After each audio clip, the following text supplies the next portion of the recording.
So yeah, that's how I ended up in a pair of Target khakis and a panic erection. Not exactly the Viking funeral I always imagined, but life's funny like that. 1 minute you're alive and halfway through a microwaved burrito, and the next, you're blinking under fluorescent lights that hum like they've got something to say. I wish I could tell you the exact moment I died, but it's all kind of a blur. Maybe it was the cholesterol, maybe it was karma. Maybe it was the third time I replied, "That's what she said," to a grieving widow on a customer service call. I don't know. But I woke up here, wherever here is, with my shoes missing and a stale taste in my mouth like someone had poured regret through a Brita filter and made me gargle it. The room I was in looked like a DMV and a dentist's office had a kid and decided to raise it in a Walmart break room. The walls were a kind of off beige that actively sapped joy from the air. The floor was linoleum but sticky in places, like it had been mopped with soda and shame. There was a row of chairs along the wall, all occupied by people who looked equally confused and equally miserable. Some were crying, some just stared into space like they were waiting for a delayed flight that had been canceled 5 years ago. I made the mistake of trying to talk to the guy next to me, a middle-aged dude in a bathrobe who smelled like onions and disappointment. But he just blinked slowly and whispered, "I chose poorly," before returning to his 1,000-yard stare. There were no clocks. That's important. No clocks, no windows, no music. No indication that time was doing anything other than looping in on itself like a snake chewing its own ass. Every few eternities, a screen would flash a number. People would glance down at their tickets in their hands, sigh, and one of them would get up and vanish through the door at the far end of the room. I had a number 2, 6666. Of course, the screen called 6665, then it blinked, then it called 6667. That happened 4 times. I laughed the first time. The second time I chuckled.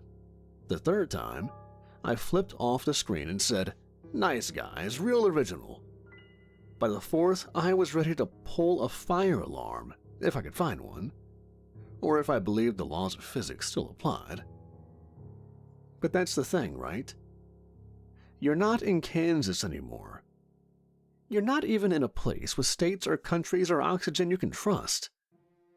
You're in a holding pattern where your last thought was probably, "Is this how it really ends?" Eventually, a door creaked open and a woman appeared. Not a receptionist, not a nurse. Just a woman in a beige cardigan and a tired expression like she'd just come from mediating a PTA fight about gluten-free cupcakes. She called my name without looking up. "Keith Snyder." I stood, smiled, did a little finger gun thing I immediately regretted. In the disappointing flesh, she handed me a manila folder without saying a word. I flipped it open. Inside were poorly lit childhood photos, a list of search histories I don't remember making, and a tight sheet that just said, "Final score, 43%. There was no conversation, no gavel, no scales, no booming voice from the clouds saying I'd been weighed and found wanting. Just a uniform in my size, gray slacks, bland polo, black shoes I felt a half size too tight, and a finger pointed toward a door labeled, in simple white block letters, "The Not So Good Place." No fire, no thunder, no dramatic music. Just that door waiting. And me, with nothing left to do but open it.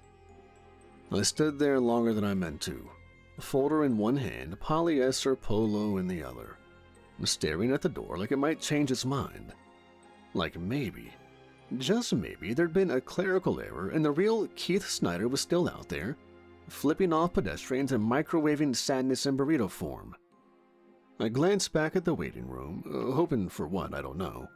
An appeal process? A customer satisfaction survey?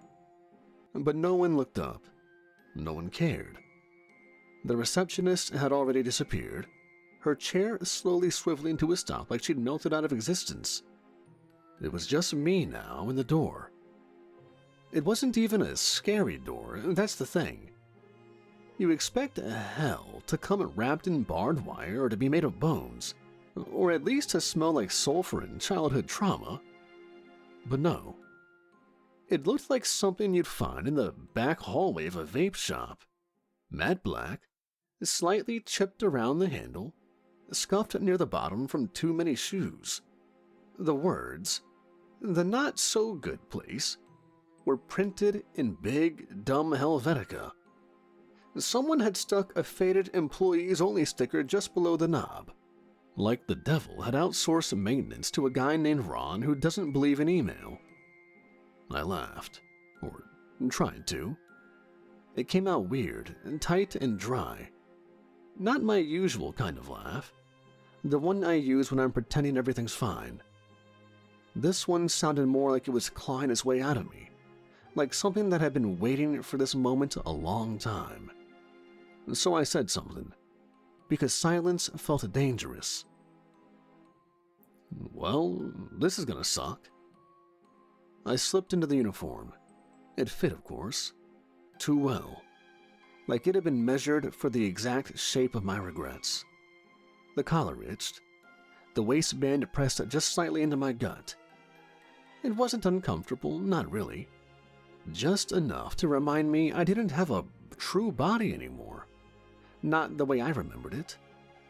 I looked down and saw that my shadow didn't move with me. It just sort of watched me. And then I reached for the knob. It was warm. Not hot. Not burn your flesh a hellfire hot, just warm. Familiar. In that deeply unnerving way that something is when you realize you've been heading toward it your whole life without knowing. I opened the door. There was a hallway on the other side. Red walls, black floor, ceiling like scorched stone. A flickering sign buzzed overhead, casting a sickly yellow light that made everything look jaundiced. I stepped through, and the door clicked shut behind me like a vault ceiling. That was the moment it hit me. Not the fear, not yet. Not the regret. Just this low, quiet thought, clear as a bell. They didn't even bother to tell me why I'd been sent here. No monologue, no explanation. No list of sins carved into the sky. Just a folder, a polo, and a door. Hell doesn't need to explain itself. It already knows you. The hallway stretched longer than it should have. Not in a mystical mind-bending way. More like a cheap optical illusion in a bad haunted house. The lights buzzed overhead, pulsing just enough to make my eye twitch. Somewhere far off I could hear screaming. It was hard to tell if it was the "I'm on fire" kind or the "they're playing Nickelback on loop" kind. But either way, it didn't inspire confidence. Then came the smell. Burnt toast, cheap cologne and gym socks, and something sour-sweet underneath, like sugar that had gone moldy and then caught on fire. It was the scent of despair marinated in Axe body spray. My eyes watered. That's when I heard him. "Look at you. Fresh meat with a nice clean shirt and the 'what the fuck just happened to me' look in his eye. Love to see it. Warms the cockles of what used to be my heart. It really does." He stepped into view like a stage magician doing a low-effort reveal. Smoke, dramatic pause, one finger gun and a bow. He was short, wiry, and wore a blazer 2 sizes too big with a lapel pin shaped like a crying face. His skin was a kind of red that looked painful, like a sunburn that never healed, And his smile, geez, his smile looked like it had been carved into his face with a butter knife and frozen there sometime around the Nixon administration. "Yeah, I'm Goth," he said, as if that meant anything. "Welcome to the not-so-good place. Trademark pendant. Please don't sue. I'll be your greeter, tour guide, emotional support demon, and personal torment consultant for the duration of your orientation." He stuck out a hand. It was smoking slightly. Not metaphorically, actual smoke. I hesitated. "Oh, come on, I don't bite. That's HR's job. I just show you around the place. Make sure you don't get lost in the eternal screaming chasm, or accidentally wander into the mouse room. You'd hate the mouse room. It's damp." I shook his hand. Instantly regretted it. It was like grabbing a hot coal wrapped in greasy sausage casing.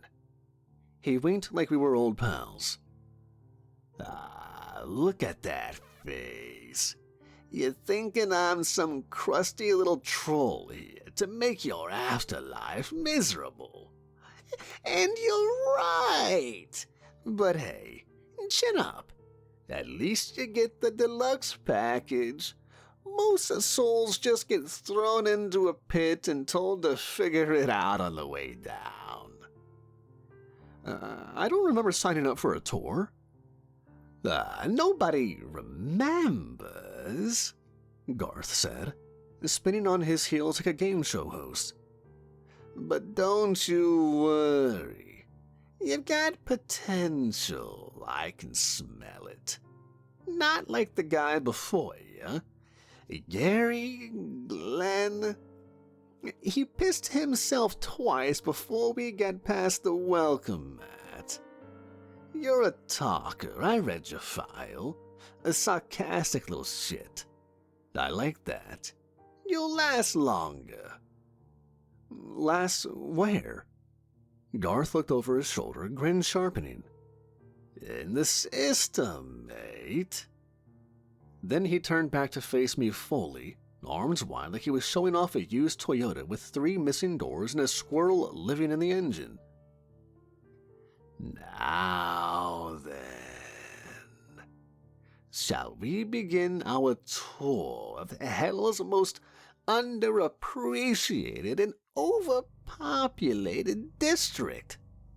Grab your socks, Keith. The not-so-good place awaits.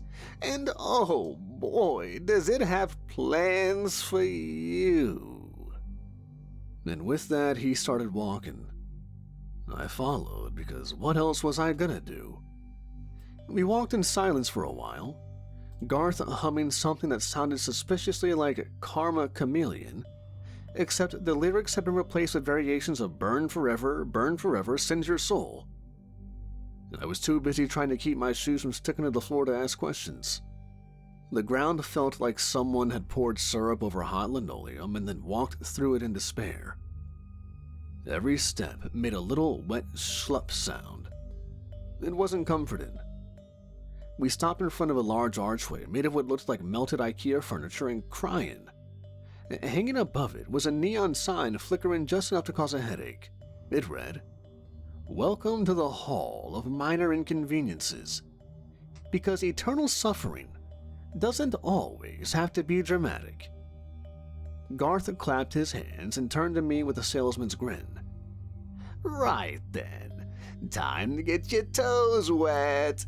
Figuratively, and literally if the sock floor is still active, which knowing facilities it is. You're gonna spend a little time in here, my friend. Not long. Just enough to soak in, you know? Build character, shave down the soul, standard stuff. I looked through the archway. It didn't seem so bad at first glance. There was a hallway, carpeted, bad wallpaper, ambient music playing softly. It looked like a very long dentist's office corridor. What Wait, this is it? Where's the fire, the blood, the screaming faces? Garth patted my back, too hard, like he was trying to knock the air out of me. No. See, this is starter-level suffering. Intro to misery, the gateway drug. Fire and brimstones for the meatheads down on level 6. Up here, it's all about irritation. The kind that crawls under your skin and refuses to leave. You'll see. He waved a hand. The floor opened beneath me. I dropped. I landed in a room that looked like a DMV had exploded inside a waiting room inside a community college with mold problems. The lights buzzed overhead, flickering just enough to give me a low-grade migraine. A woman in scrubs sneezed directly into her hand, then high-fived a toddler holding a juice box. The kid looked at me and drooled. I started walking. Every few feet, something happened. My sock, just the one, was damp. Not soaked, not wet enough to completely justify removing it, just damp. It squished slightly every time I stepped. The overhead music wasn't even music. It was the loading screen theme from a mobile game. It looped every 17 seconds. A ceiling tile was dripping. Every few minutes it would fall directly behind me and splash my back with something lukewarm and suspiciously lemon-scented. A line of vending machines beckoned me with flashing lights. I walked up, checked my pocket, and found a crumpled dollar. I tried to insert it, and the machine rejected it. I smoothed it out. Rejected again.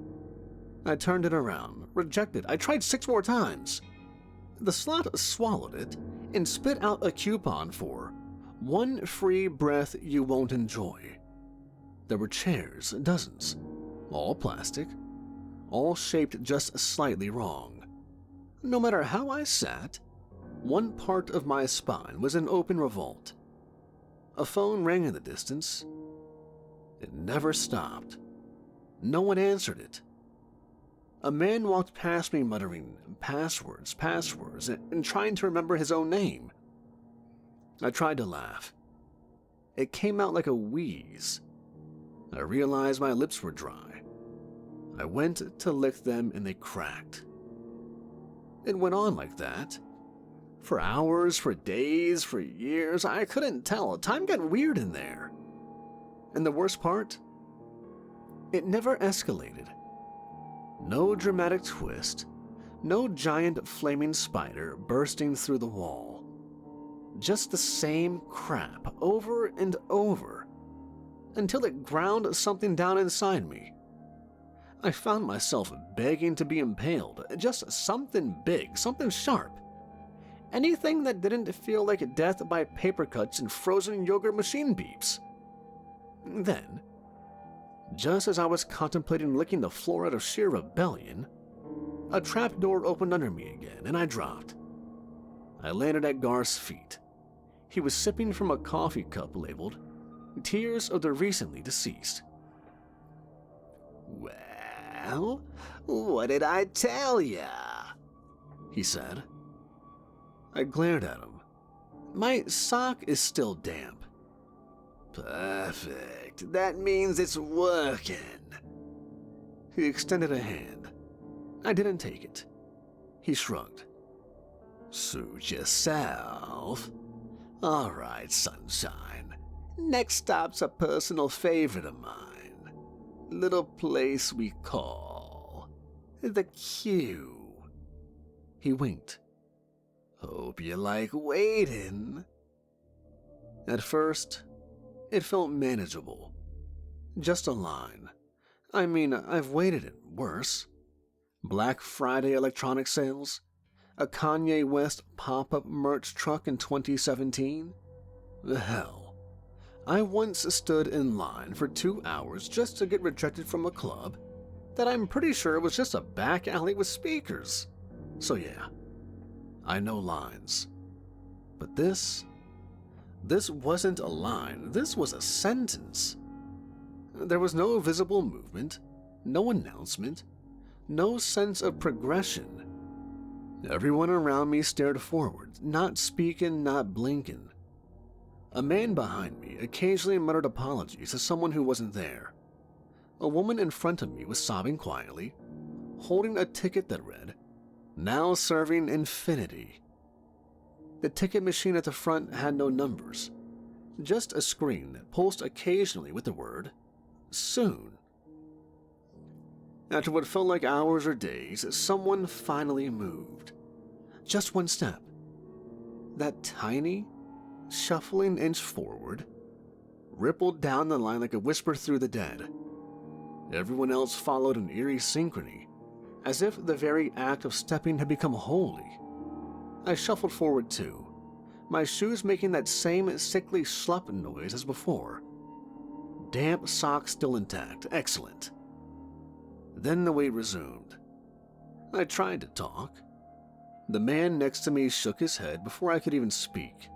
His mouth opened slightly, revealing rows of broken teeth, and he mouthed the word, "Don't." There was a window to my left. I thought maybe I could get a look at what we were even lining up for. But no matter how close I leaned, the view never changed. It showed an empty lobby, clean, serene, unoccupied. The number on the wall behind the desk read, 1. I screamed once. No one even reacted. Eventually, I gave up trying to understand the system. The only way to endure it was to become part of it. I learned to sleep with my eyes open. I counted the hairs on my arms. I bit my tongue just to feel something, and when my knees got tired, the floor softened just enough to tease relief, but never enough to sit. I started inventing reasons why we were there. Redemption, processing, maybe a psychological experiment run by Satan's version of MIT? Or maybe this was it. Maybe this was all I got. No flames, no monsters. Just line waiting and a gnawing suspicion that I once laughed at someone going through the same exact thing and called them a drama queen. When the floor finally gave out beneath me again, I didn't feel surprised. I felt relieved. I landed in a chair this time. A proper one. Soft, overstuffed, faux leather. The kind you'd find in a waiting room designed to make you forget you're waiting. Across from me sat Garth, sipping from a thermos labeled, "Hope is for quitters." He looked up as I rubbed my eyes and tried to remember how to breathe like a person. Well, he said, grinning like a game show host whose contestants all got electrocuted. "You survived the queue. Color me impressed. Some folks never come out. Others just fold." I stared at him hollowed out. How long was I in there? He shrugged. Subjective time. Somewhere between a few weeks and 2 presidential administrations. But don't worry. Your mind will fill in the gaps with a vague sense of failure and lower back pain. That's the magic of the queue. No scars. Just a deep spiritual limp. I tried to speak, failed, then just laughed soft, bitter, and cracked. Garth stood up, brushed off his blazer, and pointed down another hallway. "All right, champ, time for something a bit more lively. We've done minor pain. We've done psychological drain. Let's give your nerves a real tickle, eh? Next stop's one of my faves, the group chat room." He leaned in close, whispering like a carnival barker selling haunted meat. "Hope you like being interrupted." The room itself was a kind of impossible lounge. Equal parts dorm, common area, digital marketing startup, and karaoke bar from hell. There were couches everywhere, all too close together, and every available surface had some kind of screen on it. Some were old CRT TVs flickering with VHS static. Others were plasma monitors cycling through endless chat threads, each one moving too fast. I sat on a beanbag chair that audibly groaned beneath me. Not like an old chair, but like an actual person sighing in disgust. And within seconds, the first barrage began. A chorus of notifications lit up the air like gunfire, pings from every direction, followed by an overlapping swarm of voices shouting my name, mispronouncing it, tagging it, hashtagging it, and reacting to it with emojis that shouldn't even exist. Keith! LOL, who's this? Who invited Keith? He still owes me $40. Remember that time he cried during the notebook? LOL, soft AF. Keith, go back to your mom's basement. Why does he type like that? Can we vote to kick him? Every message I tried to send out, every word I thought about saying, was hijacked by the room. I opened my mouth to speak, and my voice was immediately projected, distorted, and played back in someone else's accent, like a bad TikTok stitch. I tried to apologize. They screamed louder, I tried to joke. They told me it was offensive. I tried to go silent. A bot started replying to me on my behalf. Then the screens began replaying old conversations. My old conversations. Facebook messages I'd long forgotten, drunken texts. Every passive-aggressive K. Every time I sent LOL, but I was actually dying inside. Every time I left someone unread. They were all here, and they were all furious.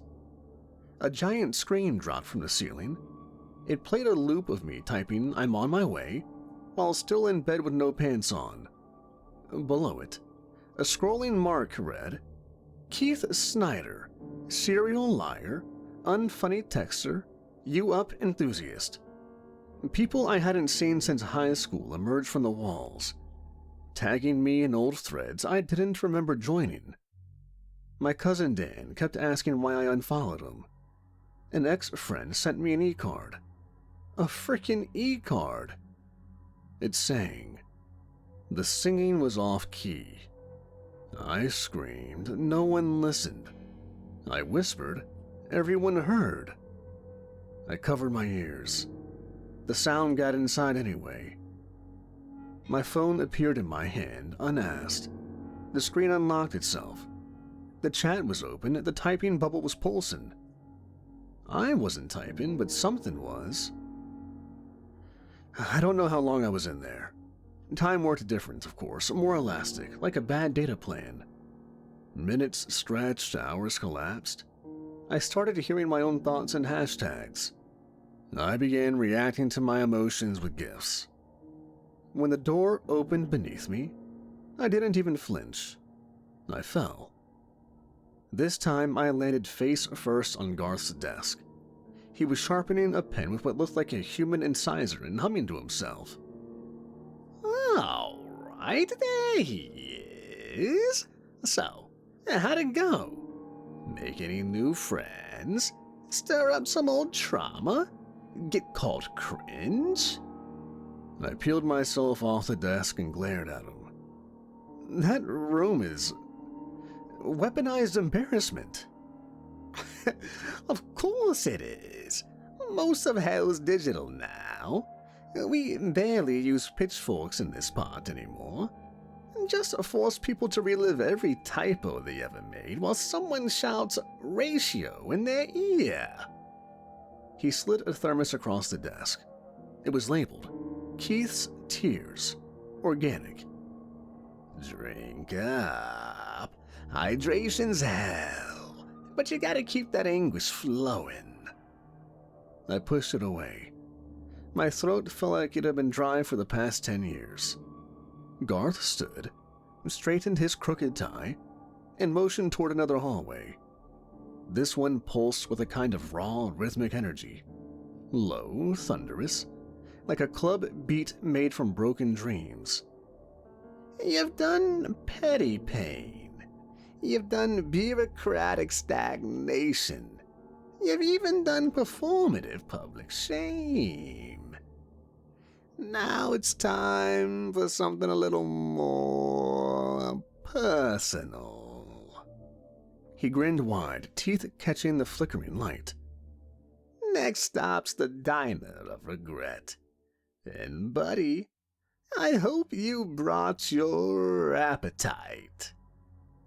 The hallway to the next stop was narrower and quieter. The kind of quiet that isn't peaceful. It's loaded, like the pause before a fight or the second after someone says, "We need to talk." The walls were stained tile, flickering with a sickly greenish glow that made everything look undercooked. The air smelled of old fry oil, melted vinyl, and, somehow, cheap coffee that had been burnt, reheated, and burnt again. I knew that smell. We all knew that smell. Garth was uncharacteristically silent as we approached the door.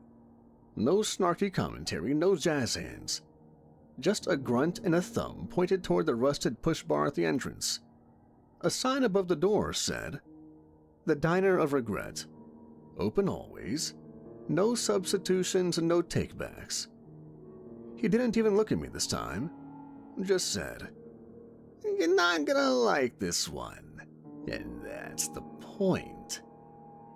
Then he pushed the door open and walked away. The bell above the door jingled, but not pleasantly. It sounded warped, cracked, like someone had hit a tuning fork made of bone. Inside, it was a diner straight out of a dream, or a memory you wish you'd forgotten. Booths lined the walls, their plastic seats cracked and sagging. The tabletops were coated in a sticky layer of something that shimmered slightly, like molasses mixed with sorrow. The lighting was fluorescent and unforgiving. Every sound echoed just a little too much. And behind the counter, wearing a stained apron that read, "How can I make this worse?" stood my high school ex-girlfriend Becky. She didn't look surprised to see me. She looked tired. "Table for one," she said flatly, already grabbing a menu. "Like always." I followed her to a booth near the back. It had a view of a window that didn't show anything. Just a thick wall of gray mist swirling behind the glass, occasionally flashing with things I really didn't want to identify. She slapped the menu down in front of me and walked away without another word. The menu was written in Sharpie. The options were not food. Option 1. The time you lied and it didn't matter, but you did it anyway. Option 2. What you should have said when she was crying. 3. 3 a.m. thoughts you pretend you don't have. Option 4. Missed calls from people you'd claimed you'd always answer. No prices, no specials. I looked around. The other patrons weren't eating. Some were just staring into empty cups. Some were crying into milkshakes that refilled themselves with each sob. One guy was chewing a napkin slowly and deliberately, like it owed him money. A waitress came over.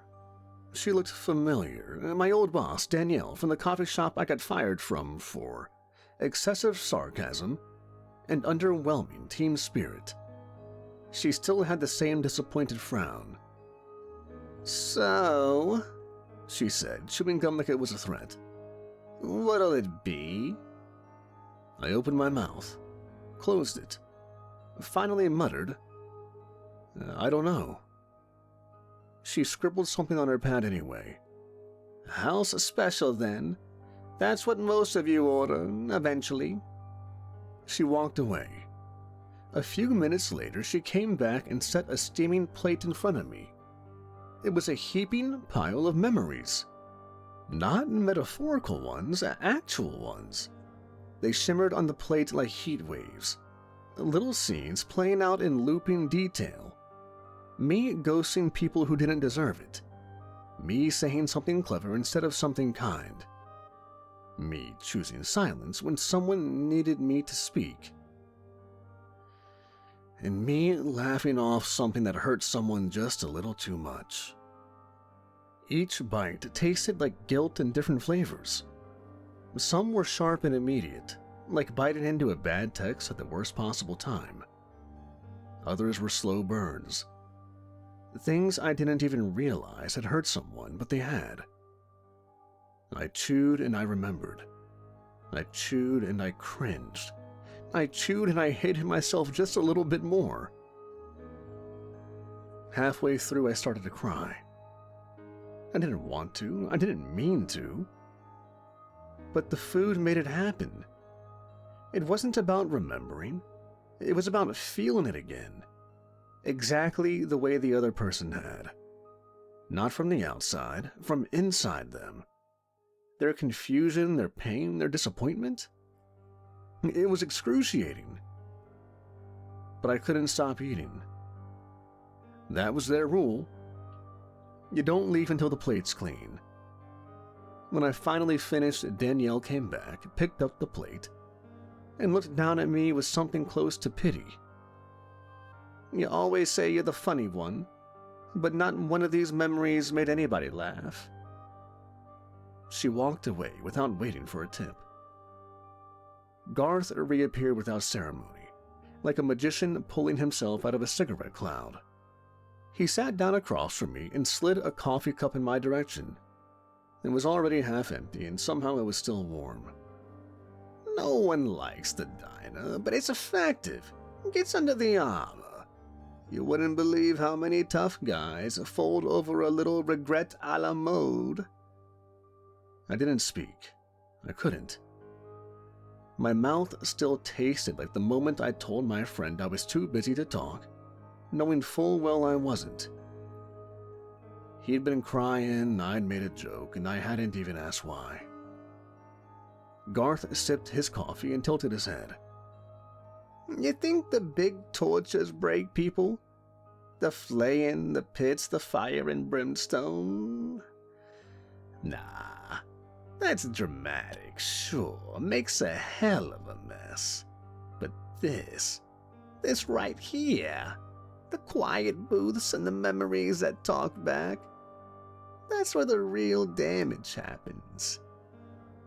He stood, smoothed out his blazer, and tossed a handful of coins onto the table. They clinked with a hollow echo. One of them had my face on it, and I didn't ask why. Come on, he said, already moving toward the next door. We've got more stops to make. You're starting to crack around the edges, and that's exactly what management likes to see. I stood up, legs trembling. All right, time for your final stop. I looked at him. Final? He smiled wide. Oh, yeah, you've seen the petty, you've seen the personal. Now it's time to see the permanent. Come on, Keith, you've earned this next bit. I didn't follow him. I just walked. Because by then I knew I didn't have a choice. The hall we entered next was colder, not in temperature but in sensation. The air here didn't press down.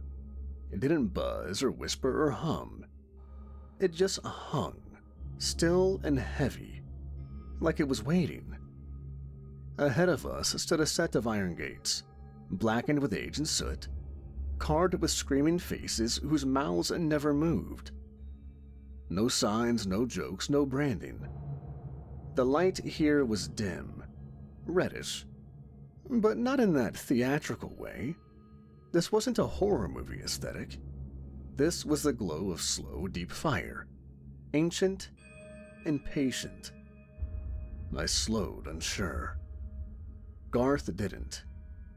He walked up to the gates, reached into his blazer, and pulled out what looked like a half-melted subway token. He flipped it in the air, and the gates creaked open.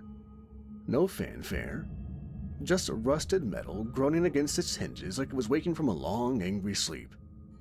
Come on, then. Let's take a walk through the real part. We stepped inside. The smell hit first.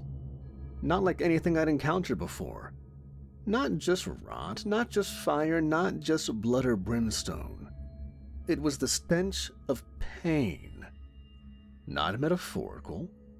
Actual pain.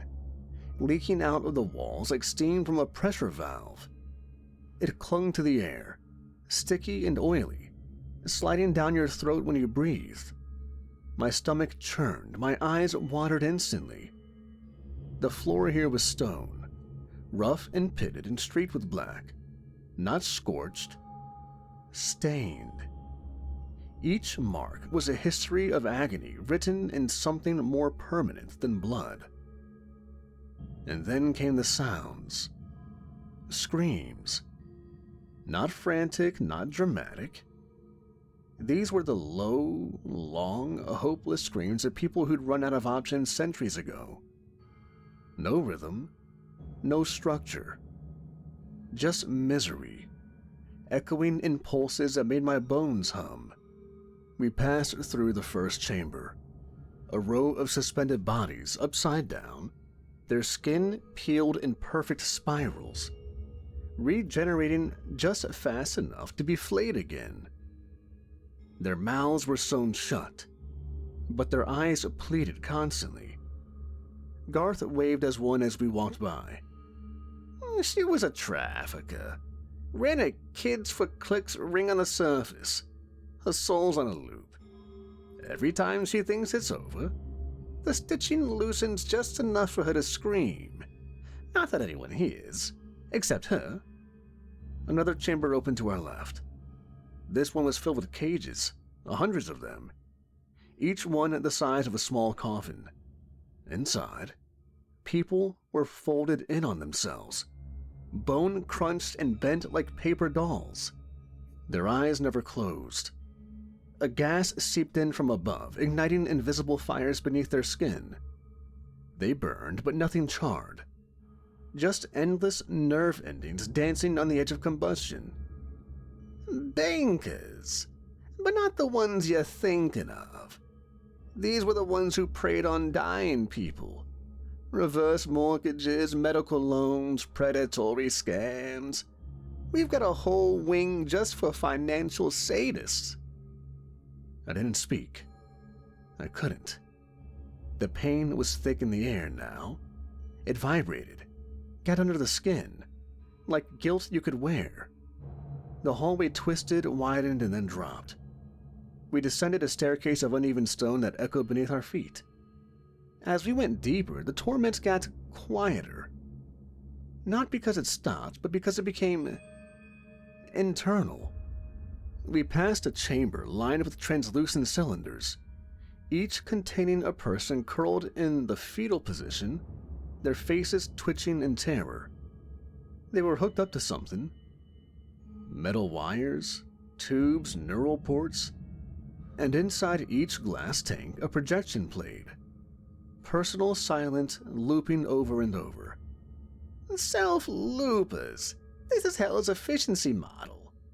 We hook you into the worst moment of your life and magnify it until it consumes you. That's Ted over there. Drove drunk. Killed a family of 4. Every time he tries to look away, we increase the clarity. I press forward just to move. More rooms. A pit filled with drowning figures. Just below the surface, always gasping, never reaching air. The water was clear, except for the occasional burst of red as someone tried to claw their way up to the top. War criminals, not generals. The field guys who enjoyed it. It's subtle, but you can tell. Hell knows. He glanced over at me then, for the first time in a while. You notice something? I looked around. No jokes. No games. He nodded. That's right. This is the real thing. No personal torment, no clever little diners. No ironic punishments. This is the core. This is what happens when you've crossed lines that don't uncross. We came to a stop in front of a room that pulsed with heat. Not fire, but hate.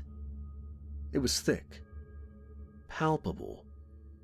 Inside, a single figure floated midair, every inch of their skin marked with symbols that glowed white-hot, searing a fresh agony with every breath. They were alone. Absolutely, cosmically alone. Garth didn't speak this time, he just looked in. So did I. It was worse than anything I'd seen. Not because the person wasn't moving, not because they were paralyzed, but because they accepted it. And then Garth turned to me. "You're not staying here," he said simply. I blinked, disoriented. "What?" He sighed and leaned against the stone doorway. "Hell tailors itself. Everyone gets what they've earned. Some get flamed, some get mirrors, some get lines, some get lost. You lived like a guy who knew better, but didn't always do better. You weren't evil, you weren't good. You were careless, thoughtless. A guy with a laugh track to drown out anything deeper." I swallowed, my throat burned. "So, what was all the theme park bullshit for then?" "That was your hell. Death by 1,000 tiny wounds. Petty regret. Cringe, missed chances. That's what you marinated in. The rooms, the cues, the chats, that diner. It's not random. That's your flavor of damnation." "And this?" I asked, gesturing around at the burning, writhing, screaming horror. "Why show me this if I don't belong here?" Garth stepped closer. "Because this is where you'll work." I froze. "What?" "You're being hired, Keith. You made it through the tour. You felt it all. You broke just enough. That's how we pick new staff. Only way to guide others through their torment is to remember your own. We're not sadists for fun. We are sadists for purpose." He placed a hand on my shoulder, the heat from his skin oddly comforting now. "You won't suffer like this again, but you will see it. You'll walk others through it. And you'll do it with that little smirk, that snarky little voice, and just the right amount of bite." I opened my mouth, but there was nothing to say, because I knew he was right. I had felt every inch of my sentence, and now I was ready to pass it on. And, of course, working for hell is much better than suffering in hell. We emerge from the depths of hell's core the way someone crawls out of a collapsed building, half blind, full of dust, and certain the weight still hasn't finished falling. Garth didn't speak. For once, he didn't need to. The silence that hung between us was earned. We just walked through the place where screams outlive their owners and pain becomes architecture. I don't know what I looked like. I didn't want to look. My legs felt like they'd been hollowed out and filled with something heavier than bone. The backs of my eyes ached. My mouth was dry, not from thirst, but from trying to keep in everything I'd wanted to scream back there. The diner had cracked me, but the core had emptied me. And Garth? He looked the same, as if nothing down there ever touched him, as if that place didn't know how to reach him anymore. We stopped in front of a small door, simple, wooden, totally out of place, like it belonged in an old office building that had been condemned and forgotten. A little brass plaque on the front said, HR, Personal Reassignment and Realignment. He opened the door and gestured for me to go in. Inside, the room was blank. Not minimal, blank. No walls, no floor I can make out, even though I was standing on something. Just empty white stretching in every direction, like the loading screen for a forgotten god. Dead silent, but in that loaded, waiting way, like the air itself was holding its breath. A chair appeared in front of me, wooden, plain, stable. Next to it, floating about 2 feet off the ground, was a clipboard. A black pen rested perfectly on top, and it was already uncapped. Garth walked in behind me, hands folded like a teacher trying not to laugh at a student's panic attack during final exams. "Take a seat, Keith." I sat, because of course I did. He circled me once, then leaned against nothing and crossed his arms. "So, you made it through." My throat worked. "Barely."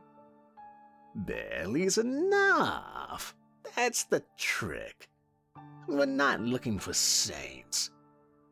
We're looking for survivors. People who felt it. Really let it in. You didn't run, you didn't lie. And most importantly, you didn't go quiet. You cracked, yeah, but you stayed present." He gestured to the clipboard. "That's your next step."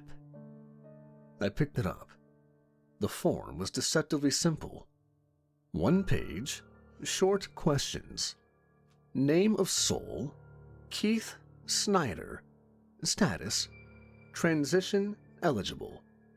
Recommendation, field agent. Orientation unit. Below that was a single checkbox next to a sentence that read, "I accept the terms of my role and the responsibility of guiding incoming souls through their initiation." No fine print, no screaming souls in the margin, just the box. I didn't reach for the pen, not yet. "So that's it? No ceremony? No pitchforks and dramatic music?" Garth chuckled, low and genuine. "You want a marching band? This isn't graduation. This is a job opening. You're not the hero of your own story anymore, Keith. You're part of someone else's." I stared down at the box. I thought this place was about punishment.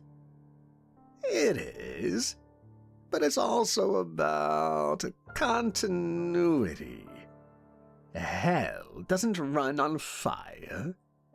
It runs on experience. You think demons are born? No. We're built. Promoted. Every one of us started just like you, screaming, snarking, and breaking. "And if I say no?" He gave a soft, tired smile, the kind that says he's seen every answer before. "Then you go back to the top, back to the hall of damp socks, back to the diner, and back to everything, and each time you feel it a little harder, break a little more. Eventually, there's nothing left to promote. Just residue." The clipboard felt heavier in my hand. Not just the weight of the job, the weight of inevitability. I picked up the pen and checked the box. The ink shimmered as it dried, red-black like old blood in moonlight. The paper dissolved in my hand, burning silently into smoke that curled up and vanished without a trace. And just like that, I felt something shift. Not a jolt, not a transformation, just alignment. Like I'd stepped onto the right rail and the tracks clicked into place beneath me. The nothing room vanished without fanfare. One blink, and I was in a hallway I'd never seen before. Sleek, black floors that rippled like oil. Walls that bent inward, like we were inside something alive. No torches, no flames. Just a pulsing, ambient glow from the seams in the walls. Like hell's interior mood lighting had been set to vaguely ominous upscale lounge. Garth stood beside me, now wearing a sleeker blazer. No name tag, no visible burns, just quiet authority. He looked different. Taller, maybe. More solid?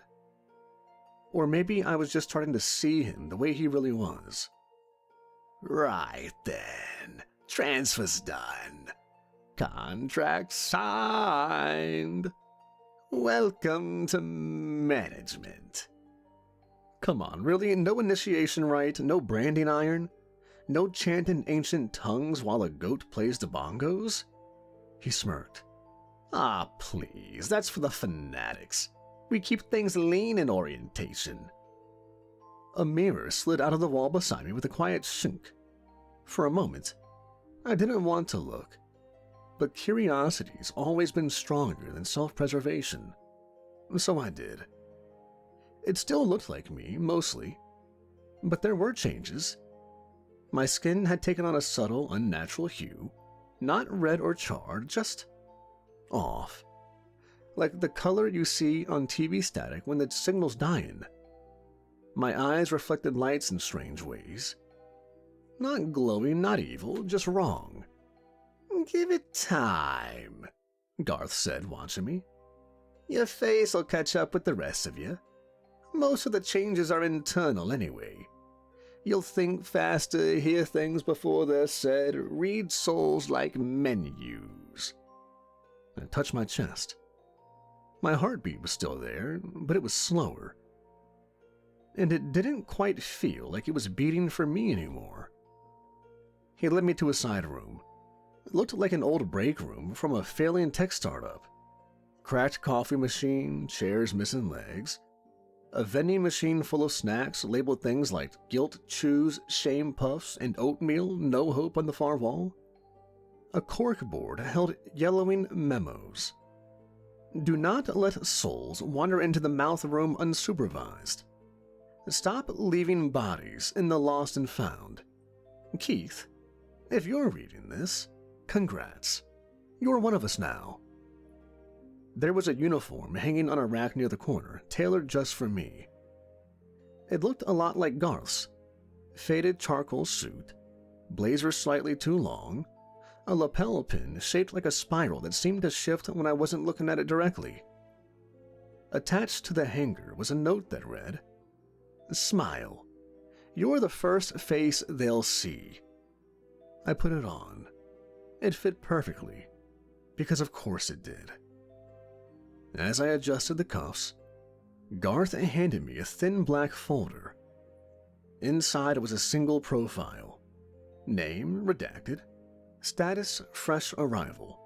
Cause of death. Complications from pride, envy, chronic denial. Disposition.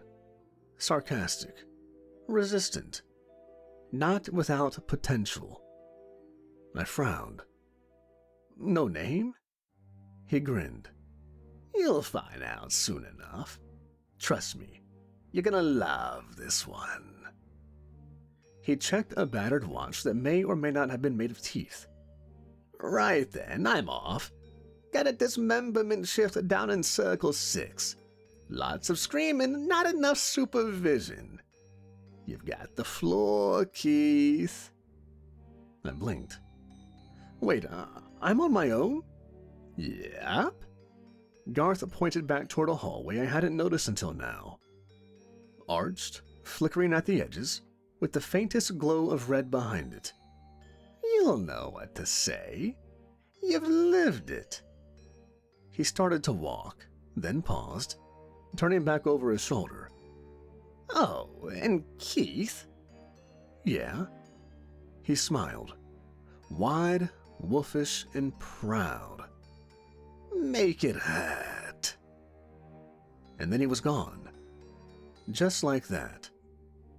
I stood alone, folder in hand, new suit hugging my shoulders, the hum of hell in my ears like background music I hadn't realized I'd grown used to. And down the hallway, I heard footsteps. Coming closer. Someone new had just arrived, and I was the one they'd be meeting first. So, yeah, that's the story. Start to finish. Give or take a few screaming detours and a plate of repressed trauma served medium rare. I was Keith Snyder. Mid-30s, overconfident, chronically sarcastic. The kind of guy who could ruin a wedding toast and still get invited to the after party. I laughed through life even when I shouldn't have. Especially when I shouldn't have. That's what landed me here. But now I work here. I wear the blazer. I get the folders, I give the tours. Turns out, that's how it works. Hell doesn't just burn you, it uses you. Melts you down and recasts you into something useful. Durable, custom fit for guiding the next poor bastard through the same spiral. And you, my friend, you're next. Don't look around, there's no one else here. Just you and me. You've already walked through the door. You didn't realize it until now. See, everything I've told you, that wasn't a confession, that wasn't therapy. That was the intro. That, my friend, was your orientation. Welcome packet. Icebreaker. And now that you've heard it, we can get started. The floor under you, that little warm spot that feels like it's pulsing, that's not your nerves. That's the system recognizing you, logging you in, preparing your custom itinerary. Garth was right. Everyone's hell is tailored. Yours? Well, we'll figure it out together. But first things first, let's take a walk. There's a hallway just over there. Black walls, flickering lights. It says, the not-so-good place in big friendly letters. I know, charming, right? You'll love the first stop. It's got wet socks, broken vending machines, and a Bluetooth signal that cuts out just before the drop in every song. Petty, yeah. But that's how it begins. That's how it always begins. So, you ready? Good. Let's begin your tour. After all, I'll be with you the whole way. Wouldn't want you getting lost.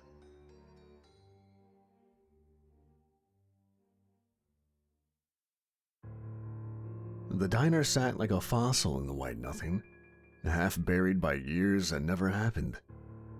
Fluorescent lights hummed overhead, casting a pale glow that made the chrome gleam and the vinyl cushions look wet even though they were bone dry.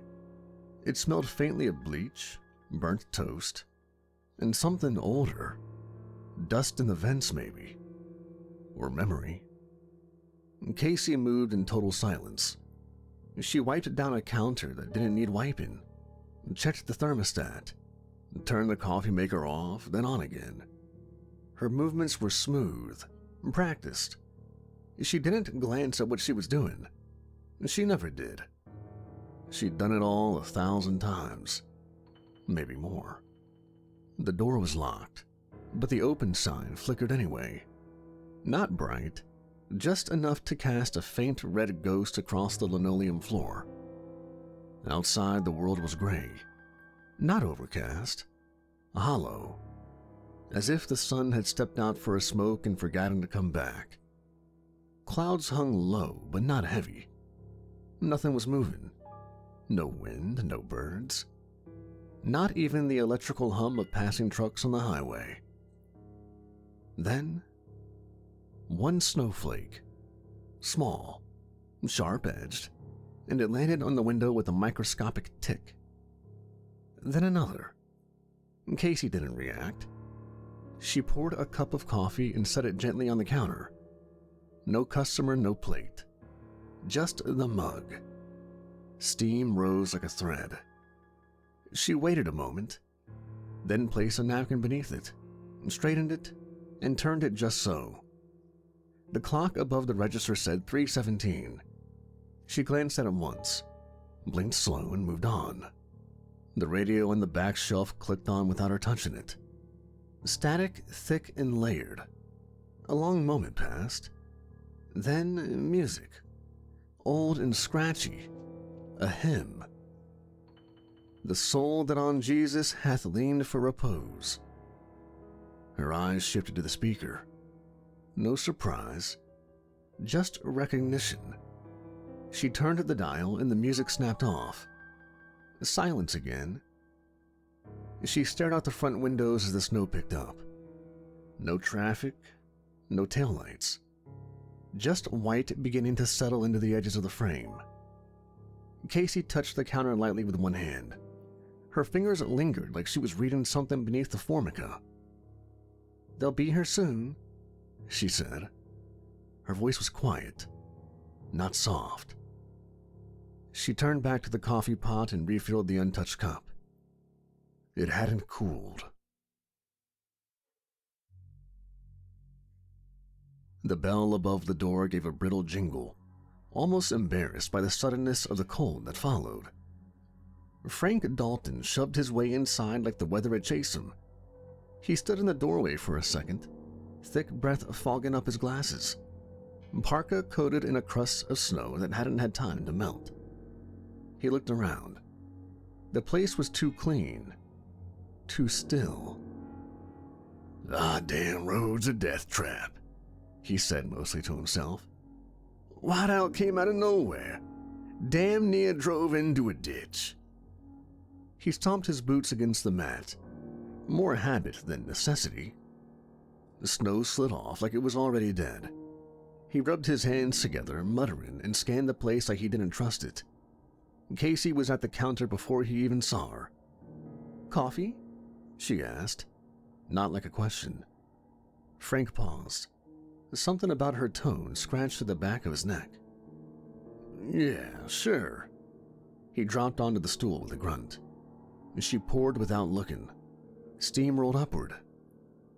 He took a sip, hissed, and set it down. "Hot." "Supposed to be," Casey said. The bell jingled again. This time two came in. A tall man with a short temper and a teenage girl trying hard not to cry or yell. Or both. "I am slowing down. I can't see a thing." They stumbled through the door like they'd been pushed. Riley's hoodie was soaked, and clinging to her arms, the cuffs already frozen. William looked like he hadn't taken a full breath since they left wherever they came from. He was dressed like a man, still pretending the storm was a detour, not a threat. Riley peeled off her gloves and shook out her fingers. "Christ, I can't feel my hands." "Watch your mouth," William snapped, brushing snow off his coat with a sharp, jerking motion. "You're lucky I let you drive at all."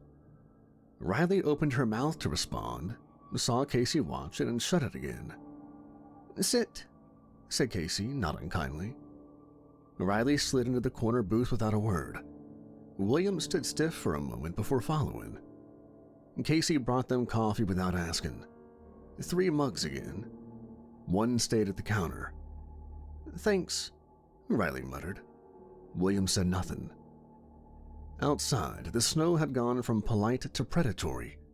Visibility was gone. Just a wall of white pressing against the windows, swirling with a strange, almost rhythmic movement. Like breath. Frank turned in his stool to look. His face was pale. "I've seen snow like this up in Alberta. But even that... This is different. It's too quiet." William rubbed his hands together near the cup. "You got a phone? Our cells are dead." "No landline. Storm knocked it out earlier," Casey said. William narrowed his eyes. "You don't have a radio? Something?" She shook her head. He looked like he wanted to press it, but didn't. Frank stood again, staring at the storm. This came on fast. Like, biblical fast. Casey didn't look up. Faster than normal. He turned toward her, about to ask something, then thought better of it. A silence settled, long enough to become noticeable. The untouched cup of coffee at the counter still steamed. No one had claimed it. Frank had just started in on his second cup when the TV in the corner of the diner flickered to life. No one had touched it. It buzzed, loud and staticky, picture rolling out like old film.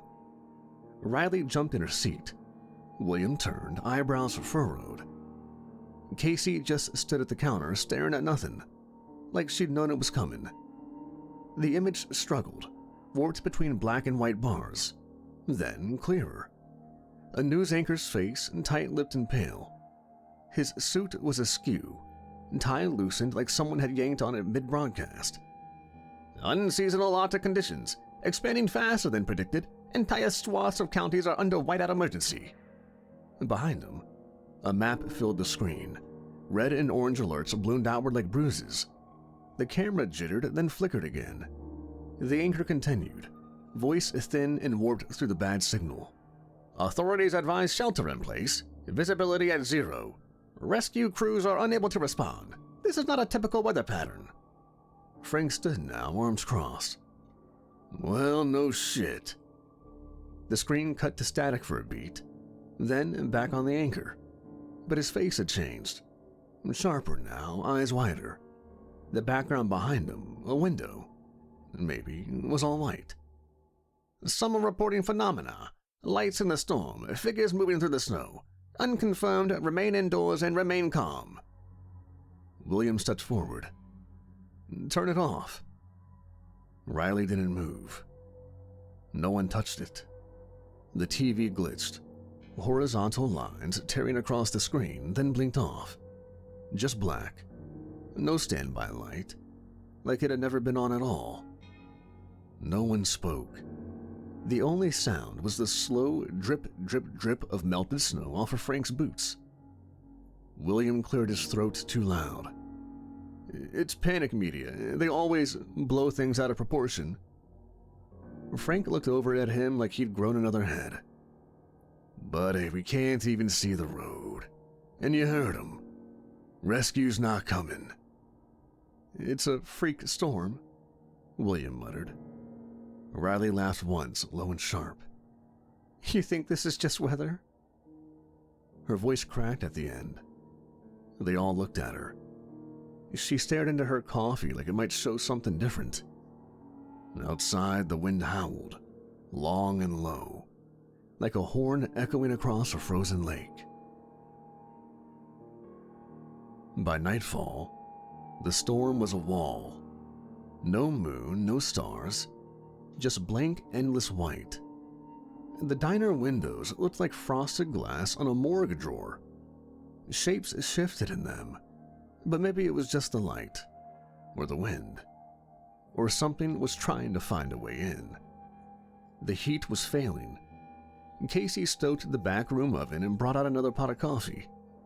She moved the same way she had before, efficient, quiet, unbothered, like she was working her shift during a slow night, not during what might have been the end of the world. There were 5 people now. A young man named Jonah had stumbled in an hour ago. Early 20s, student type. Backpack still strapped tight, jeans soaked up to the knees. He hadn't stopped shaking once. This ain't natural, Jonah said, eyes darting between the windows and the door like something was going to break through. It wasn't like this a few hours ago. I was driving. Roads were bad, but not this. And then it just slammed it down on everything. He kept checking his phone. Still no signal, no bars, no time even. The display blinked 0000, then went black. William tried to take control, of course. He organized inventory, took count of canned food, rationed sugar like they were in a bunker. Frank ignored him, sat at the corner booth, chewing on jerky like a man waiting for the world to make sense again. Jonah didn't last the night. He stood up. "I'm going," he said, slinging his backpack on again. "This storm ends somewhere, and I'm not dying in a diner." Riley sat up. "Don't be stupid. You saw the news." "That wasn't the news. You think that was real? You think any of this is real? I'm done playing along." William stood too. "Hey, let's talk about this." Jonah didn't wait. He went to the door and wrenched it open. The wind didn't blow in. It slid in, like something crawling. Cold poured across the floor in sheets. The bell above the door didn't ring. He stepped outside. They saw him walk into the white, swallowed foot by foot. Casey returned with the water pitcher, eyes narrowing slightly. "Where is he?" No one answered. Riley moved to the window. I can still see him." They all crowded in behind her. He was out there, barely. A dark figure pacing toward the road. Moving faster now, then running. "Wait," Riley whispered. "He's coming back." Jonah was sprinting now, back toward the diner. His form flailed against the storm. Something moved behind him, something wrong. It didn't walk, it glided. It flickered forward with every gust of snow, jerking in and out of visibility. One shape, then three, then none. Then all of them, all at once closing in. Jonah screamed. Riley backed away from the window, hand over her mouth. The scream was cut off halfway. A shape hit the glass. Not Jonah, just blood.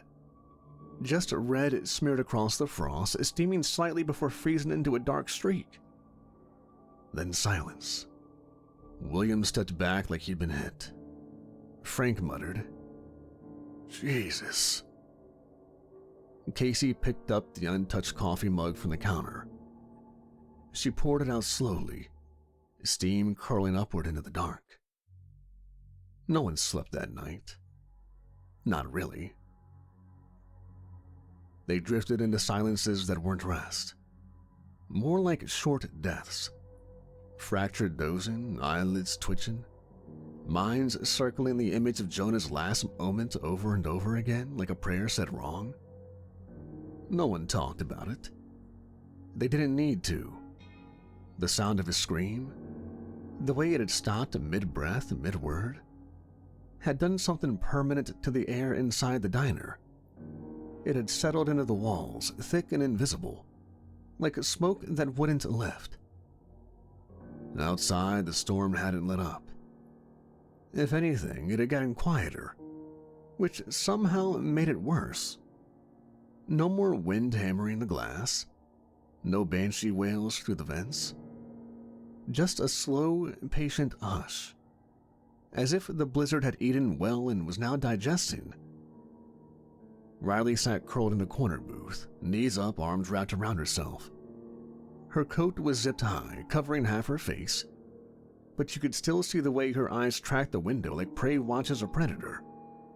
Wide, unblinking, caught somewhere between terror and disbelief. She hadn't moved since Jonah died. Hours ago now, maybe. There was no clock to trust anymore. The one above the register had stopped at 3:17. So had Frank's watch, and so had William's phone. Frank stood at the door for what felt like most of the night. One hand hovered just above the lock, not touching it, but always there, as if contact alone might keep it closed. Or maybe he was waiting for someone else to pry it open, just to see what he'd do. He didn't speak, didn't smoke, just stared through the slit in the frosted glass at the endless swirl of white. William moved like a man haunted by the need to do something, without any idea what that something might be. He paced, back and forth, from the counter to the jukebox and back again. Once he opened his mouth to speak, then closed it. Then again, the second time, his voice caught in his throat like a nail. Eventually, he sat across from Riley. She didn't look at him. He didn't look at her. They stayed that way for hours, or minutes. Time had stopped working. Casey was the only one who moved with any real purpose. She wiped the counter, slowly and methodically, over and over again in the same arc, like polishing a gravestone. Her eyes were distant, not vacant, not panicked, but calm in a way that had started to feel unnatural. She refilled the coffee pot and checked the creamers. She reset the napkin holders like she expected a new crowd to come in at dawn. There would be no dawn. The storm outside pulsed against the windows like a heartbeat. Not pounding, just there, steady and alive. No one cleaned the glass where Jonah's blood had frozen. They couldn't. Riley saw it in her peripheral vision but refused to acknowledge it. If she didn't look, maybe it wouldn't be real. Maybe none of it was. Maybe she'd fall asleep and wake up in her bed, and this would just be another dream she wouldn't talk about. But she didn't sleep. Not really. None of them did. At some point, Frank turned away from the door. He walked to the counter with slow, heavy steps and sat on the same stool he always used. He didn't speak. Casey poured him a coffee without asking. He took it but didn't drink. William eventually put his head down on the table. One arm crossed over his face like a child hiding from a storm. Riley didn't move. She had become a shadow in the shape of a girl. Casey returned to the coffee station and placed a third cup on the counter. It steamed softly like breath. No one had seen her brew it. The overhead lights buzzed gently. The heater wheezed once, then fell silent. A few minutes, or hours later, the jukebox clicked on again. No one moved. The song was slower this time, thicker, almost mournful. He'll never, no, never, never forsake. The lights dimmed just slightly. Not enough to be obvious. Just enough to remind them this place had its own pulse. And still, the blood on the window stayed frozen. And still, the sun did not rise. The next day came without a beginning. There was no sunrise, no change in the light, just the same leaden gray pressing in from all sides, dim as dusk and cold as breath held too long. They didn't speak of time anymore. There was no point. The clock above the register still read 3:17. William had checked it 3 times in a single hour, or what felt like an hour, but the second hand didn't move. Frank's watch said the same. Riley's phone was dead. When she tried to charge it, the battery icon blinked once, then disappeared. Outside, the snow hadn't stopped, but the windows had frosted so thick that they could only see motion now. Shapes moving in the white. Sometimes fast, sometimes slow, sometimes still. No one went near the glass. Inside, they slipped into a rhythm. Not routine. Ritual. Casey cooked in silence. Every morning, if it was morning, she made eggs, toast, and black coffee. She plated them without being asked and slid them down the counter. Always 3 plates, never 4. Frank took to counting his steps from one end of the diner to the other. He didn't say why, just paced slowly, muttering under his breath, like he was trying to measure the edges of something that wouldn't stay still.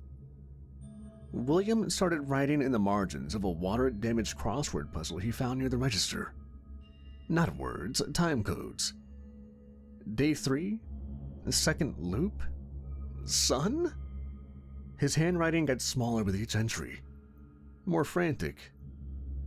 Riley stayed at her booth. She stopped speaking unless directly spoken to, and even then, her answers came in small, sanded-down syllables.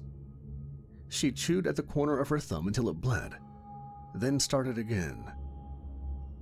One night, or what they agreed to call night, the jukebox clicked on by itself again. They were used to it by now. No one flinched. The song was the same. He'll never, no never, no never forsake. It skipped halfway through the verse, then started again. And again. Frank stood slowly, walked over and pulled the plug. The music didn't stop. He stared at the machine, hand still holding the cord. I don't think it's plugged into anything. William looked up from his seat. It's the same song every time. Casey didn't turn from the counter. It's the only one it remembers. What? Riley blinked. Casey turned off the griddle. Some songs don't let go easy. No one responded. Later, Frank sat in the booth by the window. The one no one else used anymore. It was quieter there. Quieter in the way that danger sometimes is. He ran his fingers over the edge of the table, paused. Scratched into the laminate, barely visible, was a number. 5. He frowned and checked the next booth. Also 5. And the one behind that, and the one behind that. Frank stood. He moved to the other side of the diner, same thing. Every booth was number 5.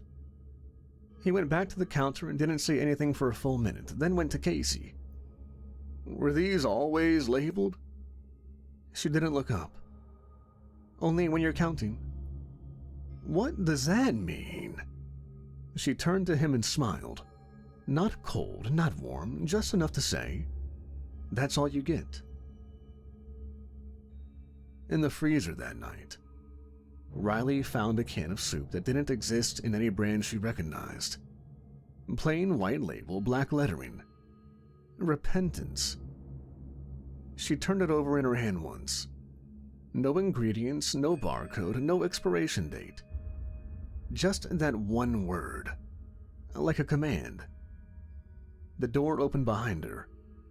Cold flooded in from colder. A soft click of boots. The faint smell of coffee and something like dust. Casey stepped inside and closed the door gently behind her. For a long moment, neither of them spoke.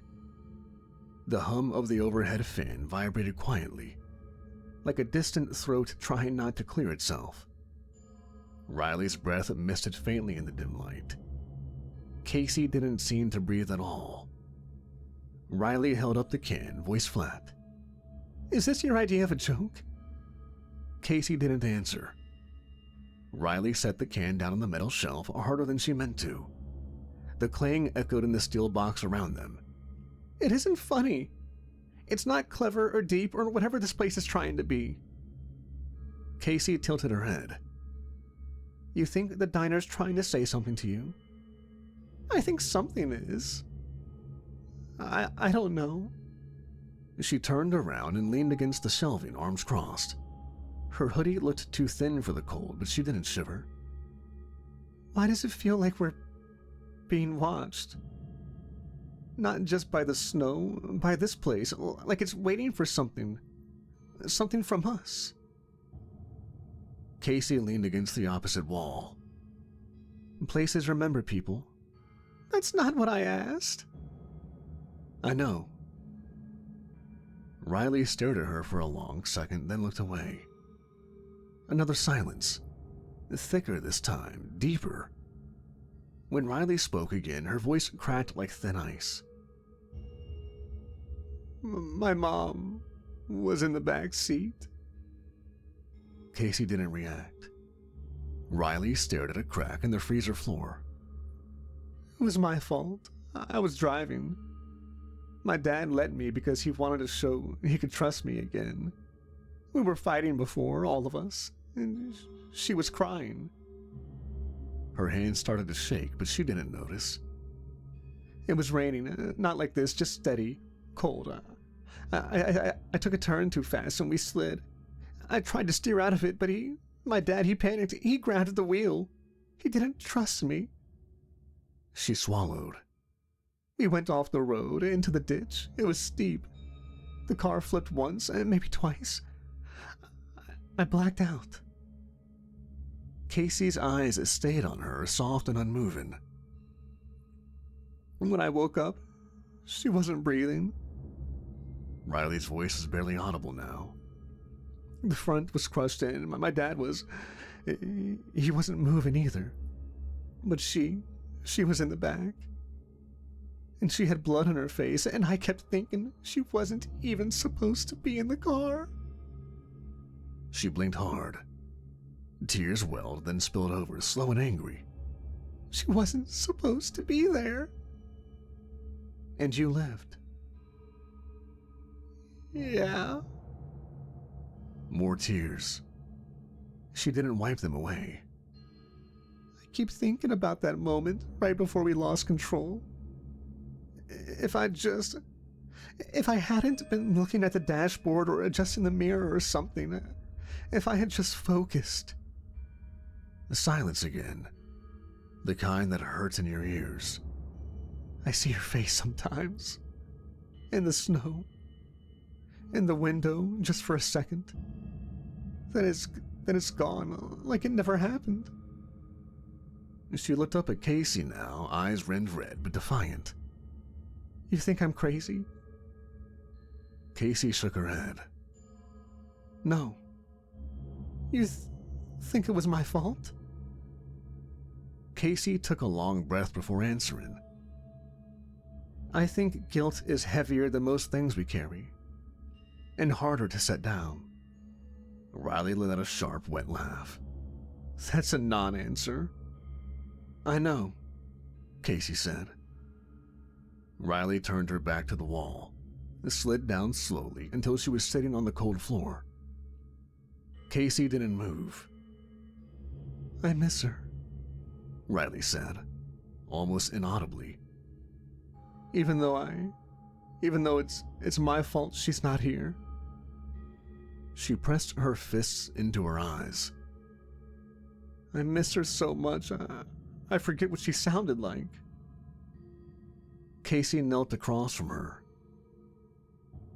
You ever tell her you were sorry? Riley shook her head. I didn't get to. I thought she was mad at me, and then she was gone. Casey placed a hand on Riley's shoulder, warm and steady. You might still have the chance. What does that mean? But Casey was already standing, already walking to the door. She opened it without answering. Before she stepped out, she turned back. Eat something. You're still here. Then she was gone. The next morning, if it was morning, William found a salt shaker in the freezer. He stood there for a long time, holding it in his hand, and turning it over like maybe it would make sense from a different angle. It didn't. He set it down and backed out slowly, as if expecting something else to be misplaced, or waiting for the freezer to change shape while his back was turned. Back in the diner, Casey was already making coffee. Riley sat at her usual booth, face unreadable, hands wrapped around her cup like it might melt through her fingers if she let go. She didn't look up when William entered. Frank was dozing in his corner, a dish towel draped over his eyes. William stood in the center of the diner and said, "Someone moved the salt." No one answered. He waited. Casey flipped the burner on and cracked 2 eggs. Why would the salt be in the freezer? Cold storage. Don't do that. Don't act like this is normal. Casey didn't flinch. Riley took a sip of coffee, still not looking at him. William rubbed a hand down his face and started pacing. This place isn't just off. It's wrong. Things don't stay where you leave them. My notebook had new pages in it this morning, handwriting that wasn't mine. He went to the booth near the window and yanked the notebook out from under the napkin holder and flipped it open. Blank. The pages were clean. He blinked. I swear I... He turned page after page. Nothing. No notes, no timestamps, just empty lines. I wrote in this. I did. No one challenged him. Frank stirred, mumbling something unintelligible, then went still again. William let out a shaky breath. He walked over to the wall near the restrooms, ran his hand along the faded wallpaper. There was a spot where it didn't line up, like 2 layers pasted over each other. He pressed it. The surface gave slightly under his palm, like damp plaster. He stepped back. The jukebox clicked on. He'll never, no never forsake. William spun toward it. Turn it off! No one moved. He walked over and yanked the cord again, which somehow plugged itself back. The music kept playing. He kicked the machine and it stopped immediately, as if waiting. He stared at it, breathing hard, then turned to Casey. Where are we? Casey stirred cream into a mug, slow and deliberate. It's a diner. This isn't a diner, he said, his voice brittle. Diners don't bend. Diners don't watch. Casey looked up at him just once. Her eyes were calm. Too calm. You're unraveling, she said gently. What? You've been holding tight since the moment you got here. Counting things, timing, managing. He felt suddenly exposed, like she'd read a file on him while he slept. You thought if you could just keep everyone busy, it wouldn't fall apart. But it's not falling apart. You are. William's mouth opened and closed. No words came out. Riley looked up at him then. Her voice was hoarse. She's right. He stared at them both, then at the notebook in his hand. The blank pages. The page numbers had disappeared too. He dropped it. Casey brought him coffee, but he didn't drink it. Outside, the storm pulsed, brightening once. Just once. Like a camera flash from far away. Like someone taking a picture of the inside of the diner. The snow didn't make a sound anymore. It used to. In the beginning, whatever that meant. It growled like a hungry thing, clawed at the windows, screamed when it didn't get in. Now it just rested. Covered the world like ash. A soft burial. Nothing above, nothing below. Casey wiped the counter again. The rag was clean. The counter was clean. It didn't matter. The motion helped. She liked the rhythm of it. The familiarity. She had long since stopped pretending it was about hygiene. The jukebox clicked. No music this time, just a mechanical sigh. Like it had forgotten what song it was supposed to play. She looked over at Riley, asleep in the booth again, head against the window. She twitched in her sleep sometimes. Casey could never tell if it was the dream starting or ending. Frank snored lightly in the corner, face buried in his arm. William was at his table, pretending to write. The pencil had no lead. They were close. Closer than most. Casey refilled the coffee pot. No one had asked for it. They didn't need to.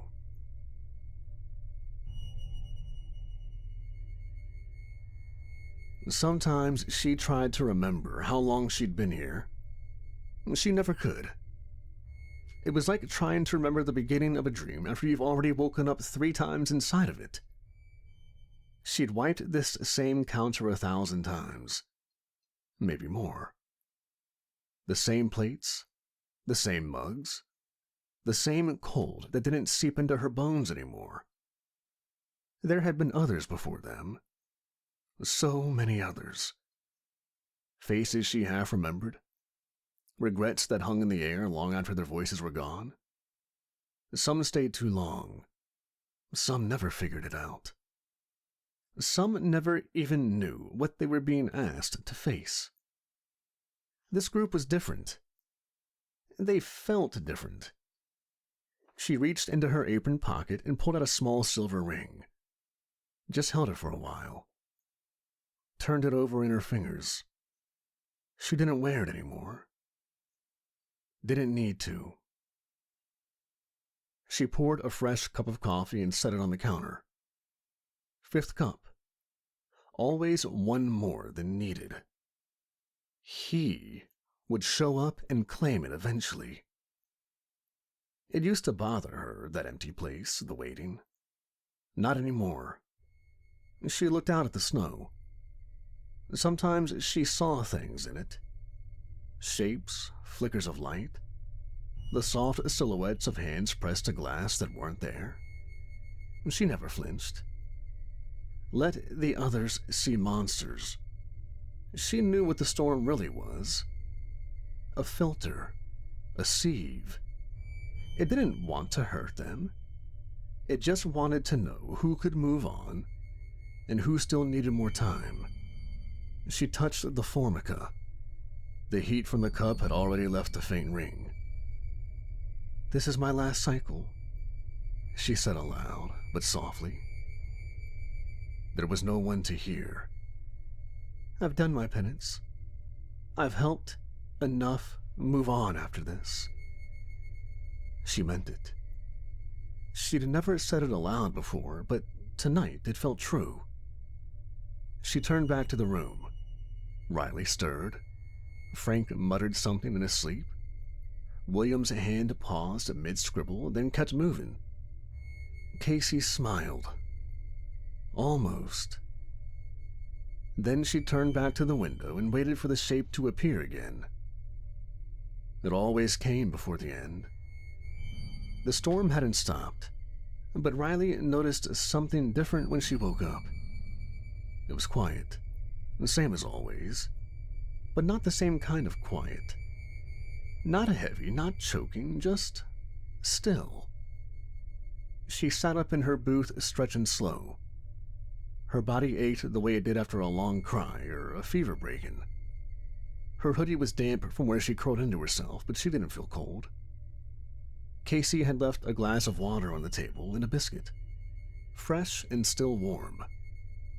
Riley blinked at it, surprised. Not by the gesture.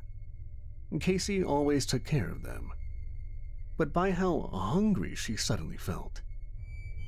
She ate it without thinking. The warmth filled her chest before her stomach.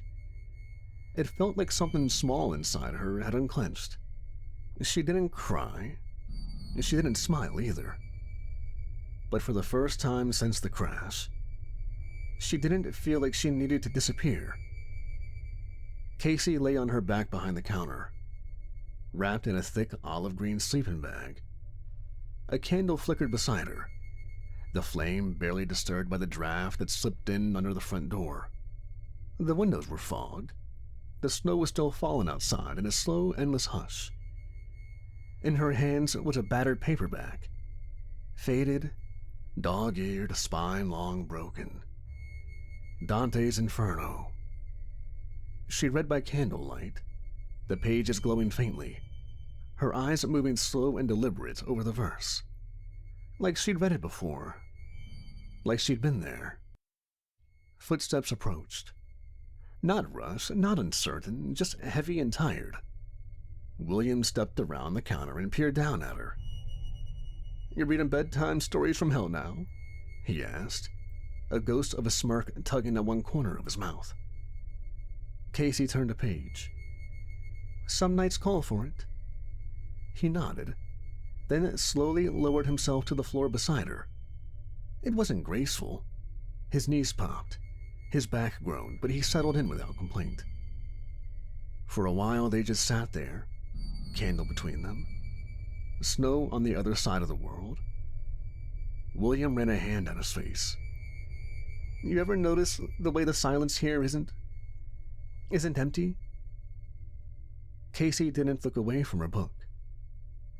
"It listens."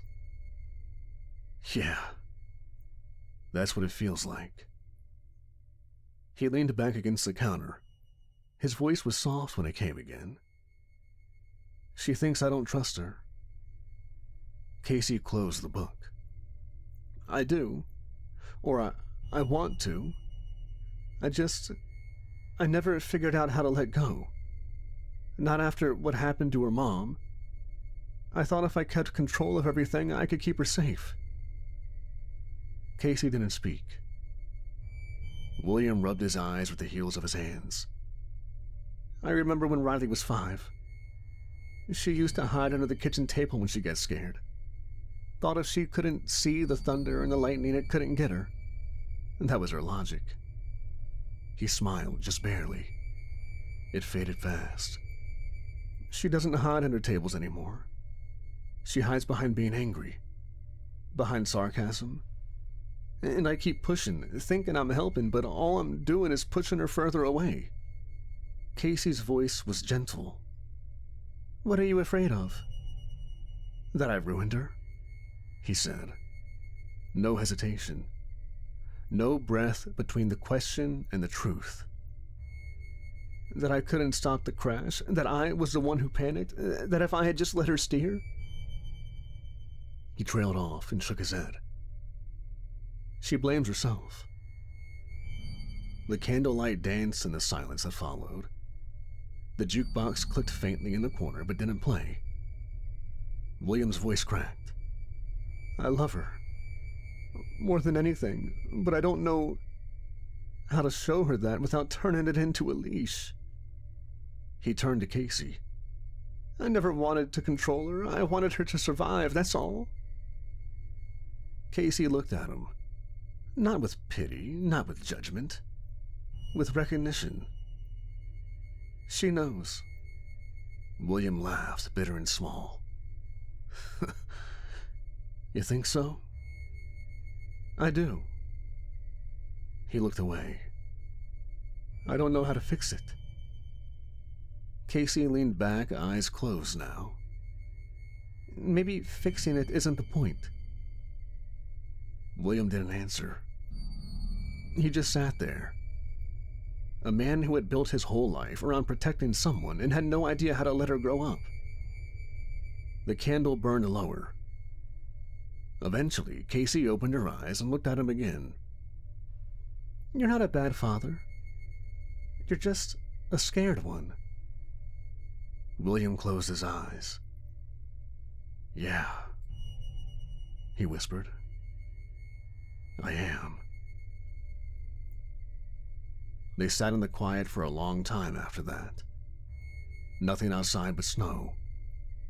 Nothing inside but two people finally stopping. And for the first time in what felt like forever, William didn't feel like he had to fix anything. The candle had burned down to a stub by the time William drifted into sleep. Casey didn't move. She sat there long after his breathing slowed, long after the flame guttered out. Her hand rested lightly on the cover of Inferno, the spine folded shut but still worn from her lap. The diner was quiet, but not empty. Never empty. Outside, the storm pulsed, once, like a heartbeat. Like something large had just inhaled. The next time Riley opened her eyes, the diner was full. But it wasn't this diner. The lights were too bright. The booths were a different color. The clock above the register wasn't stopped at 3:17. It ticked loud and steady. The people were different, too. Frank was younger, clean-shaven, wearing a postal uniform instead of his trucker's jacket. Casey was still behind the counter, but her hair was longer, darker. She wore glasses. A man sat at the window booth, one Riley didn't recognize. His face was soft and kind. He smiled at her like he knew her, like he'd known her for a long time. Then he opened his mouth and said her name, but no sound came out. Just snow. It poured in from his mouth, slow and soundless, spilling over his teeth, flooding his lap, drifting onto the floor like smoke made solid. Riley turned around, and the Inferno clock now read 3:17. The storm returned. The booths turned back red, and she woke up. She sat bolt upright in her booth, heart pounding. No one else had stirred. Frank was still curled in the corner. William and Casey were still behind the counter, sleeping shoulder to shoulder like old friends at a war front. She rubbed her eyes and checked the clock. 3:17. Of course. Later that day, if it was a day, Frank stood in the middle of the diner, hands on hips, looking around like someone who'd misplaced a door. This is gonna sound crazy, but I feel like I've been here before. William looked up from his coffee. You have? No, not like that. I mean, this day, this exact setup. Casey behind the counter, Riley looking out the window. You scribbling into a crossword like a lunatic? I'm not scribbling. Yeah, well, you're not solving anything either. Frank turned in a slow circle. I had this same conversation, word for word. Maybe a week ago, maybe yesterday. I can't tell anymore. Riley spoke from her booth without turning around. Have the booths always been red? William frowned. Yes? I don't think they were in my dream. Frank sat down hard. There was a dream. It felt more real than this. Casey said nothing. She was filling mugs again, her movements as practiced and patient as always. But Riley caught it. The song she was humming. Familiar, not from the jukebox, not from the TV, from home. Her mother used to hum that when she cleaned the kitchen. When Riley was small, back when everything still made sense. Where did you hear that? Riley asked sharply. Casey stopped moving. What? That song, that song you were humming. I don't remember humming, she said softly. Then she turned back to the coffee and kept pouring. That night, just before the lights flickered, the storm paused again. Not stopped. Paused. Like someone had lifted their finger off a record player. The air outside the window froze. Not in temperature, in motion. Snowflakes hovered mid-fall. A dark shape stood just beyond the glass. Not close enough to see clearly, not far enough to ignore. Riley looked up and whispered, Mom? But when she blinked, the shape was gone. The snow had stopped falling, just stopped. It didn't taper off, it didn't blow in sideways and retreat, it simply froze. 1,000 flakes suspended like dust in an old attic, as if someone had hit pause on the world. Inside the diner, no one spoke. Riley noticed it first. It's still, she'd whispered. Now Frank stood at the window, blinking like he wasn't sure what he was seeing.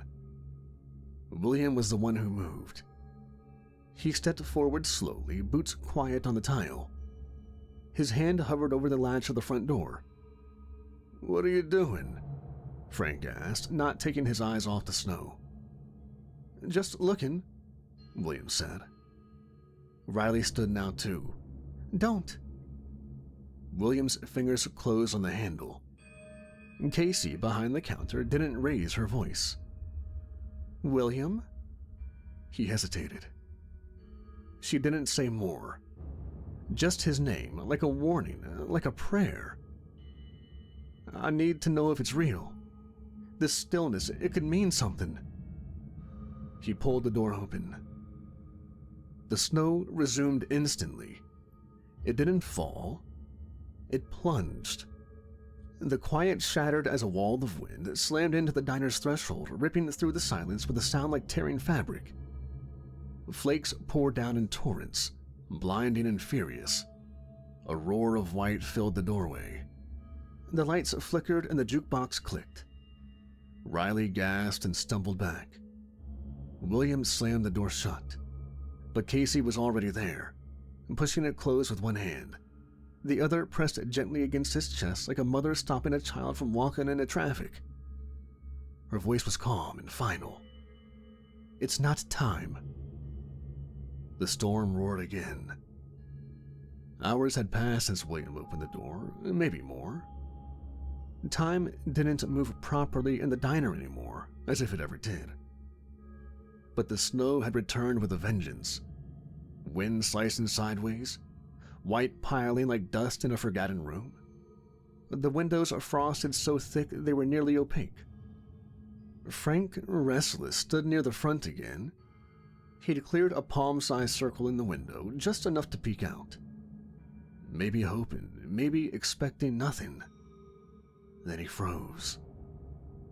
"Someone's out there," he whispered.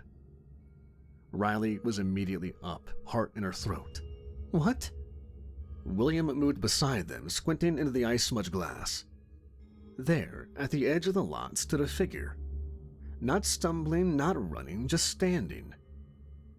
His coat fluttered lightly in the wind, but he himself didn't seem moved by it at all.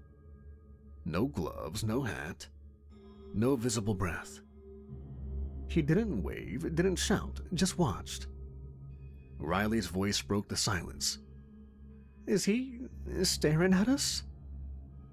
The figure took a step, then another, then another. Not fast, not slow, just steady, purposeful. Like he knew exactly how far he had to go and exactly how much time it would take to get there. Frank pressed both hands to the glass. "That man's gonna freeze to death out there or be taken by those things." Casey stood behind the counter, still as ever, eyes locked on the window. Riley turned toward her. "Do you know him?" Casey didn't answer. Outside, the stranger continued forward. His movements didn't change, even as the snow went sideways, even as the wind pulled violently at his coat. He moved like he didn't feel it, like it wasn't there at all. He reached the middle of the lot, paused, took one more step, then he dropped. Not like someone hit by something, not like Jonah. He folded, quietly. One knee buckled, then the other. Then he collapsed face first into the snow. Riley gasped. "Shit," Frank muttered. "He's down. He's not moving." William stepped back from the window, hand going to the door instinctively. "We can't just watch him die." "Then don't," Casey said. Her voice was soft but unmistakable. They all turned toward her. She didn't move. She just kept watching the snow. The wind hadn't let up since the stranger fell. He lay motionless just a few yards from the door, face down in the snow, dark coat rising and falling slowly with each shallow breath.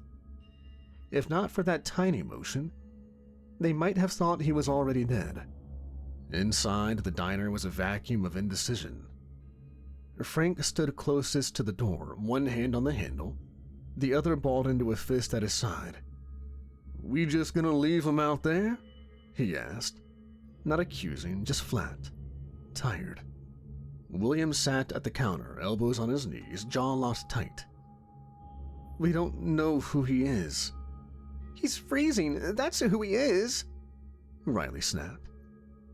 "He walked through this storm like it didn't touch him. Then he dropped like a puppet with its strings cut. You really think that's normal?" William said. "No, but since when has anything been normal?" Silence. The wind pressed against the glass again. A low, slow moan. Not angry, just patient. Frank looked at Casey. "Got anything for us here?" Casey stood behind the counter, quiet, calm as always. Her gaze never left the stranger's form in the snow. "I serve coffee. I don't make decisions." That landed like a bell in a cathedral. Frank turned back to the others. "We let Jonah die. We stood at this window and watched him scream until he didn't. I ain't doing that again." "He's not Jonah," William said. Frank rounded on him. "No, he's not. but I am. What are you talking about? I'm the guy who runs. Always have been. Run from jobs, run from family, from everything that mattered. You think I haven't seen this before? Every time I sit on my hands and convince myself it's someone else's problem. Riley looked up at him, something shifting in her expression. You tried to help Jonah. We stopped you. That was our mistake. He took a breath. This time, I'm not going to be the one sitting when it ends. He reached for his coat and pulled it on, fastened the zipper with slow, deliberate hands. He stepped to the door. Casey didn't try to stop him. She just watched. Not sad, not smiling. She silently prepared a fresh cup of coffee. The door opened with a heavy groan. The storm didn't roar this time, it parted. Frank stepped out into the white. Behind him, the diner held its breath. And then he was gone. Barely visible. The cold hit him like a wall, but he didn't flinch. Frank moved through the snow with his head down, hands bare, boots sinking deep into the powder that never stopped piling. The wind clawed at his throat, but he kept walking, breath ragged but steady.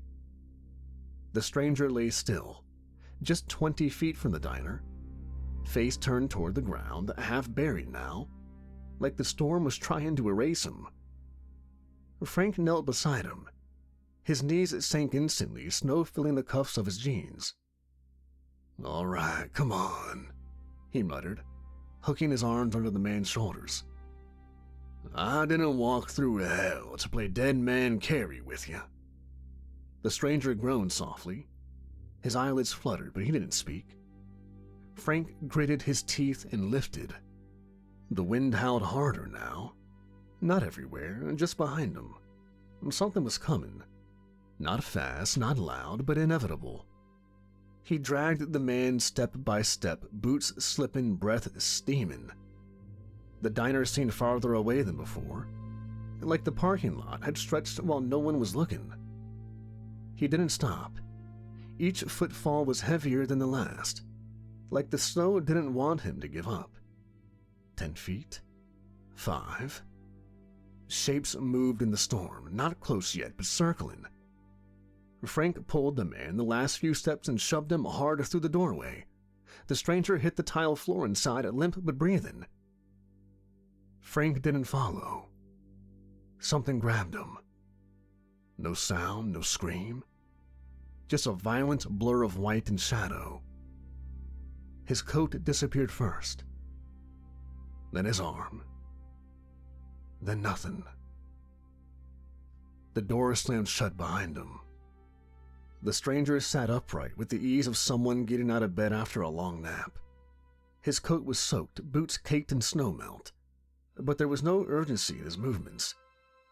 He blinked once slowly, as if reacclimating to the air inside the diner. Riley flinched when he looked at her, not because he seemed dangerous. He didn't. But because something in his eyes suggested he'd already been here before. Not today, not just this week. Before. William stood frozen behind the counter, one hand gripping the edge like it might anchor him to the floor. Riley stayed crouched beside the stranger, unsure whether to back away or help him to stand. She didn't need to choose. The stranger rose on his own, joints popping lightly, face passive. He brushed the snow from his sleeves with mechanical precision, then looked around the room like someone checking to see if the furniture had been rearranged in their absence. "About time," he said, voice hoarse but casual. "Thought we'd never get here. You finally pulled me out." He looked between the two of them, eyes lingering on Riley. "Took a while, this loop." Riley blinked. "What are you talking about?" "You saved me," he said simply. "Well, Frank did. That was the difference this time. Selflessness is rare around here." He finally stopped running, gave something up. That's all it ever takes. William stepped forward, slow and careful, like the stranger might vanish if he moved too quickly. You're saying Frank saved you? The stranger nodded. That's right. Most of the time, he doesn't. Most of the time, he watches or hides. But this time, he chose someone else. That's penance. That's enough. Riley stood now, staring at him. Who are you? He tilted his head. Right now? Doesn't matter. I'm not the story. I'm the one who gets to leave. He walked to the counter, running a finger along the edge. Feels like it's been years, doesn't it? That's the trick of it. Time's not real here. Just wait, thought, and regret. You stay as long as you carry it. William looked toward the window. So, what now? The stranger turned to face them fully. Now, it's just the two of you left. Riley stepped back like she'd been slapped. What do you mean? He took a slow breath as if savoring it. Frank's gone. Moved on. And Casey's not like you. She'll finish her work soon, but this place, this pocket, this diner, it's for you. Has been all along. Neither of them spoke. The stranger's smile faded a little. You don't remember yet? That's fine. He stepped forward, gentle as fog, and reached out with both hands, one toward Riley, one toward William. His fingertips barely touched their foreheads. Neither of them moved. The second the stranger touched them, the diner fell away. No noise, no flash of light, just absence. Like waking from a long, long dream and realizing you never truly knew what waking felt like until now. Riley was in the car again. Rain on the windshield, her hands on the steering wheel. Tight, white-knuckled. The road blurred and narrow. Her heart pounding, throat thick with things she hadn't said. Her dad in the passenger seat, barking directions, not angry, but afraid. She shouted back. They always fought when they were scared. In the back, her mom was crying. Not loud, not sobbing, just breathing sharp and fast like she couldn't catch the right kind of air. The tires slid. Just a little at first. Enough to make her flinch. She tried to correct it, and William grabbed the wheel, and that was it. The car left the road, spun once, maybe twice, hit the ditch sideways. The sound was wrong. No crunch, no glass, just a thud like something huge and soft swallowing them whole. She remembered her face hid in the window, remembered her father yelling her name, remembered the way her mother screamed and then stopped. The next thing she remembered was cold.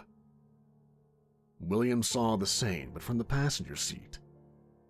He remembered Riley's hand shaking, remembered wanting to say something calm and didn't. He remembered thinking she was too young, too reckless, and too emotional, and then reaching over before he had the right to. The panic in his gut told him to take control. That's what he always did. That's how he kept people alive. But this time, control didn't save anyone. He remembered the moment he grabbed the wheel, and in doing so, he took everything else. They were back in the diner again. But it felt different now. Lighter. The air didn't press their skin like it used to, and it didn't judge them anymore. William sank into a chair without speaking. Riley stood frozen, eyes glassy, mouth open, but no sound coming out. They looked at each other. No blame, no regret, just truth. He stood. She walked into him, No drama, no tears, just two people who have been holding their breath for too long, finally letting it go. He held her like a father should. And she didn't pull away. Across the room, the stranger smiled softly, then turned his attention elsewhere. Riley stood behind the counter, the same place she'd been for every moment of the strange, looping half-life. But now she wasn't moving. Her hands rested on the rim of the sink, her eyes not focused on anything in particular. For the first time since Riley had arrived, the coffee pot was empty and no one was refilling it. Riley noticed it first. She stepped forward slowly, unsure of what she was seeing. And then William followed, saying nothing. Casey looked at them both and smiled. Small, real, and tired. Not the kind of tired that needed sleep. The kind that comes at the end of a long, long duty. "You did it," she said. Neither of them responded right away. Riley took a breath as if she might cry, but didn't. "I've been here a long time," Casey continued. "Not trapped, just waiting, helping. This place, it holds on to people who aren't ready, who don't know how to let go. You learn to guide them, one at a time. Sometimes it works, most of the time it doesn't." She glanced toward the door without turning her body. But this time was different. William stepped closer. "You always knew what this place was?" Casey nodded. "I didn't at first, just like you. But after a while it starts to make sense. The routine, the way the snow never really stops. The hymns, the coffee, the silence." "You stayed behind to help people," Riley said. Her voice wasn't a question. "That was my penance.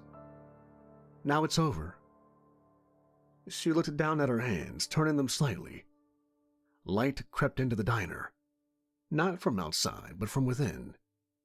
Not bright, just warm, like the morning sun through old blinds. Casey exhaled softly. "You were worth the wait." She didn't shimmer.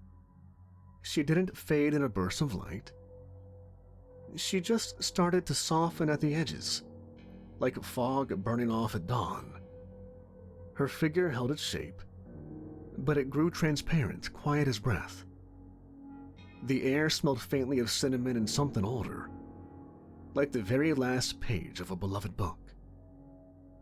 And then she was gone. The diner was still. Not quiet the way it had been before.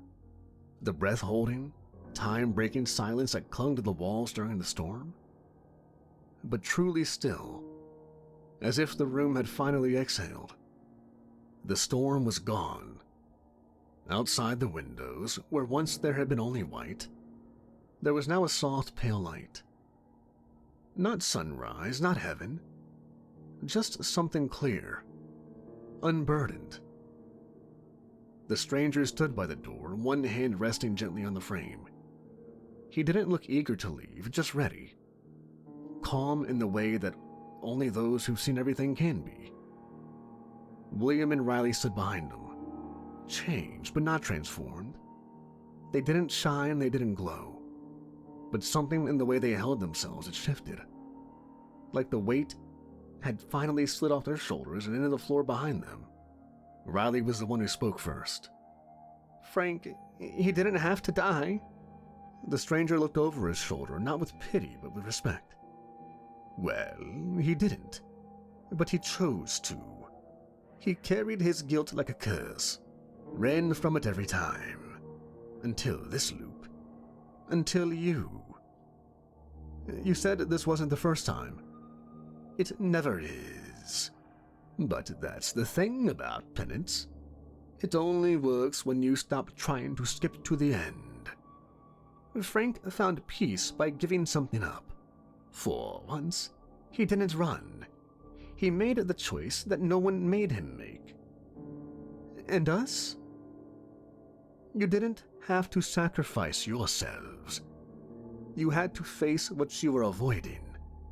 Let's go with the shame, the blame. The old stories you kept telling yourselves about who ruined what. You remembered. You forgave. That was enough.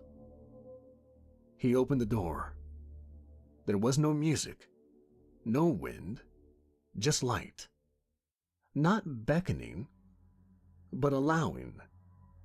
The stranger turned to them. You can go now if you want. William looked at Riley. Riley looked back. No nod, no words. They just understood. They stepped outside together. The light didn't engulf them. It accepted them, quiet and whole. Inside the diner, the coffee pot sat empty. The counter was clean. The booths were still. The jukebox was silent for what felt like the first time in years. On the counter sat one last cup of coffee. Steam curled from it, slow and steady. The stranger stepped over to it, picked it up and took a sip. He closed his eyes like it was the first warm thing he'd tasted in a lifetime. Then, with no ceremony, no hesitation, he walked through the door and into the light. The door swung shut behind him. The diner was empty. And at long last, it was quiet. The stranger walked until the cold forgot his name. He'd left nothing behind but footsteps that would fill in before the next ones arrived. The coffee cup stayed warm in his hand, though he hadn't sipped it in a while. It wasn't really about the coffee. It never had been. He thought of Frank, headstrong, bitter, always a half second from turning around. But he hadn't. Not this time. He'd finished the loop. He thought of Riley and William, two broken pieces of the same guilt, finally seeing each other clearly. They hadn't saved him, not exactly, but they'd stopped trying to save themselves in all the wrong ways. And that made all the difference. Up ahead, the light widened into something not quite a road, just space. And in that space, the stranger would wait for the next group of souls that needed to pay their penance.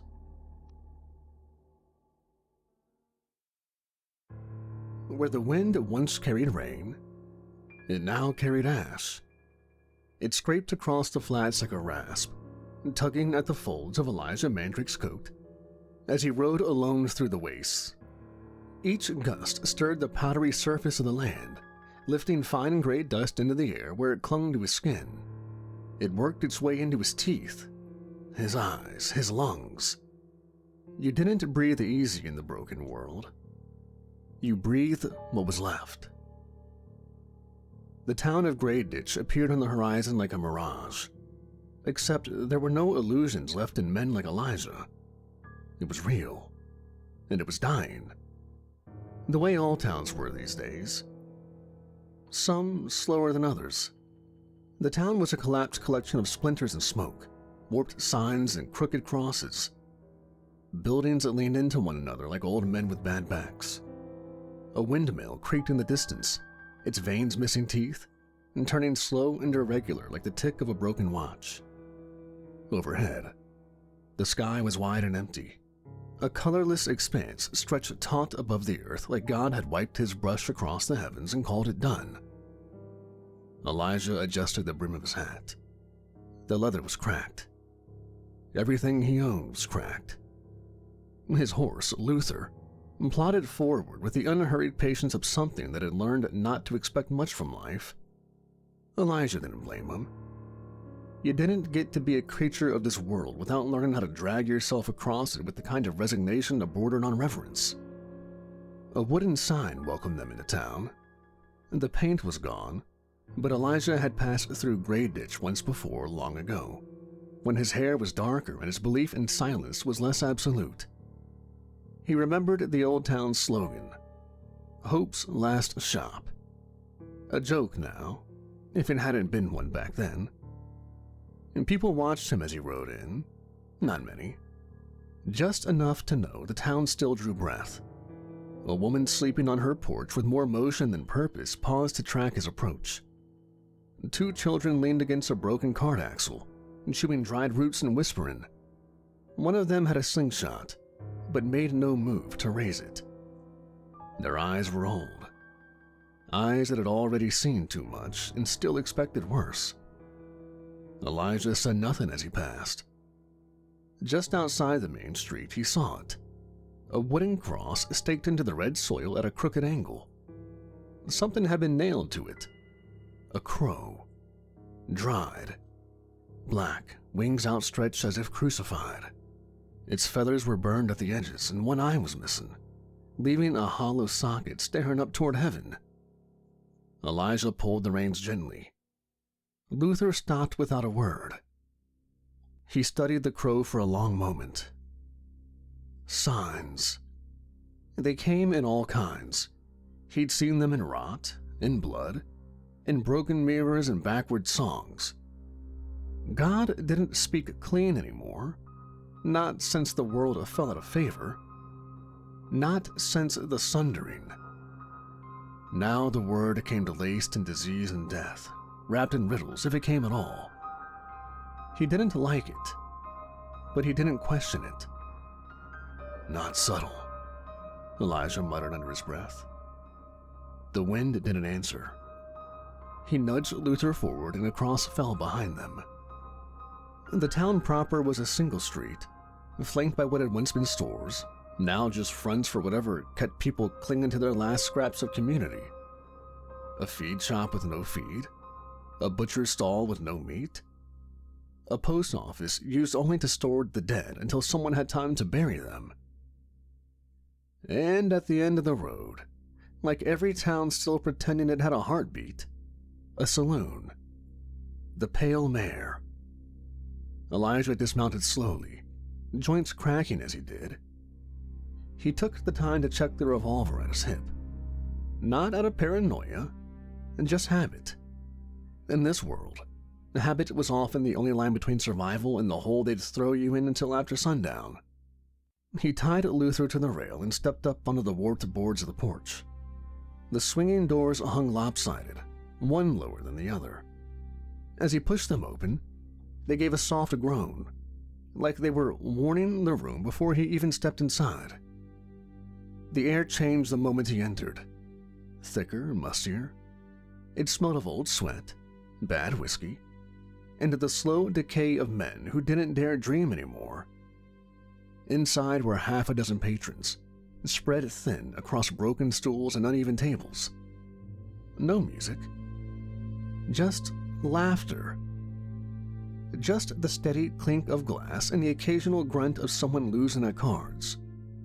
A mural covered the back wall behind the bar, or what was left of it. Once it had been a depiction of the Last Supper. Now, the faces of the apostles had been scratched out, gouged with knife and nail. Only Christ remained, his eyes watching from above the rows of liquor bottles like he was waiting for someone to ask him a question. No one ever did. Elijah made his way to the bar and sat down on the end. He didn't take his hat off. Not here. The bartender was a big man with forearms like a railroad ties and a scar down his cheek that looked like it had been given by something with teeth. He didn't ask for Elijah's name. Didn't need to. "Long ride?" the man asked, grabbing a bottle without looking. "Always is," Elijah said. The bartender poured 2 fingers into a cloudy glass and slid it across the wood. "Ain't seen one like you in a while." Elijah stared at him. "One like what?" The man shrugged. One that don't smell like piss or desperation." "Well, both." "You got that. Look." Elijah didn't answer. He took the glass, sipped once, and let it burn down. He waited for the next sign. The glass had clinked softly as Elijah set it back down. Whatever the liquid was, It hadn't been whiskey in a long time, not by pre-sundering standards, but it burned well enough. He preferred the burn. It meant he was still here. The bartender watched him for a moment before speaking again, wiping down the counter with a rag that only spread the stains around. "You passing through or you staying a while?" "Depends," Elijah said. "On?" "Whether God wants something killed here." The bartender didn't blink, but his hand stopped moving. That's how it usually went. You tell a man you're here for trouble, and he tries to decide if you mean his kind of trouble or something worse. Elijah could see it in his face, the slow, practiced stillness of a man who'd seen both. And finally, the man grunted and picked up another glass. God don't come around here much." "He doesn't have to," Elijah said. "Just sends me." They sat in silence again. The saloon didn't buzz so much as hum. Low voices, a loose card hitting wood, the creak of chairs worn to the bone. Somewhere near the back, someone laughed too loud and too short. It sounded like a bark. Elijah didn't turn. He rarely did. "Name's Graham," the bartender said after a while. "Used to run cattle out near the Red Salt Flats, before the herds got eaten up." "Elijah," Graham snorted. "Fitting. Not my choice." Graham leaned forward, lowering his voice. "You serious, huh? You really believe God's got you going down to town, picking off the bad things?" "I don't believe anything," Elijah said, taking another drink.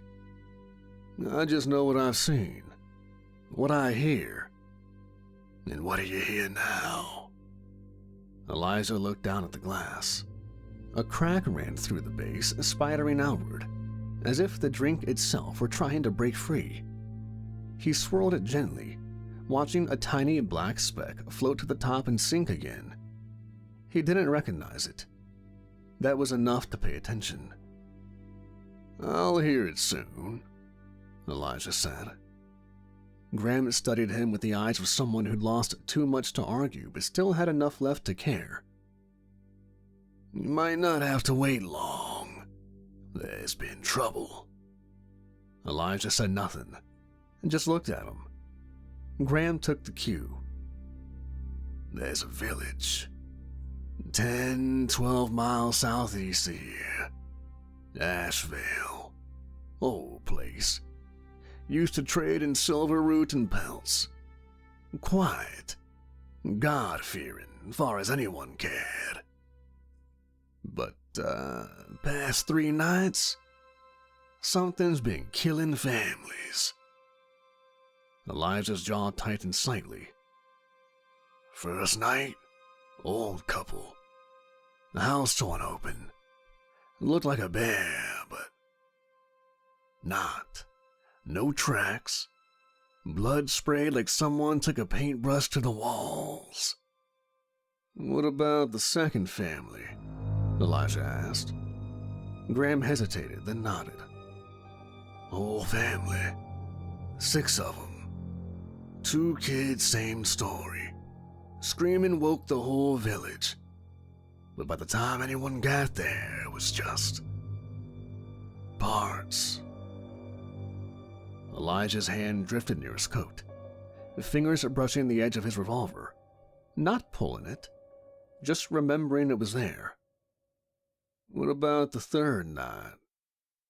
"Last night, nobody saw nothing. Just the sounds. One house empty now, torn open from the roof. Blood on the ceiling. They buried what they could find." "Anyone survive?" "Just one so far. A boy, I've heard from the folks passing through.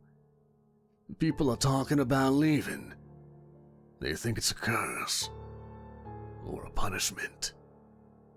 Elijah stood slowly, scraping the chair legs across the warped floor. Graham looked up. That it? You know what it is? No. But you're going. Yeah. Graham picked up Elijah's glass to clean it. He stopped mid-motion. The liquid had turned a shade darker. Blood red. A small bubble rose to the surface and popped. Graham frowned. What the hell? Elijah took the glass from him and held it to the light. He could smell the coppery scent of blood. The crack in the base had widened, bleeding upward. A thin tendril of smoke rose from it now, faint, like a whisper escaping a dying man's mouth. The air around the glass turned heavy and still. Elijah could feel it. That shift, like the moment before a thunderclap. God's breath, exhaled just enough for him to taste it. This was the sign. Transubstantiation. The liquid had turned to blood. He set the glass down gently. The crack hissed and sealed itself shut before their eyes. Graham backed up half a step.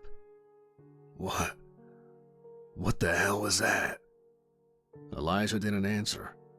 He reached into his coat and pulled out a silver coin, tarnished and smooth by years of handling, and placed it on the bar. It bore a cross and a date, 2025, the year before the sky broke. I'll be gone by dawn, Elijah said. He turned, coat flaring slightly as he walked. Graham's voice followed him. What are you gonna do out there? Elijah paused in the doorway, one boot crossing the threshold into the dark. What I always do. Listen.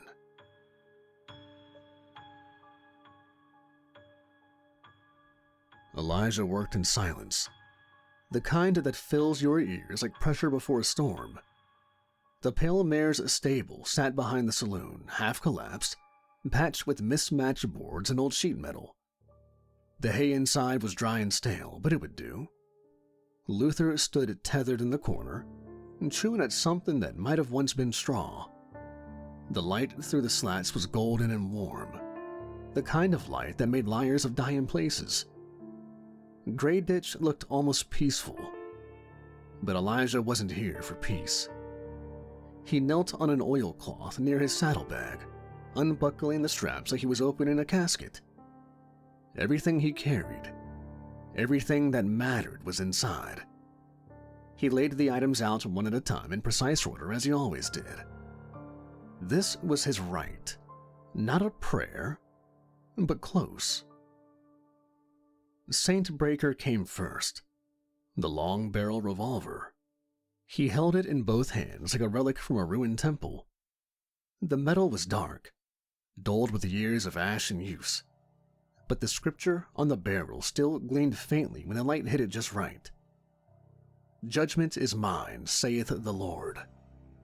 The gun had weight, not just in steel, but in memory. It had kicked in his hand when he was younger and dumber and nearly taken his thumb off. It had jammed once when he was trying to kill a thing with no eyes and too many arms. It had fired true in moments where he should have been dead. He ran a cloth along the barrel, slow, firm strokes. He didn't rush this. You didn't rush faith, not if you wanted it to hold. He opened the cylinder. 3 rounds loaded. He'd fired 2 in Grey Hollow, one into a vampire priest, the other into the floor of a church that had started whispering blasphemies in children's voices. He reached into his smaller pouch and pulled out 3 bullets. He loaded them into the revolver. He fingered a single bullet of the 2 that were left in the pouch, etched with a sigil he'd carved with a knife made from holy silver. The mark wasn't just scratched, it was bled. His own blood mixed with ash sealed into the grooves. A binding round. He only ever carried 2 binding bullets at a time. The toll it took to make them was great. Elijah cradled it in his palm a moment before dropping it back into the pouch. The Saint Breaker clicked shut with a mechanical sigh, like it was remembering something too. Next came the Psalm blade. He drew it from its sheath, which was wrapped in old cloth and kept under his coat, never far from his spine. The knife was narrow and cruel, made for puncturing, not slicing. The blade was permanently cold, even in firelight, a cold that numbed the fingertips slightly as he held it, etched down its length, barely visible now from years of sharpening. Blessed be the Lord, my rock, who trains my hands for war. He turned it over, and my fingers for battle. He whispered the verse aloud, not because he believed it would protect him, but because it reminded him why he still fought. He tested the edge against his thumb, drew a line of red, nodded once. Still true. He kissed the hilt just once, then rewrapped it with care. Then the chain of Golgotha. He unhooked it from his belt and laid it across his knee like a sacred serpent. The iron links were rough, pitted from decades of use. Each link was different, one long and thin, another fat and squared off, made from nails salvaged from the door of a cathedral burned during the sundering, or so the old preacher in Withers Pass had claimed before the fire took its tongue. The chain rattled as he lifted it. It always made noise, always, except in the presence of lies. Then it went silent. He coiled it into a perfect spiral, kissed the center, and reattached it to his belt. Then came the ring of flame. It didn't need cleaning, didn't need sharpening. It didn't come off.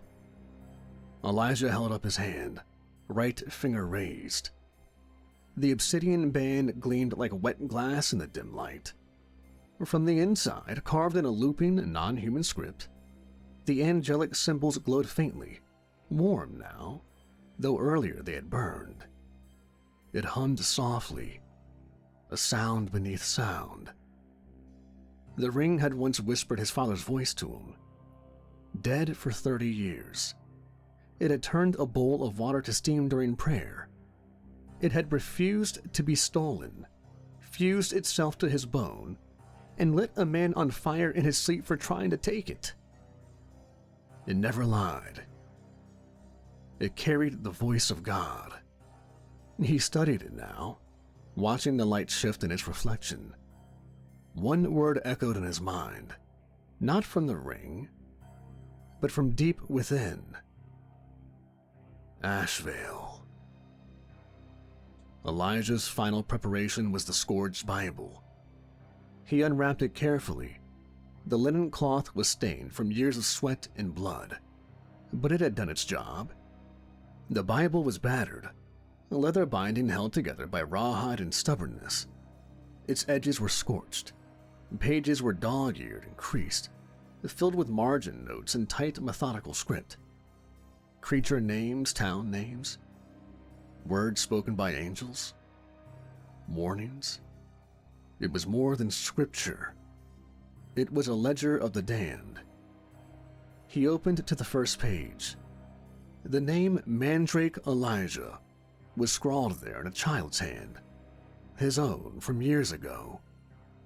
Next to it, may my blood mark only what needs to die. He turned to the latest entry in the back. Grey Ditch, Pale Mare, Ashvale next. Screams in the night. Something feeding on silence. Possible binding candidate. Prepare both rounds. He flipped a few pages forward and the Bible moved on its own. A flutter. A flip. Pages ruffled like they were windblown. It stopped. Psalm 58. The wicked are estranged from the womb. They go astray as soon as they are born, speaking lies. And beneath it, scrawled in ink not his own, and not from this world. Speak not, and it shall not feed. He stared at it for a long time. Then he closed the book. Outside, the sun was bleeding into the horizon, red and sullen. Elijah stood, holstered Saintbreaker, slipped the psalm blade into his boot, coiled the chain at his side, and he rolled the Bible back into its wrap and tied it tight, slipping it into the saddlebag on Luther's flank. He paused at the stable door. One last moment. He placed his hand on the horse's mane and whispered, "One more town." Luther didn't answer. He never did. But he always walked. Elijah stepped into the twilight. The ring of flame hummed louder. The road to Asheville was no road at all. Just two ruts worn into the dirt by the memory of wagon wheels and the passing of desperate men. No lanterns, no markers, not even mileposts. Just silence and shadows. Elijah rode through both, head low, shoulders hunched against the cold. The moon was a thin slit in the sky, pale and sharp like the edges of a sickle. Clouds dragged across it like gauze. Luther's hooves made no sound on the dry earth. Even the horse seemed to know. Whatever walked out here listened. It would take all night to reach the village. Elijah didn't mind. He liked the time between destinations. It was the only time the world didn't ask anything of him. No speaking, no shooting, no choosing. Just wind and dust and thoughts he didn't dare say aloud. The ring of flame on his finger stayed cold. Not frozen, but colder than the air. It was never wrong, not yet. Something was waiting at the end of this trail. Whether it had a face, claws, or words, he didn't know. But it had already killed 3 families. And tonight would make 4. The land around him changed the farther he rode. Scrub brush gave way to bone trees. Thin, pale things with bark like dead skin and branches like skeletal hands clawing at the sky. Their leaves had long since turned to dust. Or maybe they'd never grown in the first place. Every so often, one would creak, like it was trying to whisper something to the others. A crow landed on a branch above and watched him pass. Just one. Silent. Its eyes glinted like obsidian marbles in the moonlight. Elijah touched the handle of Saintbreaker and didn't look back. At the halfway mark, he passed a stone marker. A broken angel. One wing gone. Its face weathered smooth by wind and time. The arms still folded in prayer, but the fingers had been gnawed down to the first knuckle. Rats, maybe, or something worse. Beneath the statue, someone had scrawled in chalk, "It speaks in your voice." Elijah paused and reined in Luther. He stared at the words for a long time. The ring on his hand pulsed once, faintly. Not warm, not hot, but aware. He dismounted and stepped closer. The words were fresh, no more than a day old. Rain hadn't hit them yet. There was something else, too. A scrap of cloth nailed to the stone, fluttering in the wind. A child's shirt torn at the shoulder. Blood on the collar. He took it, folded it, and tucked it into his coat. There was no point in burying signs. He rode on. By the 4th hour, the forest thickened. Not with trees, but with presence. Every bend in the trail felt tighter. The air thinned. The temperature dropped. He could hear his own breath now, not from exhaustion, but volume. It was just loud. Everything else was too quiet.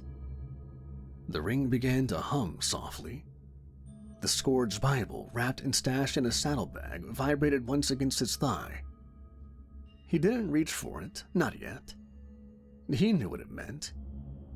He was being watched. He didn't stop to rest, not even once. Elijah wasn't the sort of man who needed comfort. He'd slept in burial pits and crypts, in the ruins of churches where angels bled light through the cracks in the ceiling. Sleep was a kindness he didn't earn often and didn't expect. Dawn came slowly, not in gold but in ash. The horizon cracked open with a dull gray light, like someone peeling a rotten fruit. Shapes emerged. Fence posts, ruined carts, silhouettes of burned scarecrows. Ashvale. A village of maybe 20 buildings, laid out in a curve like a horseshoe, all pointing inward toward a center square that held a dried-up well and a church without a cross. Chimneys coughed smoke into the air, but no one was outside. No birds, no animals. Something was wrong with the stillness. Elijah felt it in his teeth. Luther slowed. They passed the first house and saw the door was wide open. Not kicked, not forced, just open. Elijah dismounted. The ring on his hand turned hot. Inside it was red. A family of 4 torn apart. The bodies were in pieces, arranged in no pattern Elijah could understand. A woman's arm on the table, a child's head beneath the stairs. Blood had pooled under the floorboards and seeped through the cracks like sap. The house stank of meat, but not rot, not yet. Fresh death. It had come last night. Elijah stood in the center of the room, boots soaking in the edge of the blood. He didn't flinch, he didn't pray. He just said, 3 nights, 3 families. That's what Graham said. Elijah looked down at the carnage. This makes 4. The floor creaked beneath him, but not from movement. It was bloated with blood, swollen and soft like skin left too long in water. He stepped carefully, his coat brushing the corner of a splintered table. The family had died fast. That much was clear. There were no signs of a struggle. No upturned furniture, no broken lamps. Whatever had come for them had known exactly where to go. Exactly what to do. The mouths, though. That was what kept Elijah still. Not literal ones, not yet, but drawn, etched in places they didn't belong, scratched into the wood of a child's headboard, painted in blood on the hallway wall. Even the windows, fogged from cold, showed smudges where small fingers had traced circles of open mouths. Each mouth was different, some bearing teeth, others singing. He reached into his coat and withdrew the chain of Golgotha. It uncoiled with a whisper, cold iron warmed by blood, faith, and memory. He held one end and let the rest drag gently across the floor as he walked room to room. Nothing in the child's bedroom, just silence and fear fossilized into place. A half-drawn picture lay on the ground near a body too mangled to look at. The picture was of a man in a robe, standing beside a church. The words written beneath it in a child's unsure scrawl. "He promised we'd be safe." Elijah stared at that sentence for a long time. The chain twitched once in his hand. He moved on. In the master bedroom, he found the father. Or what was left of him. A hole had been torn straight through his chest. No claw marks, no burn, just void. Like something had fed, not on flesh, but meaning. Elijah crouched beside the bed and set the chain on the sheets. It burned. Only for a second. A whisper of heat across his palm, like a coal pressed gently to skin. He turned his hand, looked at the faint mark left in the shape of one of the links. It would fade. He lifted the mattress. Underneath, scrawled into the slats in something halfway between ink and blood, were 4 words. He swore, then broke. Elijah felt the weight of it drop into place like the first stone of a tomb. He didn't know who he was. Not yet. But whoever it was had made a vow here. A real one. And they'd snapped it like a branch. He holstered the chain, careful, methodical, and drew the ring of flame to his lips. He whispered low, "Show me the law." The ring warmed instantly. He waited. Nothing moved, but the Bible in his coat shifted, almost imperceptibly, a flutter of pages muffled by fabric. He took that as confirmation. This wasn't a wild kill. This wasn't hunger. This was consequence. Near the door he found a family altar. Small, humble, just a cross made from twine and a tin plate that might have once held communion bread. He crouched. The blood hadn't touched it. Not a drop. But on the wall behind it, hidden just beneath the crossbeam, someone had etched a symbol in wax. It had been smudged deliberately, but Elijah had seen it before, in a burned monastery outside Red Hollow, where a monk had renounced his order to save his brother from possession. A vow sigil. This one was cracked. Elijah stood slowly, every motion deliberate, as if he were inside a temple, because in a way he was. He looked around one last time. The mouths, the message under the mattress, the twisted altar, the children's drawing. He didn't know who the liar was, but he knew what had come because of him. Elijah came to understand what did this.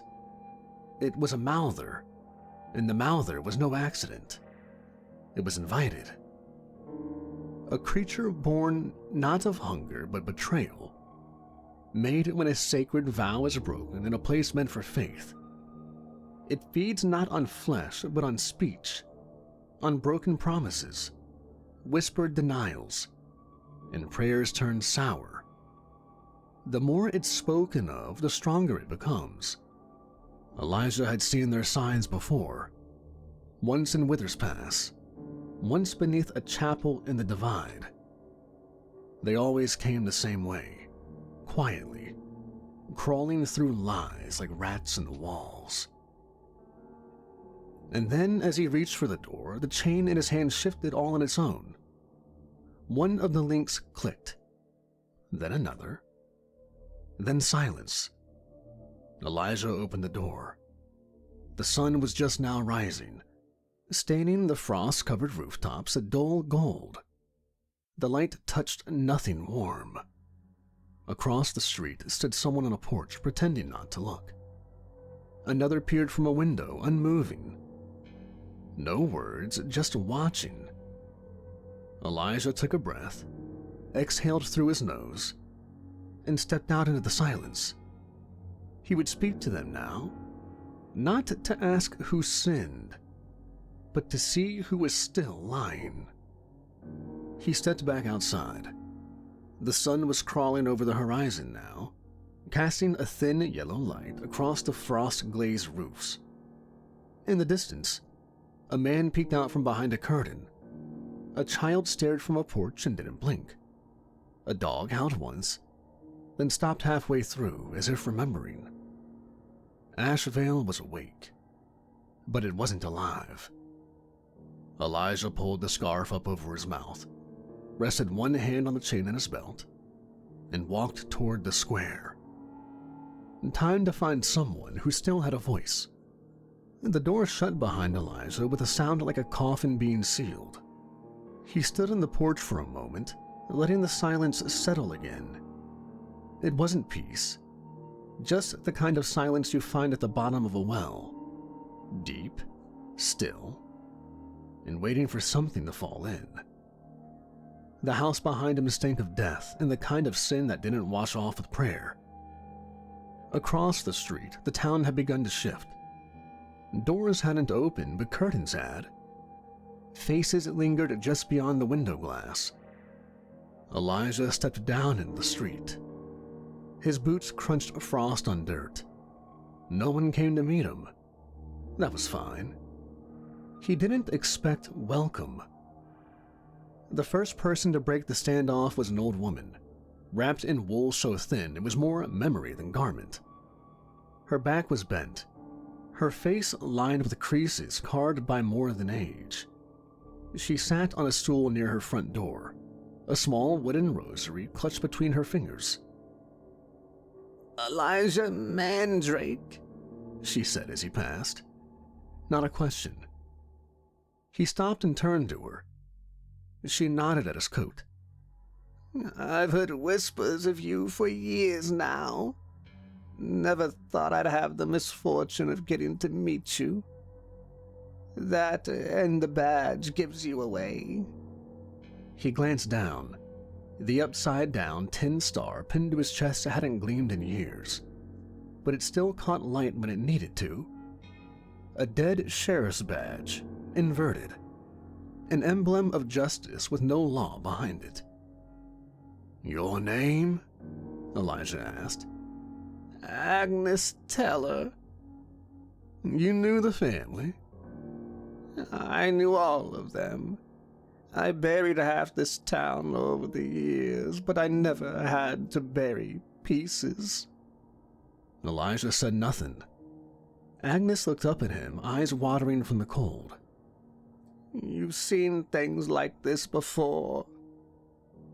"Yeah." "Will you stop it?" "Yeah."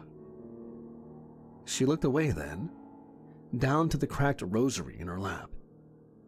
Elijah was about to walk on when she added soft. "It used to be loud here. Kids singing. Church bells. Now it's just waiting." "Waiting for what?" Agnes didn't answer. A forge sat 2 buildings down, barely operational.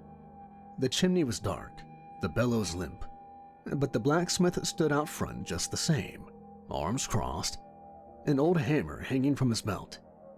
He nodded at Elijah. "Didn't think the church still sent, man." "They don't," Elijah said. "God does." The man raised an eyebrow but didn't argue. "Name's Ra, Nathan Ra. I put horseshoes on your kind a few years back, west of Rustcliffe." Elijah didn't answer it, just said, "The families. What do you know?" Rye wiped his hands on his apron, though there was no soot. "After the first kill, folks thought it was a raider, maybe feral. We started watching that night. Doors locked, guns out. Second family died anyway. And the third? We asked Father Alden to lead prayer every night. Said it was time to bring the word back into our homes. He agreed. First night he spoke strong. The second night his voice shook. Third night, he said maybe quiet was safer." Elijah turned slightly at that. "He said prayer made noise, and noise draws things." Elijah filed it away. "Has he said anything since?" "Only that we need to endure, that help would come." Rye looked him over. "You that help?" "No," Elijah said. "I'm the cost." He moved on, past shuttered storefronts, past doors that hadn't been open in days, and past people who turned away the moment he met their eyes, until he came to the well, the center of town. Dry, capped, its rope long rotted, the wooden frame sagging like a man in confession. It stank faintly, not of water, but of moss and iron, the smell of old blood. And there, sitting beside it, was a child, skinny, wrapped in a coat far too large for him, barefoot despite the frost. He watched Elijah with bright, unblinking eyes. Elijah stood a few paces away. The boy didn't move, didn't speak. Elijah crouched slowly, resting a hand on his knee. "Your name?" "Nothing." "You live nearby?" Silence. Elijah's eyes narrowed slightly. The boy opened his mouth. There was a stump where his tongue should have been. No fresh blood, no bandage. It had healed long ago. Elijah didn't react, just studied him for a moment, then reached into his coat and pulled something small from the pocket. A coin, old in copper and stamped with a cross. He held it out. The boy took it gently and curled it in his fingers. Elijah stood. "You hear them at night?" The boy nodded. "See anything?" A pause, then another nod. Elijah's hand drifted to the pouch around his neck. He touched the finger bone of Saint Merciful beneath his shirt. "Not yet. Not here." Behind him, someone cleared their throat. He turned. A man stood a few paces back, tall, tired, sunken in the cheeks. A collar marked him, though not in black. Brown cloth, rough stitched, with a simple wooden emblem dangling from his neck. Father Alden. Elijah turned to greet the man. "Preacher. You've been in the house?" "Yeah." A pause. Tension like static in the air between them. "I assume you've seen worse?" "I don't measure sin in weight." Alden flinched, just slightly. I want to help, if you'll let me." "You can start by telling me what you've been praying for." The preacher blinked. "What?" "Your God's been quiet. So who have you been praying to instead?" Alden opened his mouth and closed it. I don't know what you mean." But Elijah wasn't listening anymore. He turned, walking away back toward the well. He didn't need a confession yet. He just needed the truth to shift under someone's feet. And it just had. Father Alden didn't wait for a response. After Elijah turned away, the preacher stood there a moment longer, eyes flickering like a candle trying not to gutter. Then he turned and walked back toward the church. His shoulders sagged more than they had moments before, as though the ground had grown heavier beneath him. The doors to homes and hovels began to open in silence one by one. The people of Asheville emerged not in conversation, but in motion, heads down, arms wrapped across their chests. Some looked toward the church. A few glanced back at Elijah, then quickly away. They followed Father Alden up the hill, not with reverence, with habit. Only one stayed behind, the boy. He remained seated by the dry well, knees drawn up, hands inside the sleeves of his oversized coat. The copper coin Elijah had given him was clenched in his fist, his knuckles white around it. He didn't look scared. He looked like he was waiting. Elijah approached slowly, the sound of the townsfolk shuffling into the chapel fading behind him. The creak of the church doors echoed once. Then it was just wind and silence between them. He crouched next to the boy, knees grunting as he did. The well smelled worse up close. Mold, iron, and something older. The scent of stagnant earth turned sour. "You stayed," Elijah said. The boy turned his head slightly but didn't nod. Elijah reached into his coat and pulled out the leather pouch from around his neck. The tie came loose with a familiar resistance. Inside, wrapped in a piece of linen, was the finger bone of Saint Merciful, smooth, pale, worn to a dull yellow. He held it out to the boy. "You ain't gotta speak, but if you seen it, I need to." The boy looked at the bone, then at Elijah. His gaze wasn't afraid, It was tired. He reached out and took the relic gently in both hands. Elijah closed his eyes. The air changed, and everything fell away. He was somewhere else. Not standing, not kneeling, just present. Inside the boy's memory. There was a smell. Smoke, sweat, wet wood. The sound of someone crying. A door slamming, then silence. And then the whispering. Not one voice. Many, dozens, hundreds, all layered, some male, some female. Some that didn't sound human, all speaking at once. But not in chaos. In unison. Like a congregation reading scripture from different books.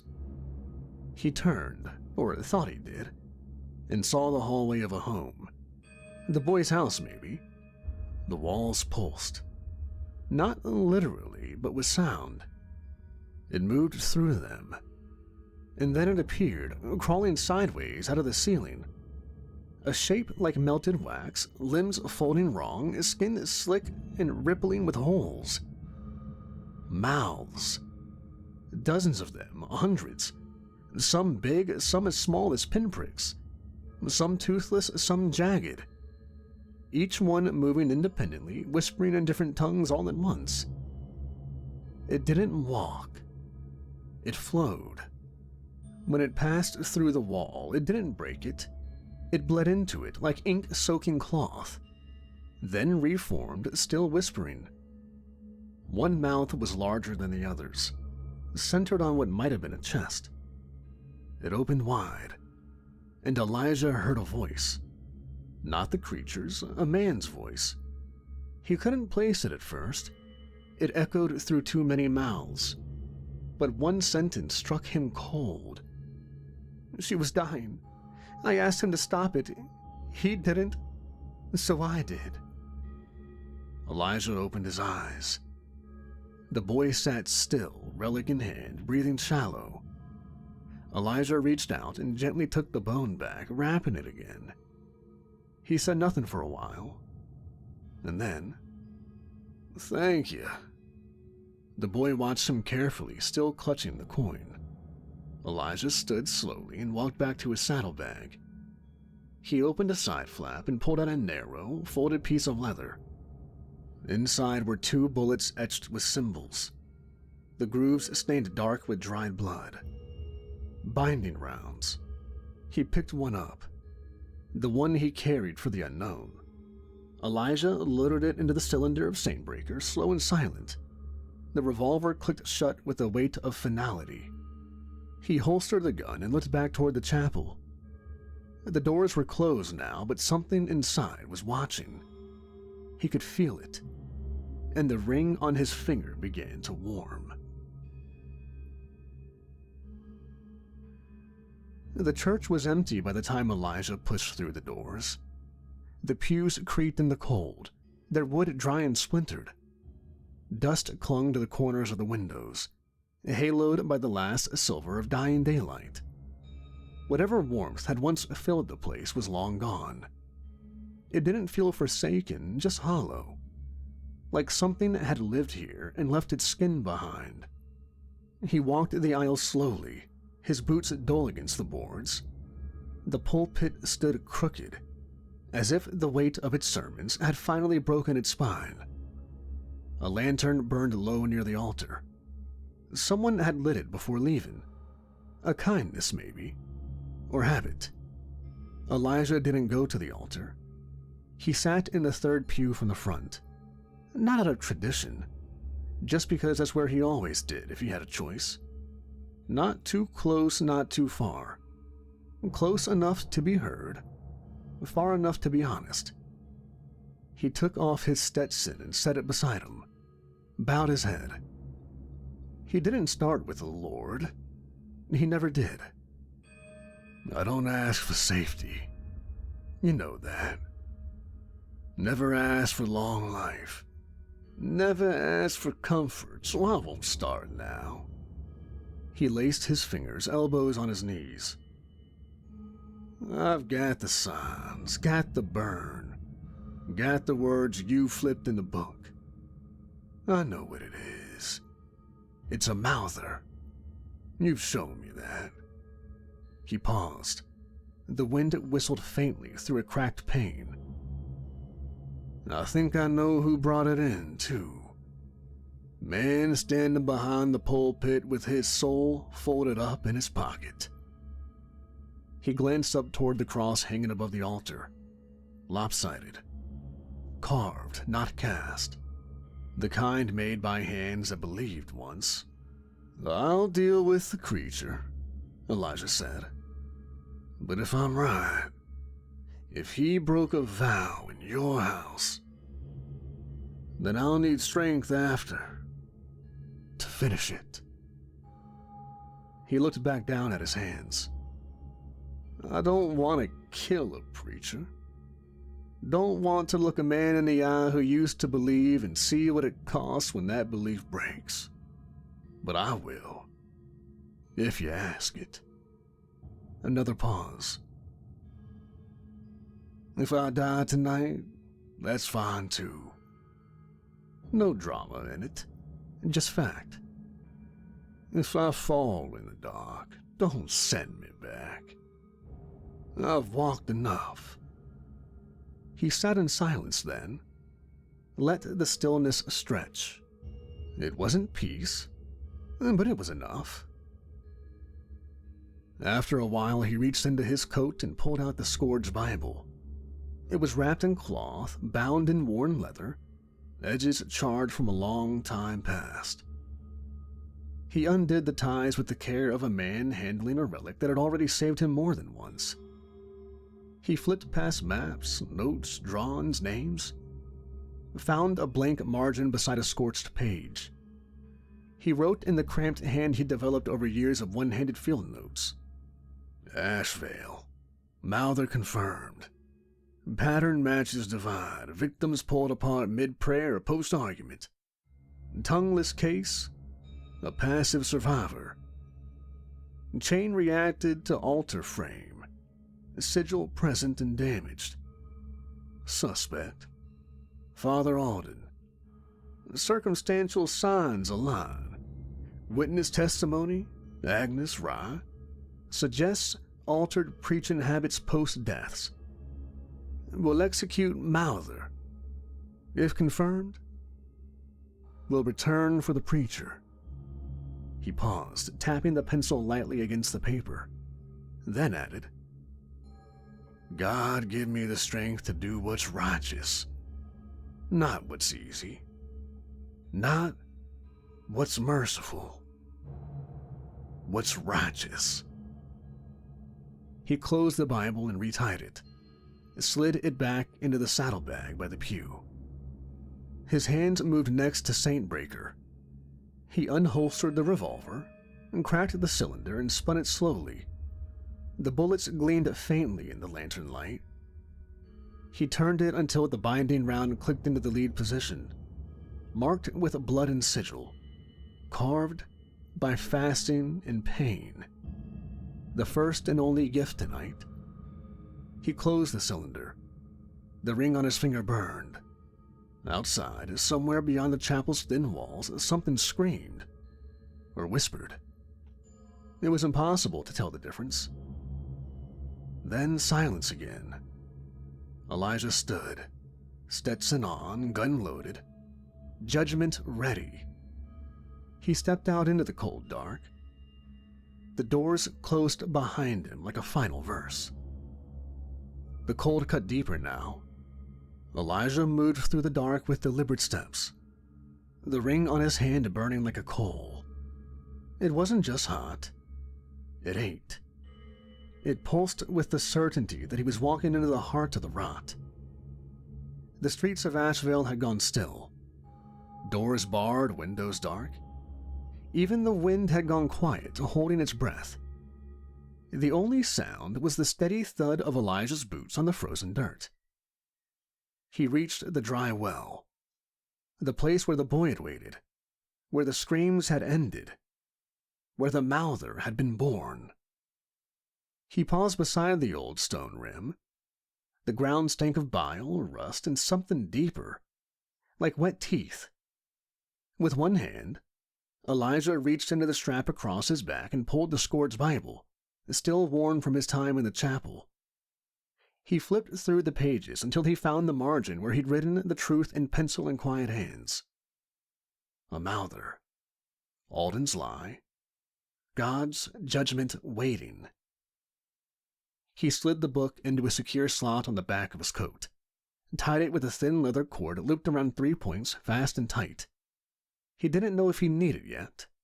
But when you kill something born of words, you brought scripture. The ground vibrated beneath him. Not an earthquake. A ripple. Like something breathing beneath the soil. He drew Saintbreaker, cracked the cylinder, and spun it once, making sure the binding bullet was first in line.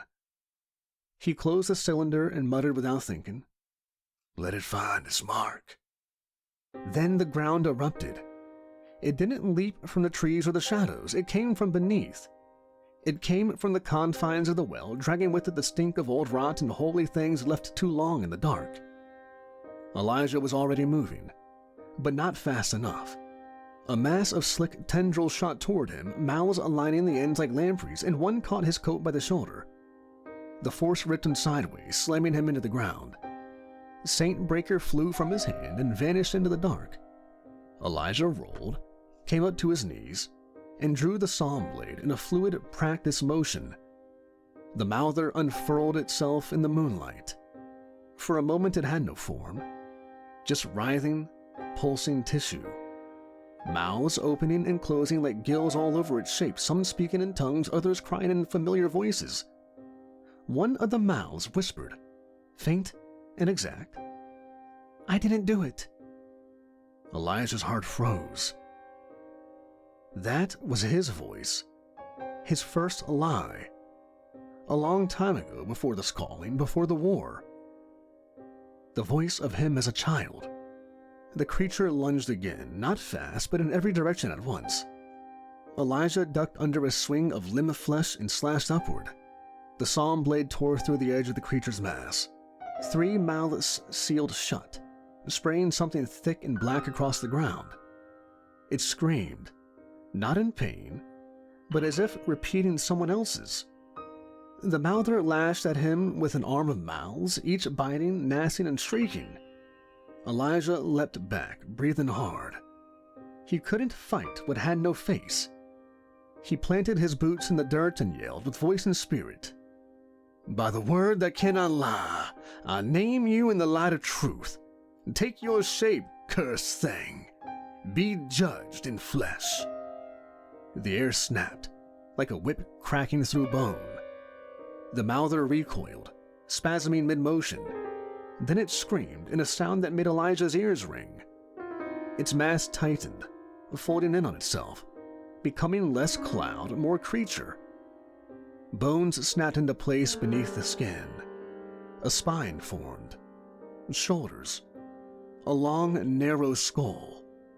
It rose, slow and deliberate, into a shape 7 feet tall, thin and unnatural with 6 limbs, all jointed wrong, some ending in clawed fingers, others in grasping mouths. Its entire surface was covered in those gill-like slits, and each slit opened and closed rhythmically, speaking as they breathed. Some prayed, some whispered, some just screamed. One of the mouths whispered again, "I didn't do it." Elijah stood across from it, panting, blade ready. The real fight had begun.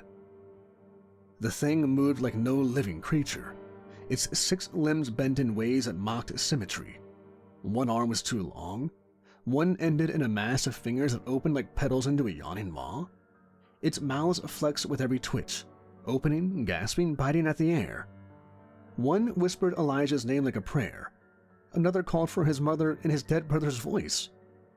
It came at him in bursts, now crawling like a spider, now upright like a man, now leaping sideways with arms outstretched like a broken angel. Elijah fought in silence.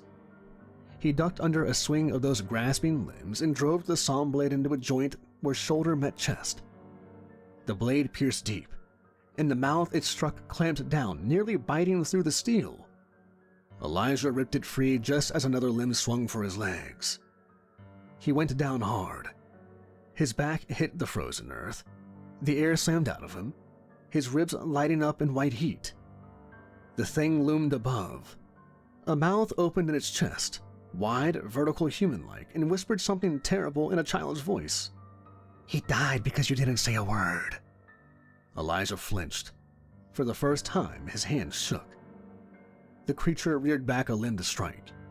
He rolled, barely dodging the blow, and came up gasping, clutching his left side. His ribs were cracked. Maybe worse. He coughed and tasted copper. He needed a second, a breath, a break. The mouther didn't give it. Elijah got to his feet in pain and backed away, blade held low.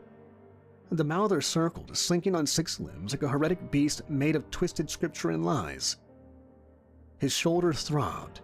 His side screamed. The ring on his finger pulsed, burning hot against his skin. He couldn't overpower it, so he'd outthink it. He reached into his coat, past the scorched leather and blood-stained wool, and pulled free a small glass vial, dark liquid inside, thick and old. Holy oil, sanctified in silence, a gift from a dead bishop. He popped the wax seal with his teeth and dumped the contents over the saw blade's edge, coating the steel in thick, blessed black. Then he pulled free the chain of Golgotha from his belt. The weighty iron rattled with memory, and wrapped it once around the blade's hilt. Elijah looked to the stars of the night and the heavens and muttered a prayer under his breath. The psalm blade roared to life and flames. The thing hissed. "Come on, then," Elijah said. The creature lunged. Elijah met it head on. He rammed the blade and chain forward like a harpoon.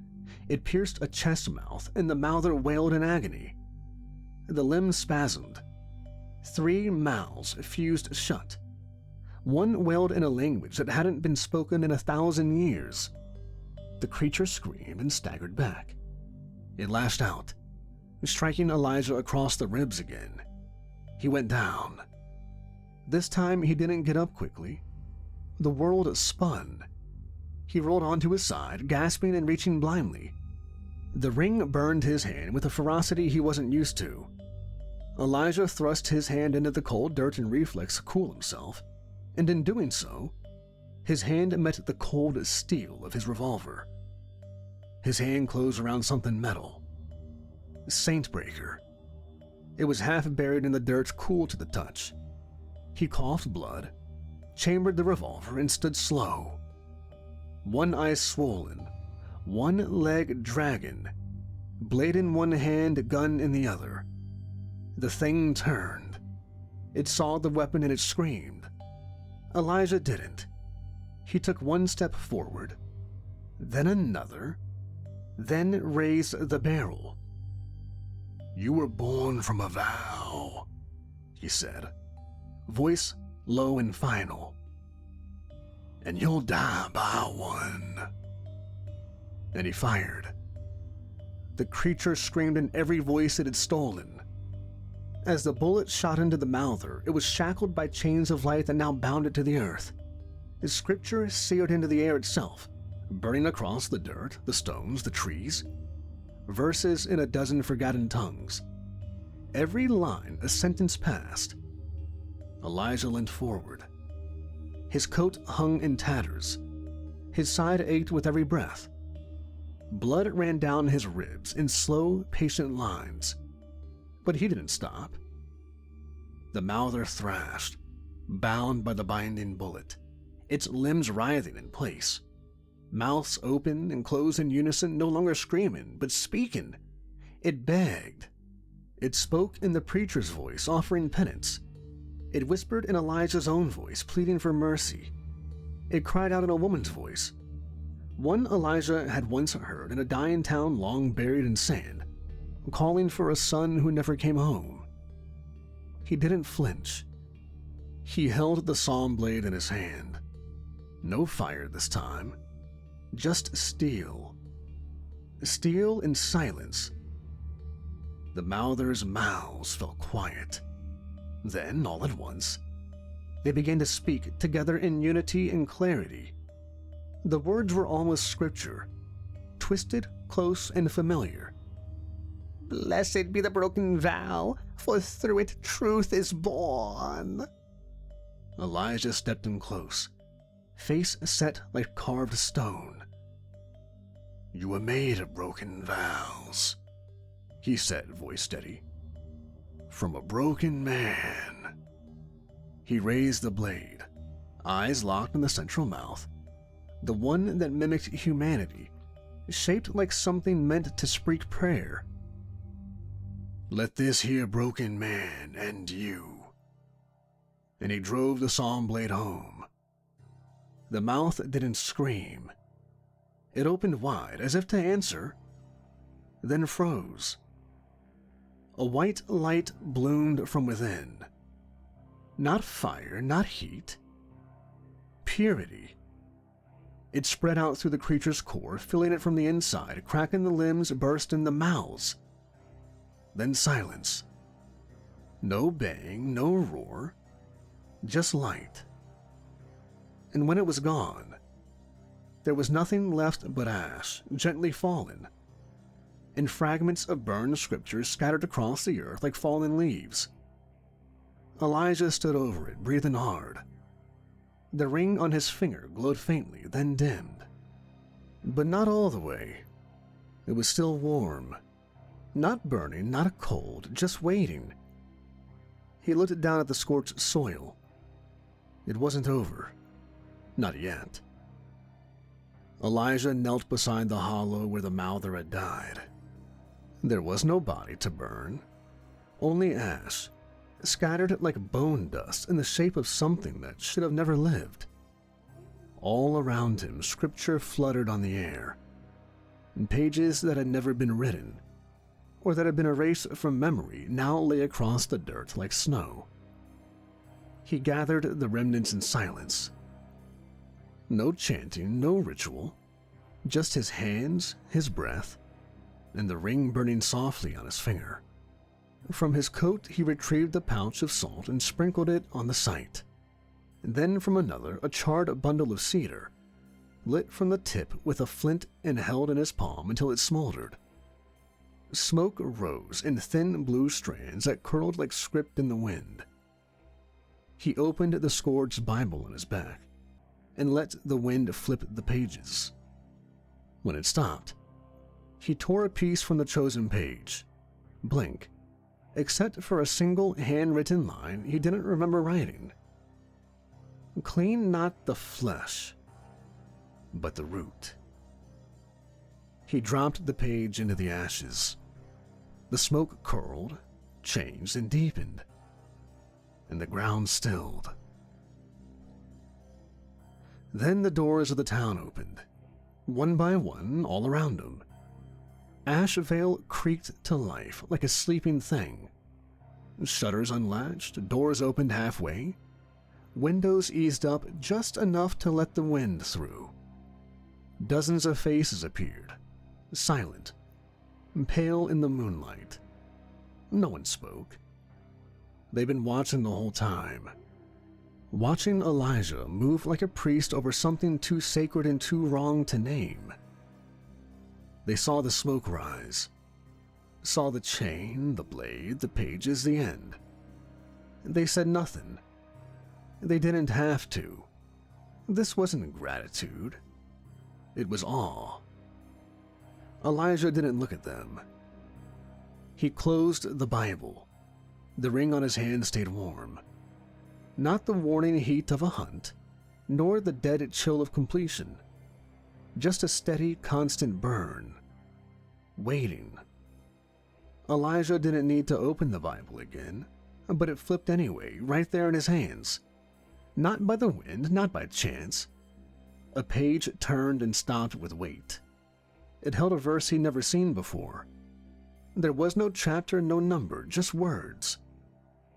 The beast is bound, but the sin still breathes. He let the book close, and he understood. This wasn't finished. It was paused. Elijah turned toward the silent crowd. The townspeople were still gathered near the edges of the square, around the broken well and the scorched earth where the Mouther had burned. The smoke still hung low. The salt hadn't settled.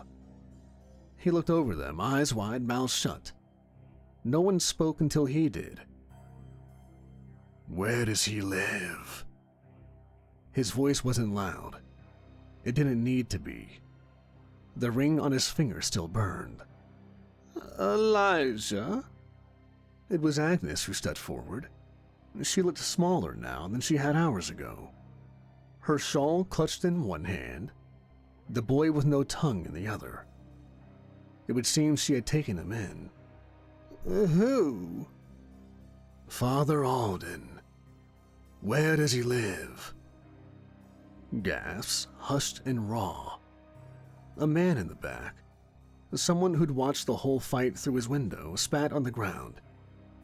"You think that preacher brought that thing here?" "I know he did." "How?" someone else asked. "He prays. He's led us since the old storms. He—" "Do you know what a Mouther is? Do you know how it's born?" The crowd was silent. He nodded. "Didn't think so." Elijah stepped forward, not pacing, not posturing, just moving like the weight of what came next needed to be carried on foot. "A Mouther isn't summoned. It's not conjured by rites or circles or blood spilled on an altar." He stopped. Let the words settle. "It comes when someone breaks a vow. Not just any promise. A sacred one. A vow made in a holy place, spoken with faith, and then shattered." Some people looked down, others just stared. Agnes pointed slowly and trembling. "Fourth house, east of the chapel, the blue door." Elijah nodded once. "Thank you." He started walking. The crowd followed. They didn't want to, but they did. The house was quiet and neat. Curtains drawn, a candle burned inside. Elijah walked up to the door and knocked once. No answer. He knocked again, louder, still nothing. Then he reached out, grasped the handle, and slammed his shoulder into the door. It burst inward. Inside, the room smelled of old paper and oil. There were books, shelves, a table with untouched bread, and an open bottle of communion wine. Father Alden sat in the back corner, cross still around his neck, face pale and damp with sweat. "You shouldn't be here," Alden whispered. "You know why I am." Alden shook his head, eyes darting to the open door, to the people gathering behind Elijah. "Elijah, please." "You made a vow, in a place of faith. You asked God for something, and when he didn't answer the way you wanted, you turned your back on him." No, I only..." "You spoke the words. You made a vow to him for his mercy, and when the mercy didn't come, you spat in his face." "It was for her. I loved her. I didn't want her to die." The room went silent. Outside, the crowd had pushed closer to the door. "You broke the vow," Elijah said, stepping into the room. "You didn't just stop believing. You denied him in his house." Alden looked away. "You fed that thing. It crawled out from your mouth and it fed on your silence for years." Alden's face twisted. His shoulders sagged. Tears fell, wet and ugly. "I didn't know.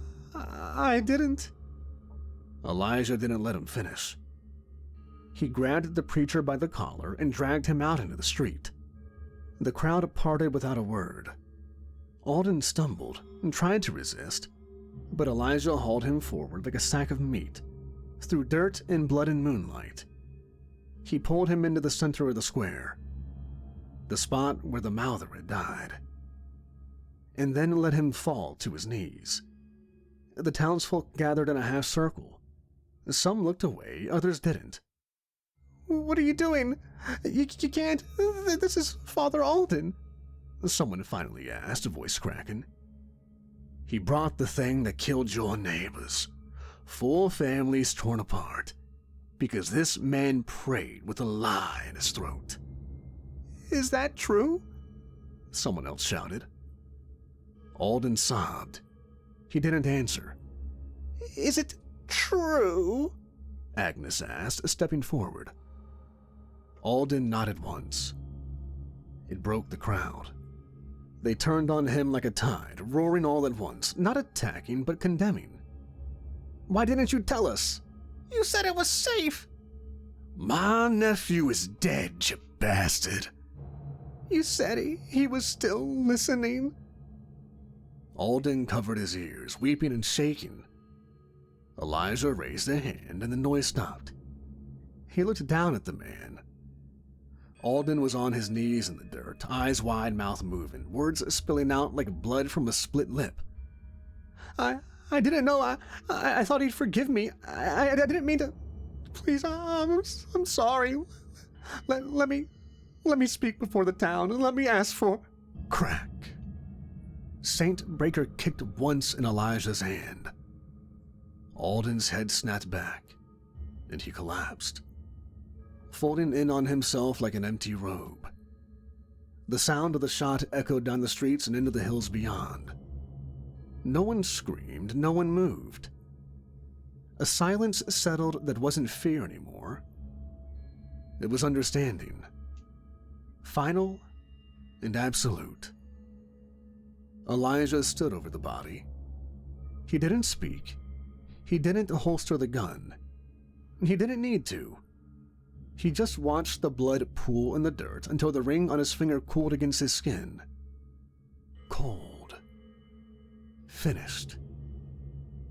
The shot still echoed when Elijah turned his back on Father Alden's body. He didn't wait for a burial. He didn't expect one. The town stood frozen behind him, some crying, some silent, all of them caught in the shadow of something heavier than mourning. They had followed Father Alden for years, let him guide them, and trusted him, and he had brought the mouth of hell into their homes. Elijah holstered Saintbreaker, slow and deliberate, then walked straight to his gear. There was no ritual in the way he moved, just a man who had done this before, and would do it again. He saddled Luther without a word. The horse didn't spook, just stood calm and ready, like it always did after the gun had been fired. The psalm blade was wiped clean and resheathed. The scourged Bible was strapped across his back, pages still singed from the fight. It hadn't opened since it gave that final verse. That was fine. It would open again when it needed to. Elijah pulled on his coat, checked the pouches. He would need to get his ribs looked at. He winced but didn't pause. Pain wasn't new. By the time he threw a leg over Luther's back, the townsfolk were just beginning to move again. Someone knelt near Father Alden's body. Someone else called for a shovel. But no one called out to Elijah. No one asked him to stay, and he didn't offer a word in return. The job was done. That was enough. At the edge of the square, the mute boy stood again. Same coat, same coin, same silence. He didn't wave. He didn't blink. Just watched. The ring on Elijah's finger cooled as he left the town, then pulsed once, soft, then again, warmer. Elijah didn't look down. He already knew. As he rode toward the road out of Asheville, the wind picked up. The Bible on his back shifted, pages moving as if by their own will. The ring grew warm again. Not burning, not urgent, but undeniable. All ready. Not even a day. God didn't wait. He didn't always reward obedience with rest. He gave the next name, the next place, the next sin to be hunted down and silenced. Elijah rode on. His ribs ached. His coat was stained. And the warmth on his hand told him the work wasn't over. It never was. The town of Asheville shrank behind him. And somewhere up ahead, past the dust and dry wind, another lie had taken root. Elijah didn't pray. He didn't ask why. He didn't need to. He just followed the call. It had been months since Elijah had dealt with the mouther in Asheville, and months since he put a bullet between Father Alden's eyes. Months since he'd left that frostbitten town to bury its dead and reckon with his guilt. Since then, he'd seen to the killing of 5 demons and a dozen more or lesser creatures, feral ghouls with melted eyes, a vampire who'd roamed a burned-down highway church, and a succubus that had seduced a whole water commune into its death by dehydration. They all died like the rest, some with screaming, some with silence, but all with judgment. This town, he didn't know if it had a name or if it had forgotten it, had become his reprieve, an old-world ruin of what had once been Las Vegas. The neon was dead, but the sin hadn't faded. The buildings stood like rusted ribs. The streets were loose sand and melted asphalt. Every corner carried a whisper of the world that had been, back when the lights had buzzed and money changed hands like blood. Now there was whiskey, sex, and the kind of laughter that always sounded a little too close to crying. For the past week, Elijah hadn't lifted a weapon, hadn't heard the ring hum. No visions, no pages turning in the scourged Bible strapped under his coat, no signs, only the ache in his ribs from old wounds and the dull edge of sleep that never seemed to sharpen. It was in every way a miracle, and he didn't trust it. Still, when the time came, he paid his coin and climbed the stairs of the inn with a woman whose smile didn't reach her eyes. She asked no questions. He liked that about her. Now they lay together in the dim light of a cracked lantern, the sheets twisted around her legs, Elijah half dressed and half asleep, the sweat not yet cold on their skin. Her name was Jennifer. Not a name made for this world, not anymore. Too clean, too suburban. But she said it without irony and without shame. It fit her in a way that made him think she never had the chance to be anything else. Her eyes were brown, sharp, and untrusting. Her voice was smoke and steel. "You're not like the others who come through here," she said, lying beside him, one hand resting flat on her stomach, the other tucked under her head. Her voice wasn't flirtatious. It was observational, curious. She looked at him like he was a puzzle that he refused to finish. Elijah didn't respond right away. He stared at the ceiling, one arm under his head, eyes half-lidded. The lantern cast flickering shadows that looked like wings every time the wind caught the shutters. He hated how often he saw wings and shadows now. "They always talk," she went on. "Loud, like their voices will make them big enough to forget they're scared. You don't say much at all." "I talk when there's something worth saying." She turned to her side, propped up on her elbow. "And was tonight worth saying anything over?" He didn't look at her, but the corner of his mouth turned just slightly. "Depends on how much of the coin you're gonna give back." Jennifer gave a low, amused hum and pushed the sheet off her legs. She was already reaching for her clothes, piece by piece, gathered from the floor. No shame in her. Just the easy routine of someone who did this often, but not carelessly. Elijah, right? He nodded once. You always passing through? That's the idea. You looking for something? He slid his legs off to the side of the bed and started pulling on his shirt. Not looking. Just going where I'm told. She paused, glancing over her shoulder as she hooked her bra behind her back. By who? He didn't answer immediately. The silence stretched, long enough that she almost moved on. God, he said finally. Jennifer blinked, then gave a small scoff. You don't look like a preacher. I'm not. You don't pray. I do. Don't wear robes. No need. You screw like a man who's trying to forget something. That made him pause. He looked at her then, just briefly. Eyes like dust and gunmetal. Tired, focused. Hollow in the way a grave is hollow but not empty. Ain't trying to forget. Just trying to feel something else. That silenced her just for a moment. She pulled her boots on without another word, then reached for her coin. He handed it over, no argument, no fuss.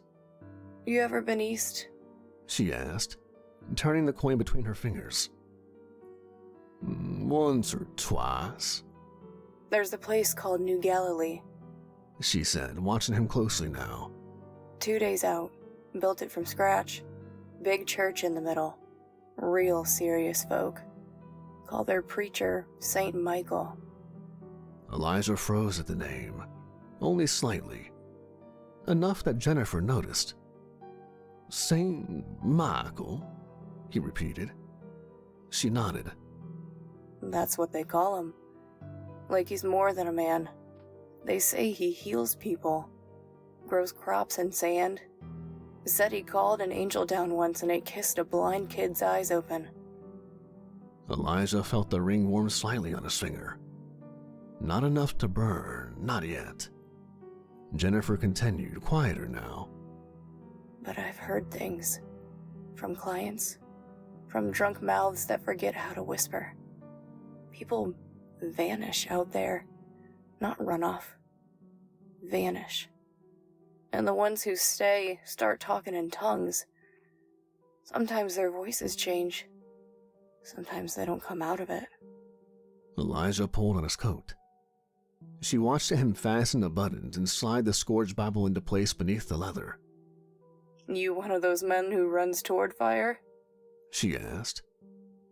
I don't run anywhere. She gave a nod, almost respectful. You gonna go?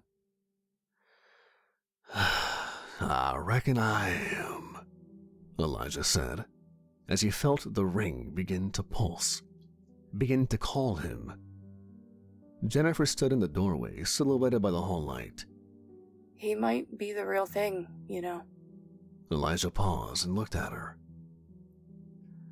And so was the last one. He walked past her without another word. Downstairs, the bar was already roaring, and east, the ring burned just a little hotter. The bar behind him roared with broken laughter and off-key hymns. Glasses clinked, boots scuffed wood. Somewhere, a piano tried to hold a tune and failed. Elijah stepped out into the light like a man walking into something he already saw coming. The sky was thick with stars. No moon. Just open dark. The wind kicked dry grit across the road, lifting old wrappers and sun-bleached bones from the street gutters. Above, the shattered sign that once read, Paradise Casino, buzzed weakly, the sea flickering like it couldn't decide if it still believed in the word. He lit a thin match on his boot, touched it to the stub of a cigar, and walked. The stables were a few blocks off, half collapsed and boarded in places, but dry and well kept. The stable hand was long gone, passed out dead or drunk. Didn't matter. Elijah opened the stall and found Luther waiting. The black horse was broad-shouldered and still as stone, only the twitch of an ear acknowledging Elijah's approach. He was a huge beast of burden, a Clydesdale, fit for fighting, fit for whatever Elijah and the Lord required. His eyes were calm and unmoving. He didn't stomp, didn't shake, just turned his head as Elijah reached for the tack. "You remember Ashvale?" Elijah murmured. Luther blinked slowly.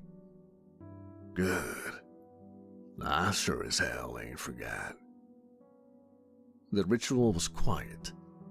Not holy, not magical, just methodical and reverent. Elijah rolled out the bedroll, laid out the tools, and got to work. He checked Saint Breaker first. The cylinder clicked clean. Every bullet accounted for. The binding bullet, unused, gleamed faintly in the lantern light. He spun it once, slowly, then closed it with a practiced flick. He had still yet to replace the binding bullet from Ashvale. He now only had one. The psalm blade came next, pulled from its sheath and run across a leather cloth. No nicks, still sharp. He wrapped a single link of the chain of Golgotha around the hilt, not for combat, just to remind the blade what it was meant to do. The Scourged Bible was open last. Elijah flipped past Ash Street's pages until he found the most recent margin notes. Dried blood near the bottom. A town's name written in smudged pencil. Ashvale. Below it a single word. Mouther. He stared at it a moment longer than he needed to, then closed the book and strapped it to the small of his back beneath his coat. The ring of flame pulsed once, just enough to warm the bone. Elijah pulled the finger bone of Saint Merciful from its reliquary and checked the clasp. Still sealed, still holy, still heavy. He stood, stretched the pain from his spine, and looked at Luther. "No idea what we're riding into," he said, voice low and certain. "But the ring's heating up." Luther shifted just once. Elijah took one last drag from the cigar, crushed the ember beneath his boot, and threw his coat over his shoulders. The world didn't give him a sign. It never did. The only signs to be trusted would come from God himself, in the ring. He led Luther out of the stall and into the dark, where the road waited without welcome. The lights of the old city shrank behind him, a blur of rusted neon and cracked glass swallowed by the dark. As Luther trotted slowly along the broken highway, Elijah didn't look back. There was nothing worth remembering behind him. The only thing that ever mattered was what burned ahead. The stars above were sharp and cold, too many of them now that the sky had no satellites or smog to hide the view. They looked down on the land like distant watchers, patient, uncaring, and ancient. Elijah rode through what had once been suburbs. Now they were bone gardens. Ruined cul-de-sacs stretched to the horizon, husks of homes with walls blackened by fire and time. God's judgment of the sundering from the time before rained hard here in the city of sin. The places which were the most unholy seemed to have been treated the worst. A playground lay half buried in red sand, its side melted down one side. A child's tricycle embedded in a tree like it had been thrown there by the hand of God. There was no wind, only dust that moved like breath from a sleeping beast. Luther's hooves echoed down a cracked overpass. Below, a dry river ran down through shattered concrete. The world had bled out here. You could feel it in your teeth. The ring on Elijah's finger burned. Throughout the night and throughout the day, Elijah had crossed into Badland country. Scrub bush and salt flats, low hills and bleached rock spires. He dismounted in a narrow canyon choked with wind and old broken fence posts. That's when he heard them. Too light for boots, too fast for man. Ghouls. They always came in small packs out here, crawling from the caves like rats in need of meat. Elijah didn't curse, didn't reach for Saintbreaker. He stepped away from Luther, letting the horse back against the slope, and drew the saw blade in one fluid motion.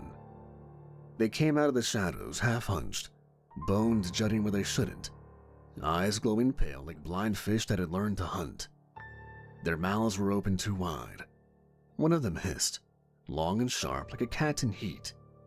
4 of them. That was all. Elijah didn't move. The first one lunged, low, fast, bone spike arms raised. He sidestepped and brought the blade across his neck. The silver cut through cartilage and tendon like it was made for nothing else. The body dropped before the head finished turning. The second was smarter. It came from the side, but Elijah had already stepped into its blind spot, spun the blade up, and drove it beneath the creature's chin.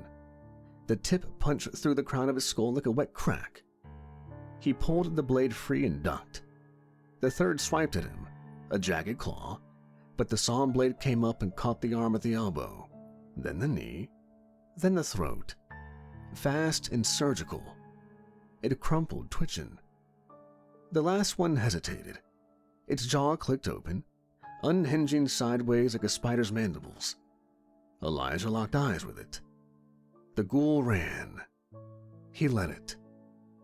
He wiped the blade on one of the corpses and sheathed it. Didn't speak, didn't pray. There was no reason to thank God for making him a killer. He just got back to work. That night, Elijah made camp beneath a rusted billboard that once advertised perfume or pills. The wind bit at the fire, but he kept it small, just enough to heat his hands and ward off anything weaker than guilt. He ate from a tin, drank from a blackened canteen, didn't sleep with both eyes closed. Before he lay down, he looked up at the stars again and whispered a single line. Not scripture, just memory. Ain't no rest. The fire crackled, and Elijah took to sleep for the night. The sun rose red and slow behind Elijah as he rode east. The light cut across the flats in long spears, throwing shadows from rusted guardrails and dead cacti. The old highway beneath Luther's hooves cracked and groaned like it hated being remembered. The air smelled of sun-baked metal and dry blood gone to dust. He didn't speak, just rode, the rhythm of the horse and the wind carving a kind of meditation out of the silence. A buzzard circled once overhead, then another. They didn't land. Whatever they were waiting for hadn't died yet. By noon, the terrain had changed again, less open now and more treacherous. Valleys of blackened stone carved by heat that hadn't come from sun or magma, but something older. Broken fence posts marked a road that no longer connected anywhere. Signs pointed east, still clinging to the names of towns that hadn't drawn breath in decades. Red Bluff, Mercy Hollow, Galilee. Elijah didn't stop riding until the dust on the horizon resolved into shape. Not ruins, not monsters. People. A caravan, 5 wagons deep, rolling west. Wood-painted, sun-bleached cloth flapping like prayer flags. No guards, no guns on show. Just smiling faces and raised voices. Elijah slowed Luther as they neared. One of the riders waved. "Traveler, you headed toward the light, then?" Elijah didn't answer. A woman walked alongside the third wagon, handing out papers. "The gospel of flame, the new word of the Lord, come and be made whole." Children in rags sang in unison from the back of a flatbed. "He walks on fire, he sings with angels, he holds the light in his hands." One of the men waved Elijah closer. His smile was too wide and his eyes too bright. "You're from far out? St. Michael's a real thing, friend. I seen him raise a woman from her own grave. Her flesh was green and bloated, and she opened her eyes and wept with joy." Elijah looked at him flatly. The man faltered just a little. "Well, he speaks with the messenger itself, you know. An angel, a real one. Wings like sunlight and a voice that makes the wind stop. You'll see." "I'll see," Elijah said and nudged Luther on. As they passed, one of the wagons started playing music from a broken speaker. Recorded chants warped by age and static. They sang of light. They never mentioned God by name. The ring burned in his hand. Just faint enough to ignore, but not faint enough to forget. By dusk, the land opened again. Long red plains and jagged foothills looming in the distance like crooked teeth. New Galilee was near. He could feel it. Not in the ground, not in the air, but in the silence. The way the wind stopped carrying sound. The way the stars felt to come early. Elijah made camp in the hollow of an old shipping yard. Rusted containers stacked like tombs, their doors chained shut by time or warning. He built no fire tonight, just rolled out of his bedroll, sat with his back against a container, and opened the Scourge's Bible. It didn't flip, it didn't hum, just waited. So did he. He watched the dark for a long time before sleep finally came, and in his dreams, a voice not his own whispered scripture that didn't exist.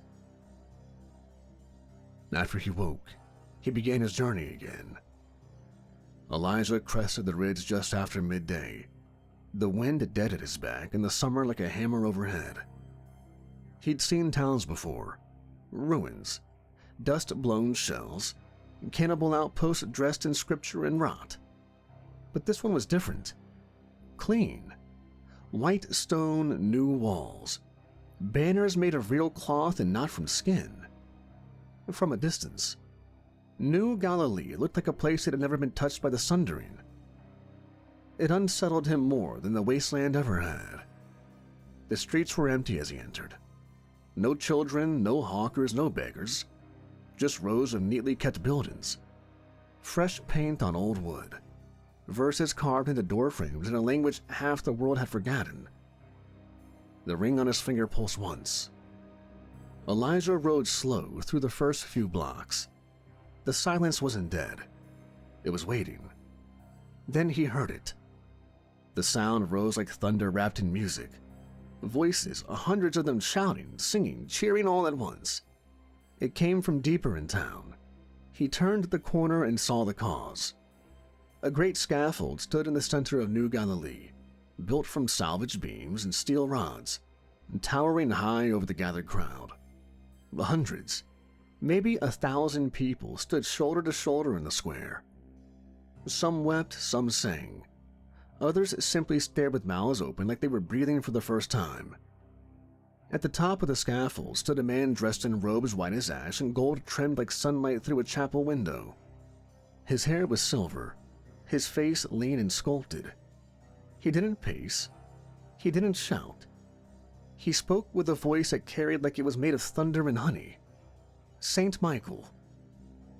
"And lo," he said, arms spread, "the Lord did not come to punish, but to perfect. He did not send wrath, he sent light. Not the kind that burns, but the kind that wakes the soul." The crowd roared. A wave of noise, raw and desperate, rolled through the square like it could knock down the scaffold. Elijah stopped just short of the crowd's edge. He dismounted and tied Luther to an old fence post. No one noticed him. No one cared. Michael continued. "The old world worshipped from fear.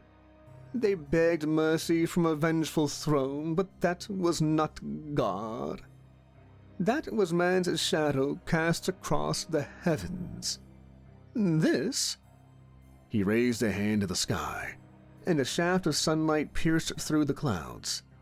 This is God's true face. Another roar. Someone fell to their knees sobbing. Michael lowered his hands and motioned to the steps. 2 men brought forth a child, a boy, maybe 10, with twisted legs and milky film over his eyes. He was carried on a blanket. The crowd quieted at once. His name is Jonah, Michael said. He was broken. The world told him he would die that way, but the Lord does not create what he cannot restore. He knelt beside the boy. Elijah watched, narrowing his eyes. The ring was quiet. The Bible under his coat didn't stir. Michael placed one hand on the child's brow and whispered something the crowd couldn't hear. Then it happened. A golden light, soft but real, began to rise from Michael's hand. It spread across the boy's skin like oil catching fire. The child cried out once, sharp and afraid, then fell silent. The crowd held its breath. The boy blinked.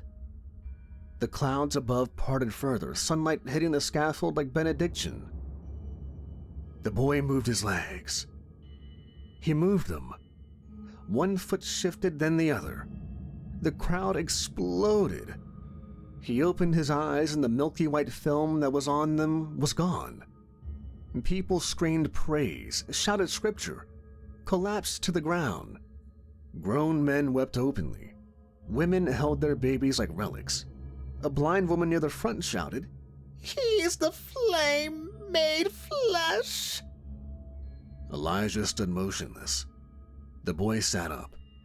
Michael smiled and helped him to his feet. The child stepped forward once, then again, wobbling but upright. His hands trembled. Saint Michael didn't gloat. He didn't shout. He just smiled like a man who had finally been proven right. The noise washed over the square in crashing waves. Elijah stepped back into the shade of a column. He pressed the back of his hand to his coat. The ring was warmer now. Not burning, but no peace. He watched the crowd, watched Michael, watched the boy walk. If this was a lie, it was wearing truth too well. He touched the scourged Bible at his back, still closed. But he felt it. The pressure, the shift, the shadow that smelled like salvation. He'd seen men play God before, but this might be something worse. And it was only just the beginning. The sun was low by the time Elijah returned to the center of New Galilee. The light fell hard against the whitewashed buildings, casting long shadows across the dirt alleys and tight, spotless streets. Everything about the town looked too clean, too planned, like someone had taken the chaos out of human living and boiled it down to something brittle and sanitary. He'd spent the better part of the day walking it with Luther at his side, leading the horse through back lanes, outer roads, alleys that curved behind homes where voices rose and fell in rhythms he didn't like. Sermons leaked from open windows. Chants echoed from rooftops. Even the children played quiet, drawing symbols in dust instead of kicking stones or wrestling like they should. Every door frame had a word or phrase carved into it. Blessings, names, titles. But none of them mentioned Christ. None of them spoke of sin or sacrifice. Only flame, light, and the messenger. That alone was enough to make the ring on his finger twitch. They watched him, these people. Not with fear, not with suspicion, but with indifference. Elijah knew better than most. When a town stopped noticing strangers, something stronger than fear was holding their leash. By the time dusk set in, he'd seen what he needed to see. Not enough to name it, Not yet. But enough to know that whatever spirit ruled this place, it wasn't interested in questions. He led Luther to a low-slung stable beside a shallow well and tied him off beneath a slatted awning. The horse exhaled heavily, stomping once before going still. Elijah rested a hand against his flank for a moment. Not for comfort, just acknowledgement, then turned toward the nearest light. The inn had no name, just a wooden sign cracked with age, showing a burned-in lantern and a crooked cross that someone had tried to scratch off halfway. It swung in the breeze like a broken metronome, creaking with each pass. Inside, the room was dim and hot. Lanterns glowed along the walls, and a fire snapped behind a battered iron gate. The scent of smoke, sweat, and boiled meat clung to the air. A dozen or so patrons filled the space, mostly men, worn-faced and quiet, hunched over cups or playing cards without speaking. No music, no laughter. Elijah stepped inside, letting the door close behind him with a soft wooden thud. The bar sat in the far left corner. Behind it stood a broad-shouldered woman with forearms like forged iron and a sharp braid tied tight against her spine. Her face had the look of someone who'd seen fights end two ways, fast and bloody, or long and worse. She glanced up as Elijah approached. Didn't smile, didn't speak. Just poured a drink into a dented tin cup and slid it across the bar. Elijah caught it without a word and took a long sip. The liquor was heavy, grainy, probably half fuel. A man like him didn't wince. The woman eyed him for a moment longer, then turned to polish a glass that didn't need polishing. Elijah leaned on the bar with one elbow, turning the cup slowly in his fingers. The light in here felt strange, soft and flickering, but without warmth. Like it was here out of obligation, not welcome. He let his eyes drift across the room, sweeping the booths and tables. The people slouched in their rituals. No one met his gaze. This place seemed different than the rest of the town. Like they weren't all in on what was going on. But in the far corner near the fire, 4 men hunched over their drinks, shadows cutting across their faces. Grizzled, hard-built. Not followers, not preachers. Men with hands like tools and eyes that didn't trust sunlight. He didn't catch their words, just one. Michael. The name wasn't said like a prayer, it was said like a curse. Elijah took another sip. The men in the corner didn't glance his way again, but their posture changed. Not much, just enough. Shoulders tensed. One man's hand drifted from his cup to rest on the table's edge. A casual move if you didn't know what it looked like to prepare for violence. Elijah finished his drink, set the cup down slow and pushed off the bar. He crossed the floor like a man walking through smoke. Slow, quiet, certain. When he reached their table, none of them looked up. He pulled out the empty chair. Didn't ask, just sat. The fire popped behind them, and somewhere upstairs a floorboard creaked. The rest of the inn held its breath. The man on the far left, bald, neck with sun-scarred tattoos, glanced at him sideways. "You lost?" "No." "You a preacher?" "No." "Then why the fuck you sitting?" Elijah leaned back slightly, letting his coat part just enough to show the knife handle at his side and Saint Breaker on the other. Not a threat, not a warning, just a truth. "I got a question about your saint." That got their attention. The man across from him, older, maybe 60, beard like barbed wire and a broken nose healed wrong, barked a short laugh without smiling. "You got a question, huh? That's bold. How about that? We got a man with questions." The one on the end, tall and narrow, finally looked up. "Shit ain't free around here." Elijah nodded once. He raised his hand and yelled for a round of beers at the table.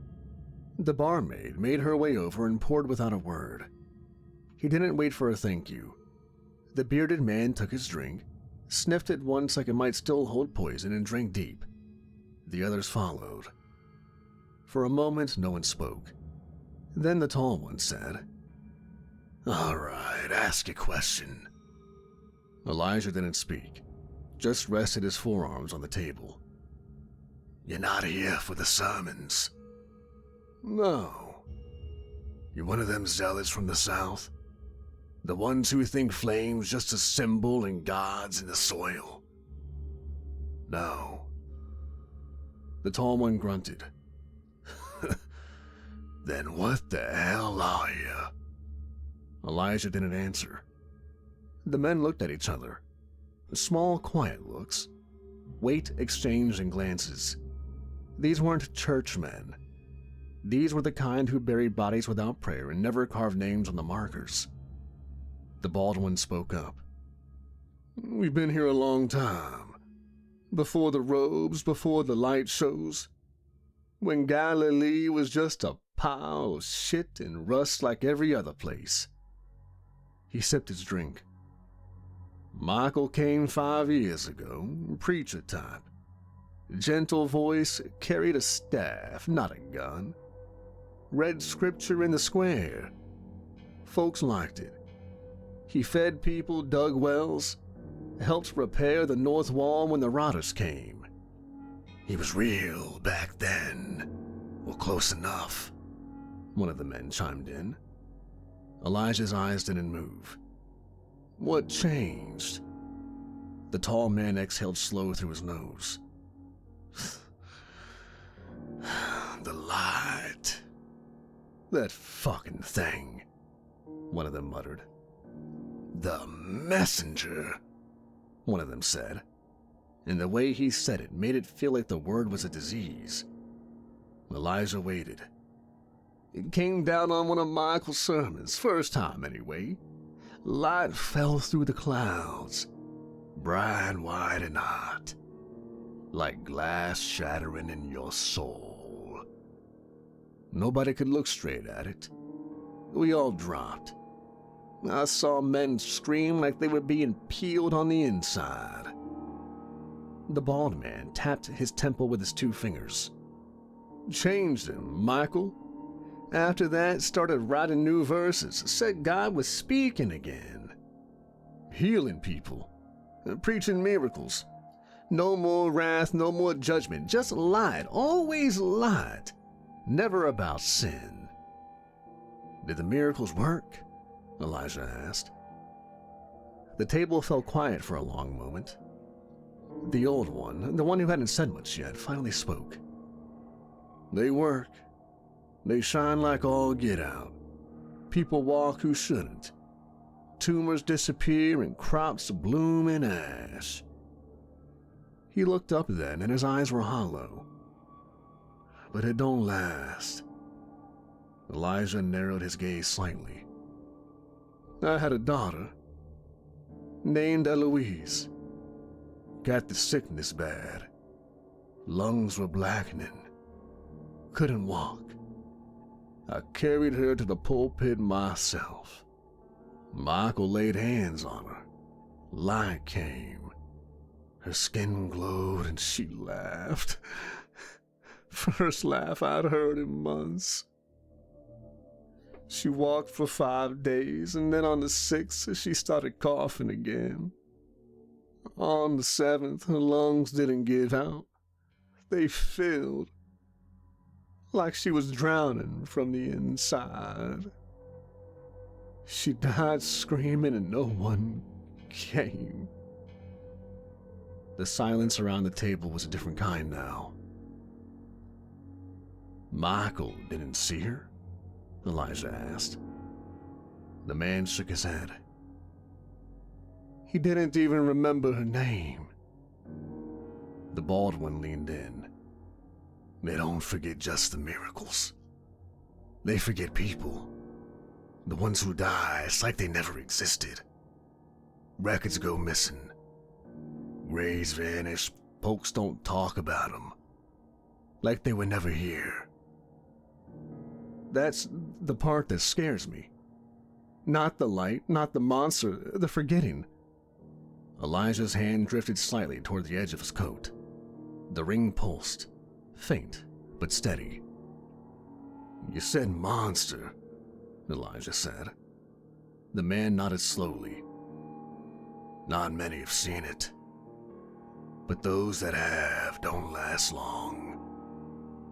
Sometimes it's in the woods. Sometimes near the chapel when no one's there.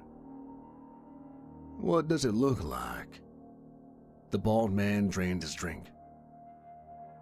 Like something trying to wear heaven's face. The fire popped behind them. No one flinched. Elijah let the silence stretch. He knew not to crowd it. He glanced down at the ring on his hand. The obsidian shimmered faintly, inner script pulsing like breath. Not burning, not yet, but no longer still. You seen this messenger? Elijah asked, eyes still on the table. The tall man shook his head. Not clearly. Some have and some haven't. I saw it once, the old man muttered. At night. Not directly, just shadows. Too many arms. The light bent wrong about it. Hurt to look too long. Elijah looked at him. You ever tell anyone? The old man smiled, not with warmth, with something bitter and rotted. Told the priest, told the choir, told my neighbor. He took a long drink. They all forgot. Elijah blinked once. What do you mean? I mean, next day they didn't remember the story or me telling it. Sometimes didn't remember I'd been there. Others thought my daughter died years ago, not days. Something's eating memory in this town, not just people, but the pieces of them. He wiped his mouth with a shaky hand. I only remember it because I wrote it down. He tapped his chest. Paper's sewn in my coat. I don't read it unless I have to. The bald one grunted. You're saying too much. No, we waited too long. Someone needs to burn it all down. I have a theory. Those who have seen its true form in any way aren't under its power the way the others are. If you've given yourself over to and believe in it, it can change your mind and memory. The bearded man looked hard at Elijah. Are you here to burn it? Elijah didn't answer. The man leaned back, arms crossed. If you are, you better be good at it. Flame here don't act normal. You strike a match in the wrong place, you might light up your own name and not remember you had one. Another beat of silence. The tall one tilted his head slightly. You ain't a preacher, you ain't a zealot, but you got the look of someone with God's ear. Elijah didn't smile, didn't move. I ain't got his ear, he said quietly. I've been given his job. The bearded man's mouth twitched at the corners. Not quite a smile, but close. Well, then you better start soon. Why's that? The old man lowered his voice. Because the next miracle's tomorrow. And the more of them he does, the more people disappear. Elijah drained the last of his drink in one motion and set the tin cup down with a dull thud. The men said nothing else. There was nothing else to say. He pushed the chair back and stood. No farewells, no nods. Just a look, flat and full of understanding. Elijah dropped a silver coin on the table. On one side was a burning bush. The other, a man crucified wearing a crown of thorns. And with that he turned and walked away. The rest of the inn was still in its own orbit. A woman whispered at the bar. A man coughed into a napkin and looked at the blood like it owed him an apology. A pair of younger men sat at a shadowed table, hands clasped in prayer, but their lips didn't move. Elijah moved up the stairs, each step groaning under his boots. He walked the hall with one hand resting on the chain in his belt, passing doors marked with fading numbers, each closed tight. His room was small, bare walls, low rafters, a bed that looked like it would groan under the weight of memory alone, a basin in the corner and a single cracked window. The floor was uneven, boards loose in places. He stepped over them without thinking.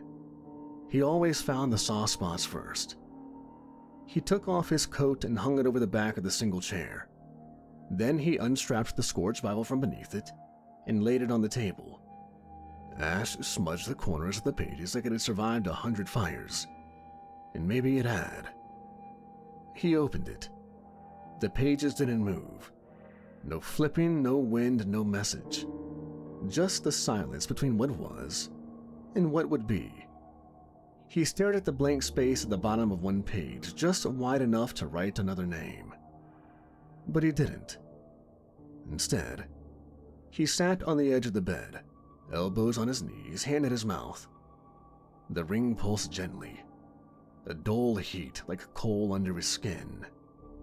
It wasn't warning him yet, but it was watching. He looked out the window. Across the street, the chapel's steeple rose into the black sky. No light flickered behind the stained glass, but something burned faintly there. Something not fire and not warmth. He'd seen enough to understand one thing for certain. The people of New Galilee weren't worshiping a man. They were belonging to something else, and it was hungry. Elijah closed his eyes to get what rest he could. The sky hadn't changed by the time Elijah rose from the edge of the bed. Just that same faint glow behind the chapel tower, like the moon had tried to burn through the clouds and failed. He hadn't slept, not really. Sleep never came easy anymore, and when it did, it didn't stay long.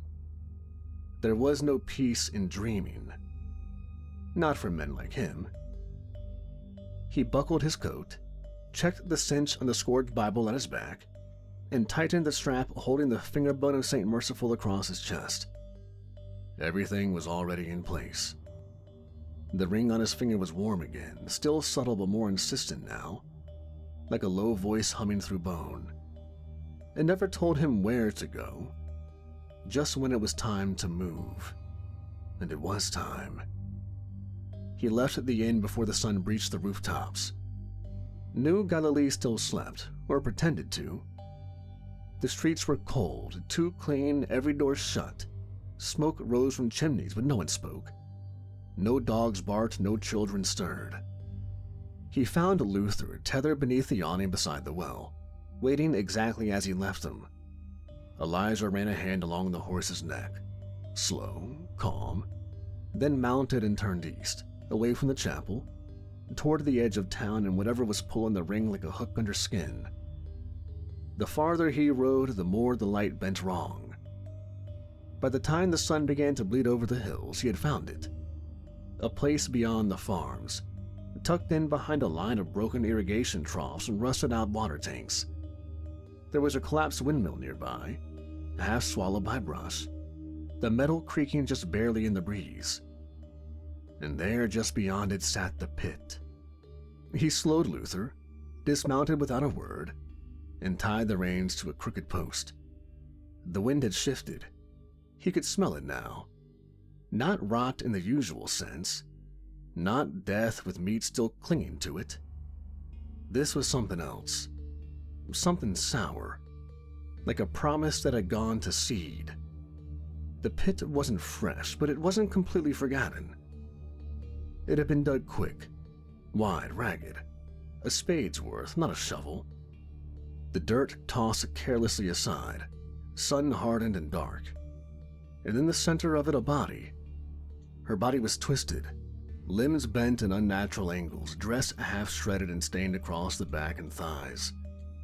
Her hands were curled inward like she died clutching something she couldn't hold. Her eyes were open, glazed, mouth slightly parted, teeth broken. Elijah didn't flinch. He crouched at the edge of the pit and looked without blinking. She'd been dumped. Not buried, not blessed, not mourned. Discarded. And the worst part wasn't the death. It was how clear it was that no one had meant to come back for her. He scanned the dirt around the edges. Shallow ruts, half-covered mounds. One here, another farther back. This wasn't the first pit. He stood slowly, eyes still on the woman's face. The ring on his finger flared briefly, hot enough to make him flex his hand. It passed just as quickly. Then he saw it, half pinned beneath a stone not far from her foot. A page. He stepped into the pit, knelt, and pulled it loose. Parchment, thicker than anything printed. Nowhere fresh ink. Handwritten scripture, not from the Bible, but labeled the Gospel of Flame. Chapter 11. Cast out the body. The soul has already risen. He stared at the words until the corners of the page started to curl in the heat of his hand. Then he folded it once, twice, and slid it into the back of the scourged Bible. The sky above him was cloudless, empty. Not even the vultures circled. He looked back at the woman. No one had carved a name, no marker, no verse. No one had prayed. Not even Saint Michael. He went back to the saddlebags and pulled out his entrenching tool. The blade still held a black spot from the blood he hadn't managed to wash out. Then he knelt beside the pit and started to dig. The ground was dry, stubborn, and full of stone. He dug anyway.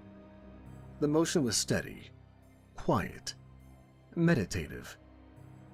This wasn't penance, it wasn't mercy. It was respect. He laid the woman gently in the hole, straightened her arms as best he could, and covered her in silence. No prayers, no false light. Just soil and gravity. When it was done, he pressed the shovel into the ground, leaned against it, and closed his eyes. No wind, no whisper. But the ring stayed warm, and that was enough. He turned back toward town, and the chapel waited for him, its tower rising black against the growing light. The walk back into town felt longer.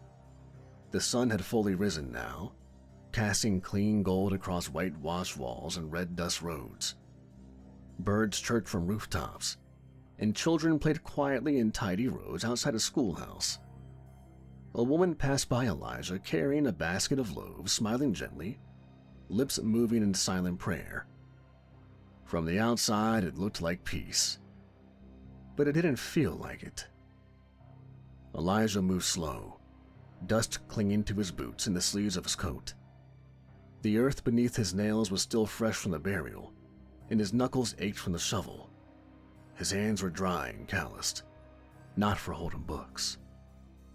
Which was why it stopped him cold when he saw the boy, 8, maybe 9, sitting cross-legged near a brick painter in the middle of the street, Gospel of Flame in his lap. His lips moved as he read softly to himself, finger under the words, following the line. His brow furrowed like he understood every word. Elijah slowed. The boy didn't look up. He passed 3 more readers in the space of a block. 2 women outside a bakery, reading together from a shared copy. A man sitting on a stoop, muttering the verses under his breath. a girl writing passages in chalk on a wooden board nailed to the side of a well. It struck Elijah harder than the miracle had. The sundering had collapsed everything. Governments, banks, cities. But more than that, it had wiped out literacy. After the fires fell and the sky broke, books stopped being read and started being burned. For heat, for hatred, for fear. The only ones who still read were the ones who ruled. The cults, the scholars holed up in mountain monasteries, some preachers, and fewer prophets. And even those were dying out. But here, everyone read. They didn't just revere the text, they devoured it. Elijah and Luther passed a mural being painted in the alley between two buildings. A man in white with the hands of gold raising a blind woman from her knees. She wept light. Words floated from his mouth, painted midair in brilliant looping calligraphy. The painter looked back at Elijah and nodded like he'd known him all his life. Elijah didn't return it. He walked to the square. A booth had been set up beneath a silk-draped canopy, manned by a younger man with blonde hair and an earnest smile. He wore linen robes, a ring of copper with a carved flame on it, and a pendant that pulsed faintly against his chest.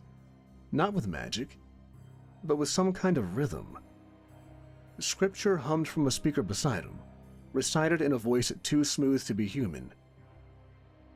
"Elijah Mandrake," the man said before Elijah even spoke. Elijah paused. The man laughed, not mocking. "You're not hard to spot. Your reputation precedes you." He held out a bound tome, thick, clean, black leather pressed and oiled. "A gift. The Gospel of Flame. It's growing, but this version is nearly complete." Elijah didn't take it. "What's it say?" The man smiled. "Only the truth. The one God meant to give us after we were ready." "Which God?" "The one that brings light, not judgment." Elijah took the book. The moment it touched him, the ring burned with a white-hot intensity. It was heavier than it looked. He stepped back from the table, flipping through the first few pages. The lettering was hand-done, painstaking. Each chapter opened with ornate gold-leaf verse, luminous and elegant. It looked like scripture and it read like song. But it wasn't. There was no mention of wrath, of sin, no warning. Sacrifice had been replaced by devotion. Sin had been replaced by distance. God was named only once, as the first flame. Everything else referred to the messenger. And then he scanned to the last chapter. Blank. A note was written at the bottom in a soft, flowing hand. "The gospel is alive. It writes itself through us." Elijah's jaw clenched. He closed the book and slipped it into his coat. Then he stepped away from the booth, walking back toward the edge of town, past a group of children reciting stanzas from memory. "We are not fallen, we are chosen. We are not broken, we are fire." The ring of flame seared briefly against his finger. A hot snap, sharp enough to make his knuckle twitch. Not a warning. An accusation. And still the scourged Bible stayed closed. Too deep, too cloaked. Whatever this power was, it had learned how to hide inside the folds of light. For now. Elijah didn't speak, didn't pray. He walked until the scripture faded behind him, and only the wind remembered his name. He found Luther and the two of them left the town. What had to be done next had to be done in solitude. Elijah had chosen this place well. A low ridge cut into the earth like the hollow of a forgotten scar. The hills around him were bare. Nothing but red clay, wind-bitten brush and stone. The sky stretched wide, pale and merciless. He had pitched his canvas lean-to by noon on the first day. No fire, no horse tethered nearby. Luther had been sent off into the hills to graze on what little the earth offered. This was work Elijah did alone, and it had to be done in silence. The ring on his hand had stopped burning. Now it simply pulsed, a steady metronomic throb like a heartbeat not his own. It meant he was in the right place, the right moment, the hour of pain. He spread his tools on a flat stone like a priest preparing the altar.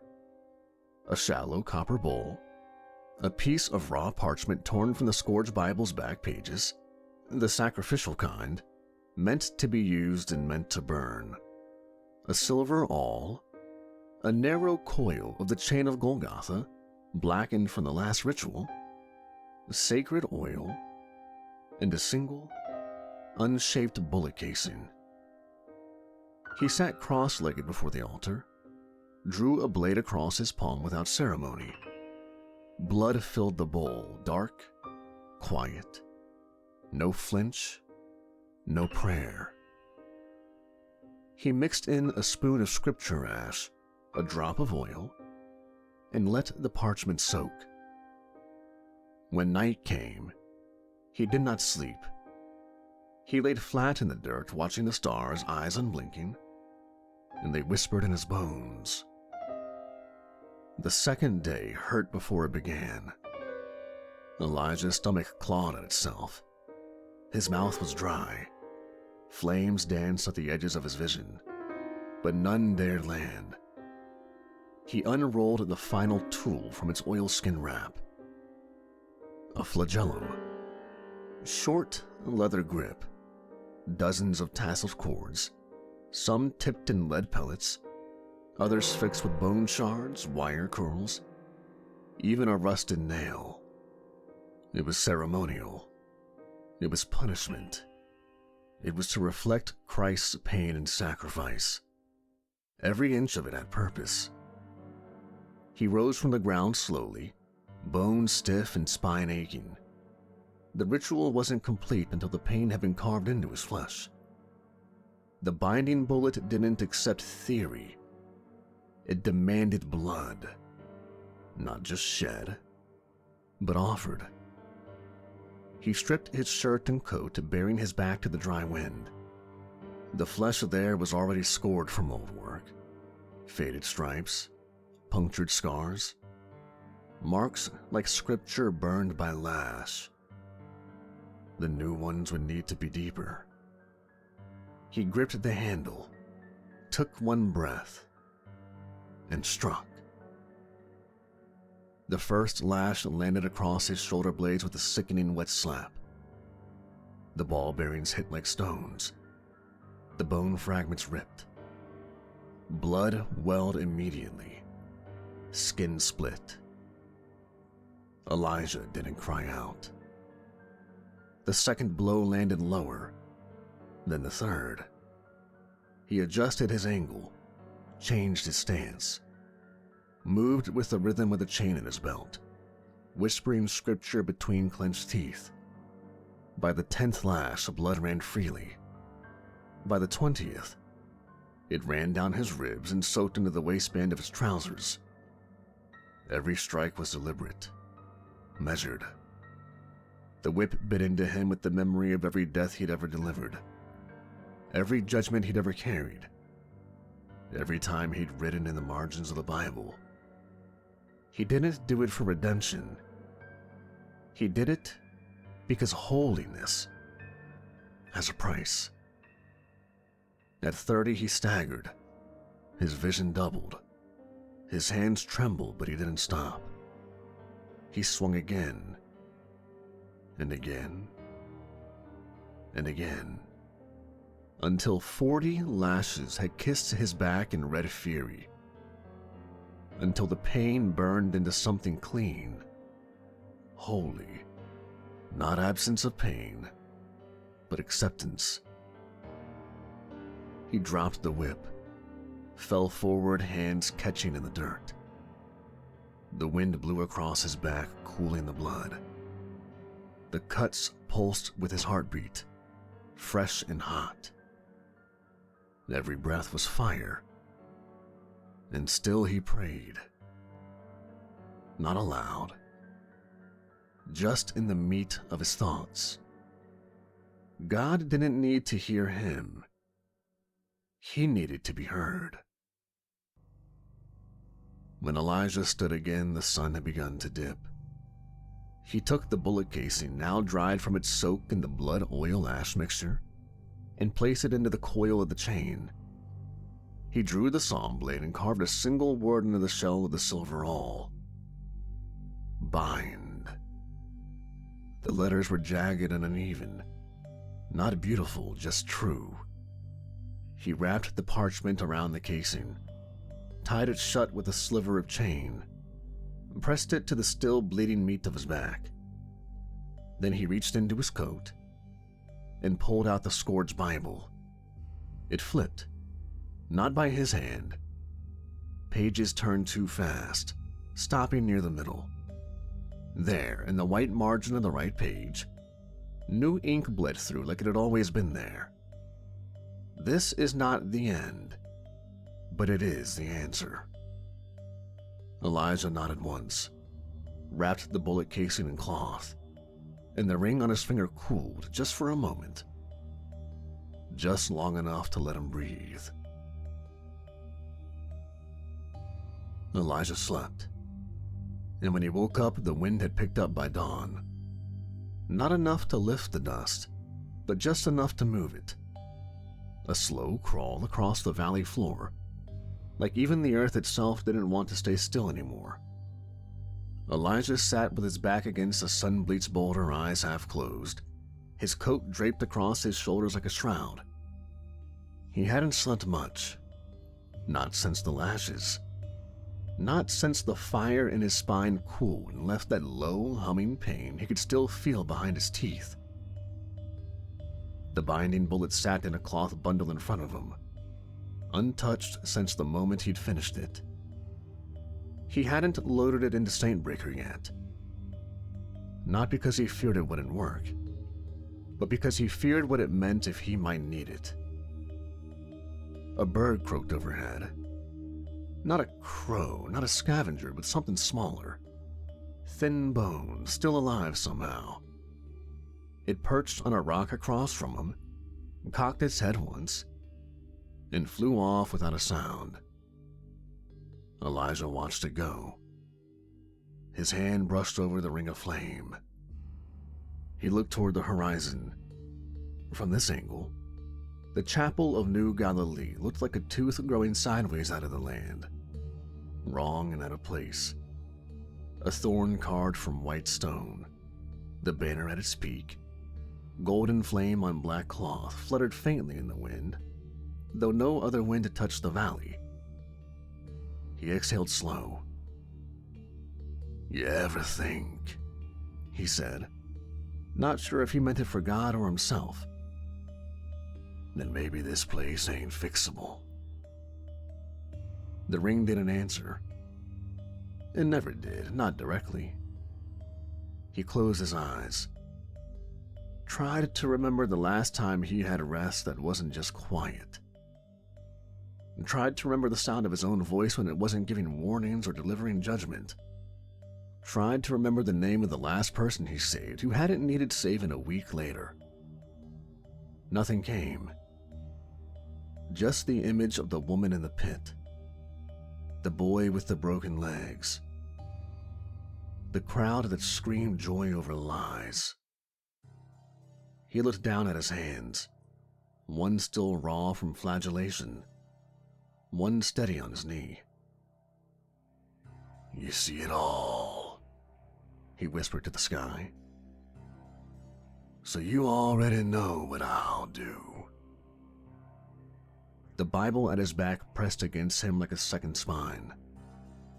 He reached into his coat, pulled Saintbreaker, opened the cylinder, and slid the binding bullet into the chamber with a soft click. It settled like it belonged there. Elijah stood, let the dust fall from his coat, adjusted the Bible strap, brushed the blood off his collar with a slow, tired hand. He didn't look back. He whistled long and hard, and Luther came trotting out from the plains. With all of his equipment and gear packed up, he made his way back to the town of New Galilee. The wind followed as he began to walk into town. The bells were already ringing when Elijah returned to New Galilee. Not to the sound of iron and dust, but something cleaner and clearer. Glass chimes, delicate and tuned to a near-perfect harmony, rang out across the white stone towers and banner-lined alleys of the town. They didn't call to prayer. They beckoned. Like music from a dream you didn't want to wake from. The crowd had gathered by the hundreds. More than he remembered. He moved through them slowly, boots grinding against the polished stone, dust still clinging to the hem of his coat. His shoulder ached.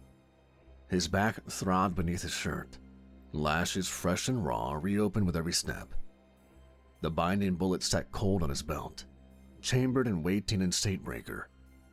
He didn't speak, didn't draw looks. The crowd had no room for outsiders. They were already inside something together. St. Michael stood at the center of it all, atop a high, circular platform at the center of the square. Oak pillars and silk banners framed him from behind, golden cloth fluttering with every breath of wind. His robes were radiant, not white, but something cleaner than white, like light filtered through gold leaf. His arms were raised and his head bowed as if listening. Then he lifted his chin and opened his eyes, and the sermon began. Brothers, sisters, children of the new covenant. His voice carried over the crowd like sunlight through fog. You have come far. You have suffered long. The world broke around us, didn't it? The crowd murmured agreement. Heads nodded. Some already wept. The skies fell. The fire came. Cities turned to ash. The old words grew brittle and the old laws snapped like bones in the heat. We asked where he had gone. We asked why he was silent. Michael's voice rose strong and clear. But I tell you now, he was never gone. Cheers rose up, rolling like thunder. Michael didn't pause. He fed off of it. He waited for us. He waited for the world to die so we could be made new. And here now today, we are no longer survivors. He held both arms out to the crowd. We are not sinners clinging to forgiveness. We are the light reborn. The crowd erupted. Elijah stood still near the edge of the square, watching the faces. Some people stood on crates and barrels to see better. Others lifted children to their shoulders, and tears streaked down cheeks. Hands reached skyward. The names of angels were whispered. Michael smiled, letting the noise swell and fall. And I say this to you not as a prophet, but as a witness, because I have seen him. The crowd leaned in, every soul silent, held. I have seen the messenger, he said, reverent now, his voice soft. I have heard the voice of the first flame. I have been shown a new covenant.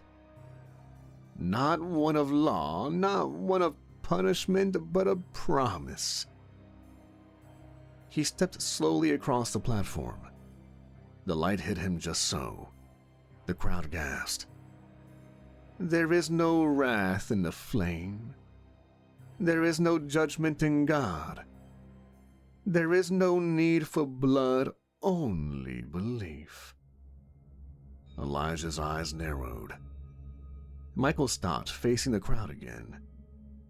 And to those who still carry the chains of guilt, hear this. You are already clean. You were never broken. There is no sin in you, only silence. And he has come to fill it. A woman near the front collapsed to her knees, sobbing. 2 others caught her in their arms. They didn't pray. They just held her, nodding, as if this was the only truth that had ever mattered. Michael raised one hand. The world that was, it shackled you with shame. It made you kneel, but here... He opened both arms. You stand in the flame and in the light and in truth. The crowd cried out. Some clapped. Others just shouted praise. Not to God, not to Christ, but to Michael. Saint Michael, the mouth of the messenger. The ring on Elijah's hand burned hotter than it had since the chapel in Asheville. Not enough to blister, but enough to whisper now. But Elijah didn't move. Not yet. He waited. Michael turned again, pacing slow across the dais, hands behind his back like a teacher among students. I know some of you doubt. Some of you wonder how this could be real. How the fire that fell can be holy. How miracles can be made without sacrifice, and how the flame can speak without scripture. He stopped, looked out over the crowd. I will show you. The crowd hushed. I will walk the word. I will place my life in his hands as he placed the world in mine. And then he walked to the edge of the platform. There was no fanfare, no dramatic chant. Just belief. So strong, so pure, it felt like gravity itself would break for it. Michael looked up toward the sky. And then, without a word, he leapt. He should have fallen, but he didn't. He floated. Just above the edge of the platform, arms spread, robes fluttering like banners in a wind no one felt. The air shimmered around him, gold and brilliant and impossible. He hovered. The crowd screamed.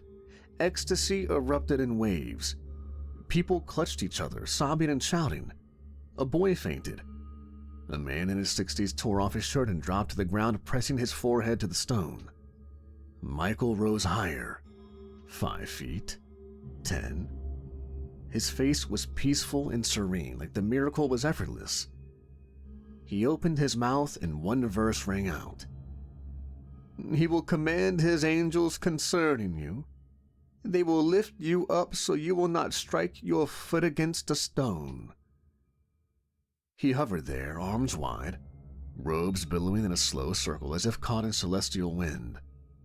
Light pulsed around him like a veil, soft, warm, gold so rich it looked alive. And then it appeared. To the crowd it was an angel, beautiful beyond imagining.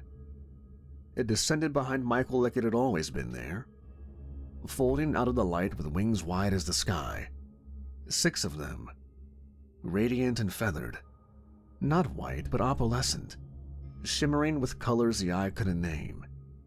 Its face was featureless but holy, a mask of perfect symmetry, glowing with mercy. Its hands were enormous, cupped beneath St. Michael's arms, holding him aloft like a father would hold a newborn child. The people gasped, and then they wept. A child pointed skyward, crying out in joy. A woman screamed a praise psalm in a tongue Elijah hadn't heard spoken in years. Dozens dropped to their knees. Men and women alike sobbed openly. Some passed out from the sheer force of what they were seeing. The angel didn't speak. It just was. A perfect expression of divine love.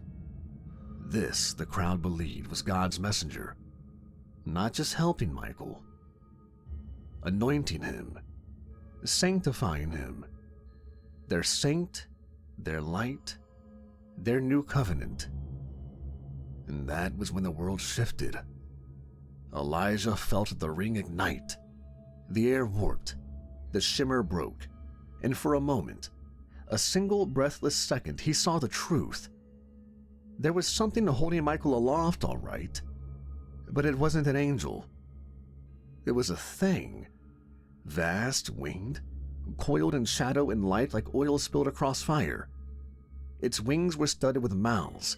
Its arms were wrong. Too many joints, too much bone. Its face looked almost human. Almost. But it smiled with teeth that went too deep, and its eyes were wells with voices inside. It looked directly at Elijah, and it spoke. Not aloud, but in the marrow of his bones. "You know me." Elijah didn't answer. He couldn't. He stood there, staring into the face of a false god, while the crowd wept and cheered for salvation. The thing knew it had been seen, and it didn't run. It reveled in it. When the illusion snapped back, the crowd saw nothing but a man glowing in sunlight, floating like a divine promise made flesh. Elijah turned without a word and walked away. He would return soon, and when he did, it would not be as a witness, but as an executioner. The sky was low and pale when Elijah returned to his camp. A dull sheet of overcast light had swallowed the sun, softening the horizon into ash and amber. The wind dragged itself through the brush without urgency, kicking up dust in half-hearted spirals. It was the kind of evening that didn't end. It just faded. Luther stood there tethered to a split post, jaw working on dry grass. His tail flicked lazily at the occasional fly, and his ears perked only when Elijah dropped his gear beside the fire pit. "I saw it," Elijah said, not looking at the horse. Luther blinked once, chewed and said nothing. Elijah crouched beside his saddlebag, digging out a dry cloth to clean the edge of the saw blade. He didn't need to. It wasn't bloodied, but it gave his hands something to do while his mind unspooled. I saw it. I really saw it. Not just the floating trick. Not the false angel, but the thing behind it. The cloth moved in slow circles across the blade's spine. Luther snorted, shifting weight from one leg to the other. Elijah paused, then chuckled dryly.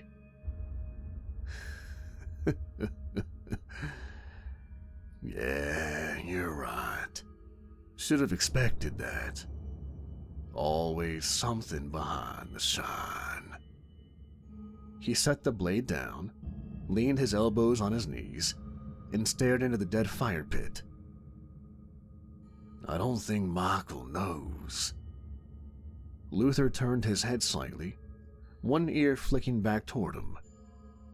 "I mean it. The preacher preaches a false gospel, sure. Preaches it loud and pretty, like he was born with a silver cross between his teeth. But he believes it. I saw it in his eyes.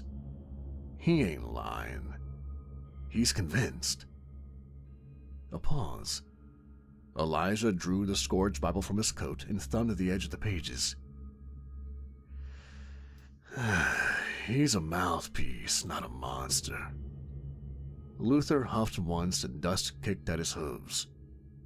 I ain't saying I'll let him walk. If God asks for blood, I'll give it. You know that. I ain't never failed the call. But..."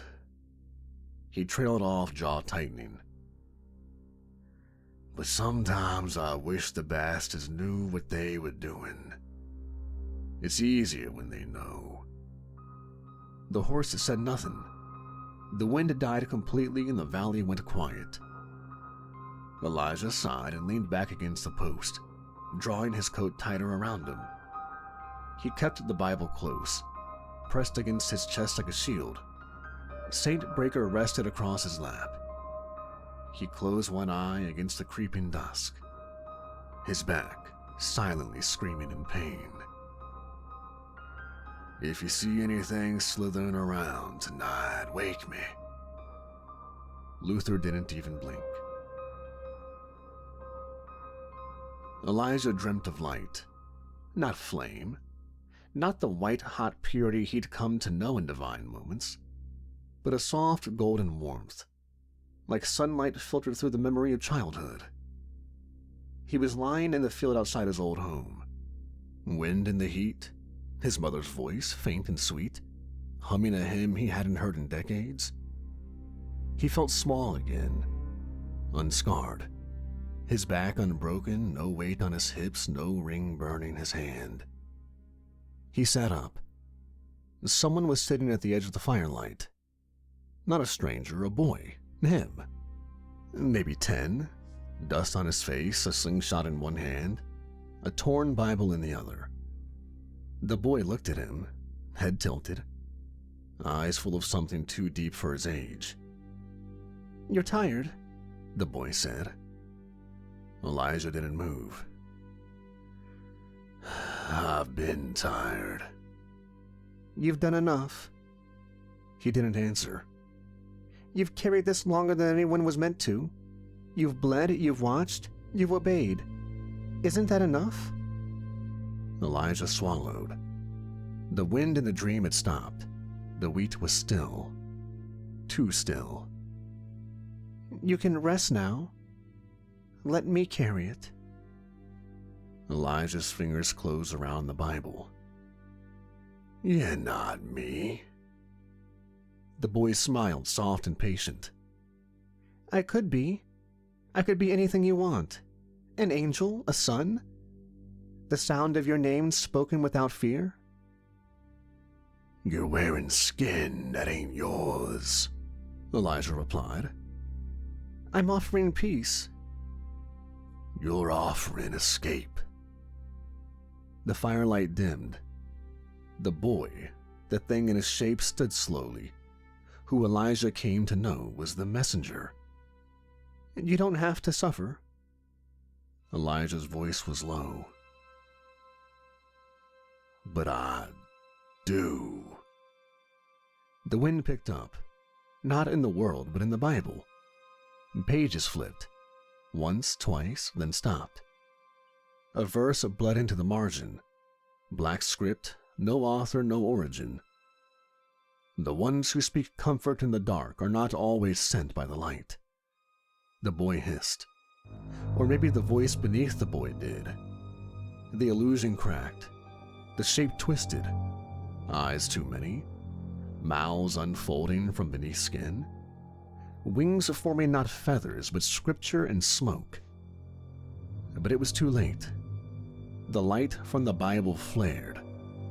Silent. Final. The demon vanished without a sound. Elijah woke with a gasp, hand already gripping Saint Breaker. The fire pit was cold. The valley was empty. But the ring was glowing red against his skin. He breathed once, twice, then looked down at the revolver in his lap. He popped the cylinder. The binding bullet waited. He slid it back in. The time was close. The lie was nearly done. And he was ready. The road into New Galilee hadn't changed. The white stones that gleamed underfoot, swept clean with cultic precision. The banners fluttered from tall wooden spires, black cloth stitched with gold flames that caught the wind like scripture in motion. The people were already gathering when Elijah crested the rise. He could hear them from a mile out, singing, chanting, shouting praises in the strange rhythmic cadence of the Gospel of Flame. He rode in slow. Luther's hooves clopped quietly against the paving stones, each step echoing too cleanly in the street. Elijah's coat was dust-streaked and soaked dark at the seams. His back ached from the lashes. The weight of the scourged Bible pressed like a second spine beneath his coat. The ring burned warm against his hand, not as a warning now, but as a brand, a signal. He dismounted without a word. Luther shifted beside him, restless, but not nervous. Elijah reached up and stroked the animal's neck once. "Won't be long," he muttered. Luther blinked, swished his tail, neighed low and brief. Elijah tied him off at the stables, adjusted the chain in his belt, and turned toward the square. The sound of the crowd grew louder with every step, like 1,000 hearts beating in unison, fueled not by blood but by faith. The square was a white bowl of sun and noise. People pressed shoulder to shoulder, bodies packed tight against the heat, swaying with each step of the sermon's promise. Banners whipped above the chapel tower, casting flickers of shadow over the assembled faithful. Children in white stood along the edges of the raised platform like sentinels of innocence. Their hands were clasped, their eyes were wide. They didn't blink. The choir's song roared high and trembling, 1,000 voices crescendoed that didn't rise. It rolled like thunder given structure. Elijah pushed his way through the fringe of the crowd. No one stopped him. No one even looked. They were beyond earthly things now. Their minds floated somewhere above their bodies, eyes fixed on the elevated stage at the center. Saint Michael stood at his peak, robed in white so bright it seemed unnatural, trimmed in gold that shimmered like something molten. His hair was clean, his beard full, and his smile beatific. A vision of holy fire given flesh. He stood beneath a woven canopy, arms open wide, palms exposed to the crowd like a crucifix come alive. "Brothers," he called, and the word struck like thunder. "Sisters." He took one step forward, then another, and then another.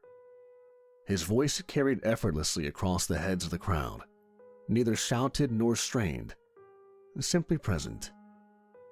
"Today is another day." The crowd fell silent. He smiled, full of peace. "Today is not more waiting, not more hunger, not more darkness." He raised a hand to the rising sun behind him, letting it cast long shadows across his face. "Today is the day of fulfillment. Today is the day the word completes itself. Not in ink, not in stone, not in distant memory, but in you." The crowd erupted. Voices lifted like wings. People wept openly. A woman screamed and fell to her knees. A man behind her laughed and beat his chest with both fists. The choir took the wave of praise and gave it form. Their song rose like the lifting of a temple roof, ancient and new at once. Elijah stood still among it all. He didn't blink. He just watched. Saint Michael raised his other hand now, arms spread wide as the wind blew through his robes, making the golden fabric dance like fire. "The old ways bound you. They shackled you in guilt. They burned your names into the book of judgment." He stepped forward, voice rising. "But the flame has spoken again. The messenger has come. The gospel is not finished. It is being written." He lifted his head to the sky. "And now, beloved, it writes itself in you." The crowd erupted. People fell to their knees, the choir sang louder. And Elijah stepped forward, quietly through the heart of it all, while the heat behind his ribs began to burn again. Saint Michael turned slowly, hand still raised, his voice softening now, like a shepherd soothing a trembling flock. "There are some still among you who fear, some who ache, some who carry broken flesh. The crowd grew quiet again. The choir dimmed to a low, humming chord. The air itself seemed to pause, expectant. Michael turned to one side of the platform and gestured. 2 attendants emerged from the crowd.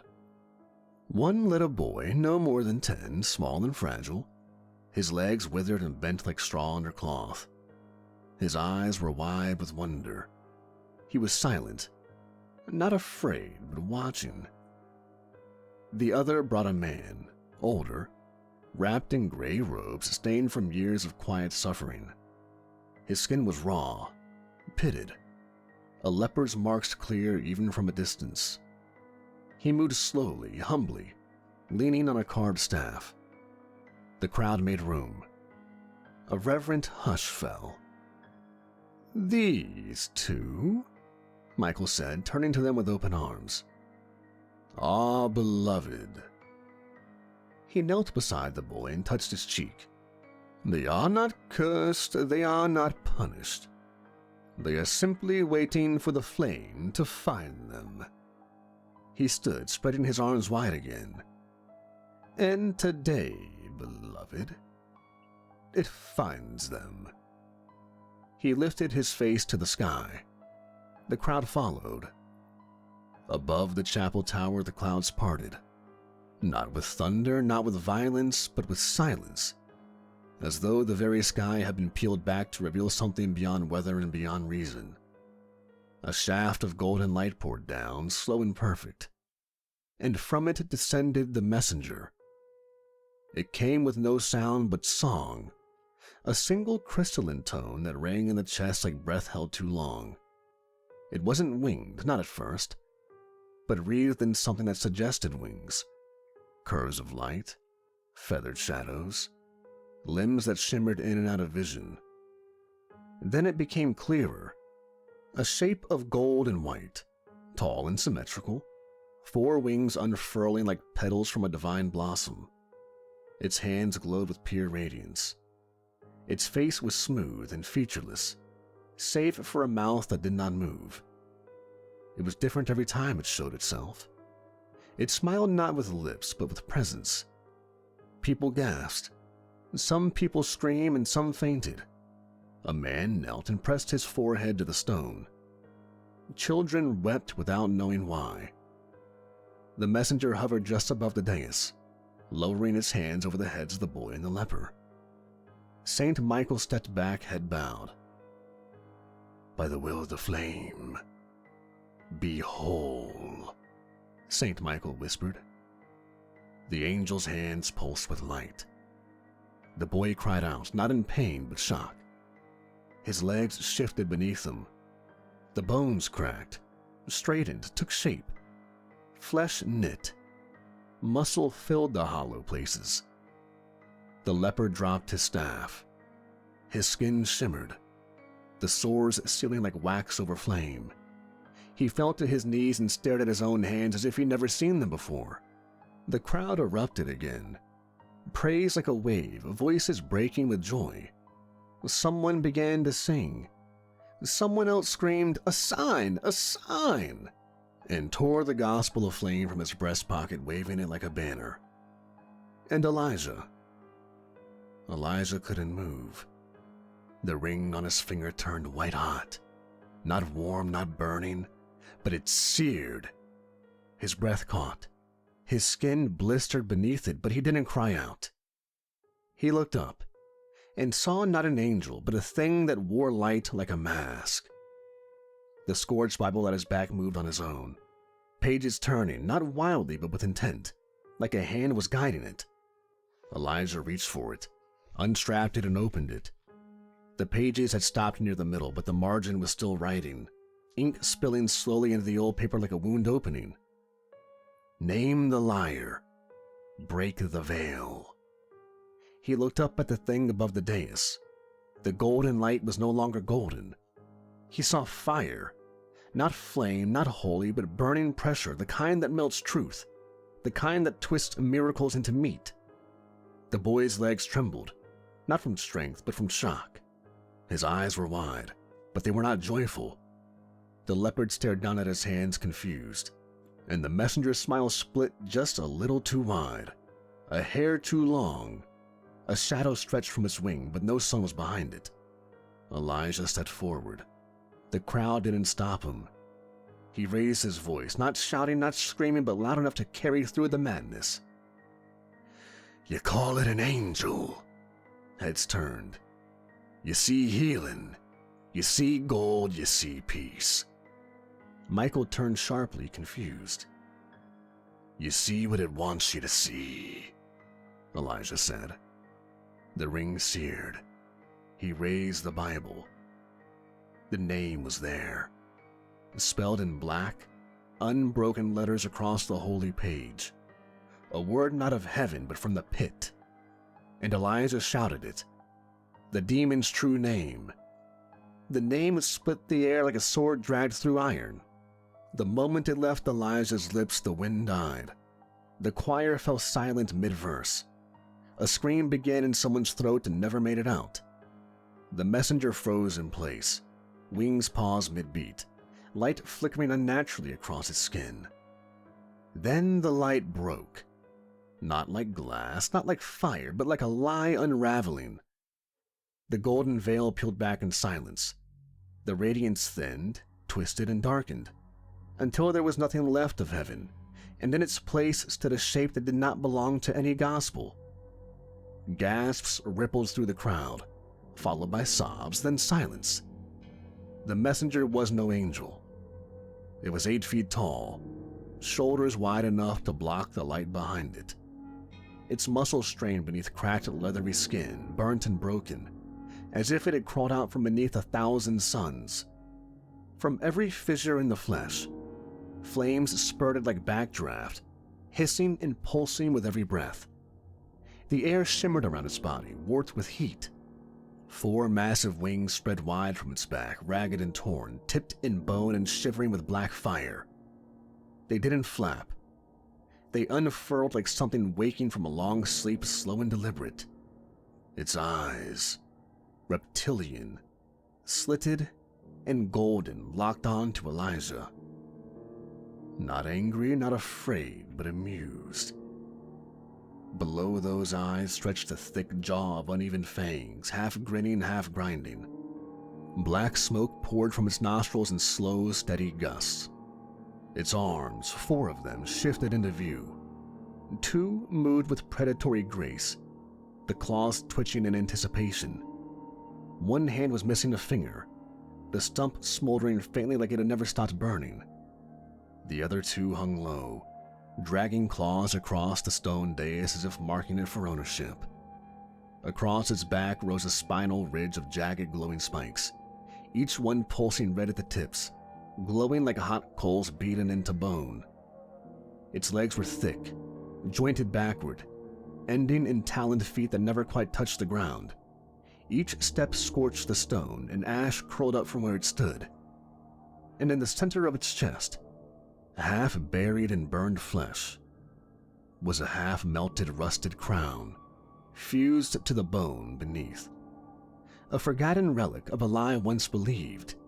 It glowed faintly, like something that had long since stopped beating, but not stopped burning. The crowd did not scream all at once. First came silence, then came disbelief. Then came the sound of faith tearing open. A boy cried out. A woman fell to her knees and began to wail. A man shouted behind her, "It's a trick! It's not real!" And then collapsed with blood pouring from his nose, his eyes open too wide. Children ran. Some didn't. One old man began to laugh and never stopped. The gospel of flame, still clutched in dozens of hands, caught fire one by one. Not all at once, not like magic, but like scripture rejecting itself. A divine judgment, the ink smoking, the paper curling until black ash filled the air like pollen in spring. Saint Michael staggered backward on the platform. He stared up at the thing he had called holy, and his mouth moved soundlessly. No, no, this isn't the messenger. The demon didn't even turn to him. It looked only to Elijah. Saint Breaker gleamed in his hand. The ring on his finger pulsed like a second heartbeat. The demon shifted his wings, bones cracking like dead branches, and raised his upper right hand. It spoke, but not with sound. Its mouth moved, and everyone in the square heard a different voice. A lover's voice, a father's, a dead child's, a priest long buried. Elijah didn't flinch. He stepped forward, leveled the revolver, and pulled the trigger. The binding bullet screamed through the air like something alive. It struck the demon square in the chest, just beneath the rusted crown. There was no blood. There was light. A sharp silver flash that cut through the haze, followed by the shriek of iron chains snapping into places across the creature's limbs. The demon reeled, wings snapping shut, its arms locked, its jaw clenched. Chains of radiant fire wound around it, embedding themselves into the ground. The earth trembled. The people watched in awe, some still clinging to hope, others too broken to move. For a heartbeat, it looked like the thing might fall. And then the fire flared. The chains glowed white, then red, then shattered. With a roar that shook birds from the trees, the demon broke free. Flames erupted from its back. The wings exploded once again. The binding circle crumbled into slag beneath its feet. It stood tall, unmasked and unbound, but no longer hidden. And that, Elijah knew, was enough. The demon opened its jaws and the square caught fire. A roar bellowed from its throat. Not a sound of language, but a blast of molten fury that tore the air in half. Flame gushed from the fissures in its chest, licking across the stone dais, and curling upward in a heat wave that made the banners overhead curl and blacken before bursting into ash. The first row of townsfolk was gone before they could scream. Charred silhouettes vaporized mid-kneel, their white robes trailing in the wind like cremation smoke. The crowd broke. Some ran and some didn't. A few stood frozen, locked into place by the sheer wrongness of what they were seeing. Muscle and fire and wings beating hot wind across the world. The demon leapt from the dais in a single crash of bone and stone. Its wings flared wide, black fire coughing from their tips. The impact caved in the square beneath it, cratering flagstones, shattering wooden carts, and sending bodies flying. Elijah was already moving. He drew the psalm blade from his scabbard in one fluid motion and yanked the chain of Golgotha from his belt, wrapping it once around his left forearm and cinching it tight. The links rattled like old sins. He ran headlong into the fire. Heat washed over him.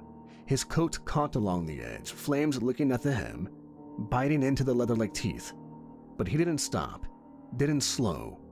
He slapped at the fire once with his free hand, snuffing it in motion. The coat stayed on, charred, smoking at the edges, but intact, still heavy with its burden of relics and holy weight. Beneath it, his shirt clung to the open, bleeding welts across his back. The lashes torn wide again with every movement. Every step jolted his wounds like broken glass, pain blooming down his spine in waves.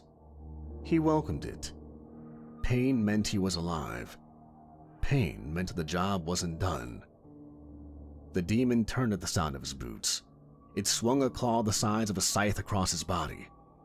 Elijah ducked low and slid beneath it, blade flashing out to slash across the back of its leg, tough like stone but not invincible. The tip bit. Blood, if it was blood, sizzled black and red from the cut. The demon reared back and brought his foot down, trying to crush him. Elijah rolled sideways, narrowly avoiding the blow. Stone cracked beneath the weight. He was already upright again, charging. He slashed at the wing joint, then ducked a swing that would have taken his head. The demon twisted, fast despite its size, claws raking toward him in a savage cross strike. Elijah parried one hand with the chain, then drove his boot into the demon's knee and launched backward before the others could reach. The wind from its wings knocked him sideways. He hit the ground hard, skidding through ash and broken stone, back screaming, shoulders searing. He gritted his teeth, spit blood, and stood again. The demon opened his mouth and howled, flame belching from between jagged fangs. Elijah moved through it.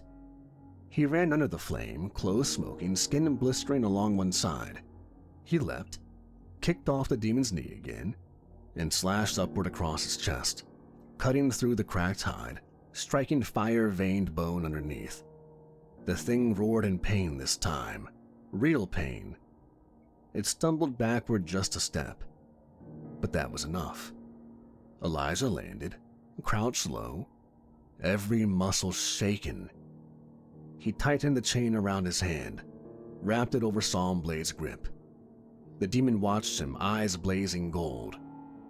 He raised the blade and whispered low, "Let's finish this."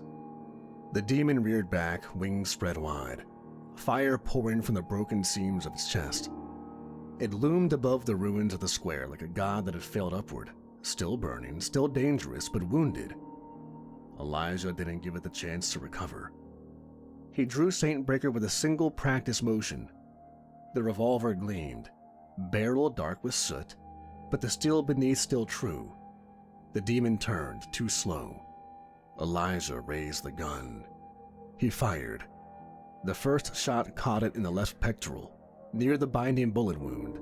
A spray of flame and flesh burst from the impact, the creature staggering half a step.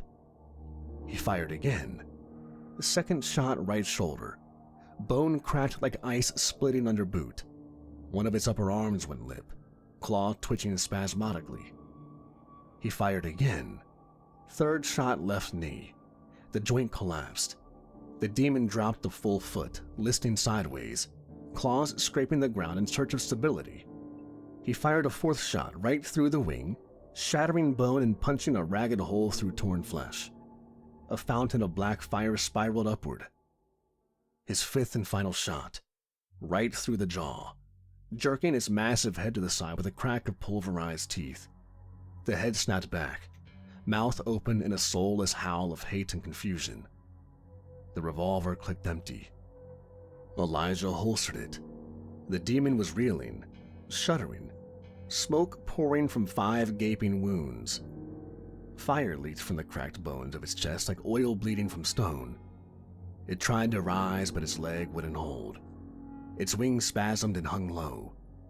It was still alive, but it was open. Elijah ran, boot striking hot stone, blade low, chain coiled tight. The demon saw him coming and lifted one of his good arms, slow, sluggish, a killing blow too late. Elijah leapt. He planted his foot on the demon's burned thigh, driving upward, past the broken breastplate of flame and through the curtain of smoke spilling from its jaw. He brought the psalm blade high over his shoulder, both hands clenched tight on the hilt, the chain of Golgotha dragging behind him like a banner of war. And then he brought it down, clean, through muscle, through bone, through heat and fury in the engine of hell itself. The blade sang as it passed through the demon's neck, and the head tore free. The body staggered one more step, arms twitching, wings curling in like burning paper. Then it collapsed. A single deafening crash that shook the square, a shockwave of ash and heat rippling outward. The demon's head hit the ground a moment later with a wet thud, jaw still open, molten tongue flickering once before dying out. Elijah landed hard, rolled, and came up gasping, blood in his mouth. The ring on his finger was cold. And at last, there was silence. The battlefield didn't go quiet. It went hollow. The square was blackened and broken, its stone cracked and glowing in places where demon blood still simmered. Buildings leaned like drunks after a funeral. The chapel roof had collapsed in on itself. Gold-threaded banners reduced to smoke and loose fabric coiled in the wind. And at the center of it all, the demon's corpse still bled heat into the earth. Its body lay crumpled, half curled like a scalded beast, headless but twitching now and again as nerves lost their final war. A few of its glowing spine spikes pulsed weakly. The detached head sat 10 feet away, jaw slacked and steaming. One slitted eye burst, the other still open and glowing faintly in the shade. No singing, no cries of joy. Only smoke. Only ruin. The people emerged slowly, from behind carts, from under pews, from homes and basements and crawl spaces. Some came crawling. Others stumbled. Most didn't speak. A few wept, quiet, as if afraid to draw attention. Some looked at Elijah like he was a curse given legs. Saint Michael crawled from the wreckage of the platform, robes in shreds, blood streaking down his face. One eye was swollen shut. His hands bled from glass embedded in his palms. He stopped when he saw the body. He didn't scream, he didn't move, he just stared. The heat of the demon still hung in the air.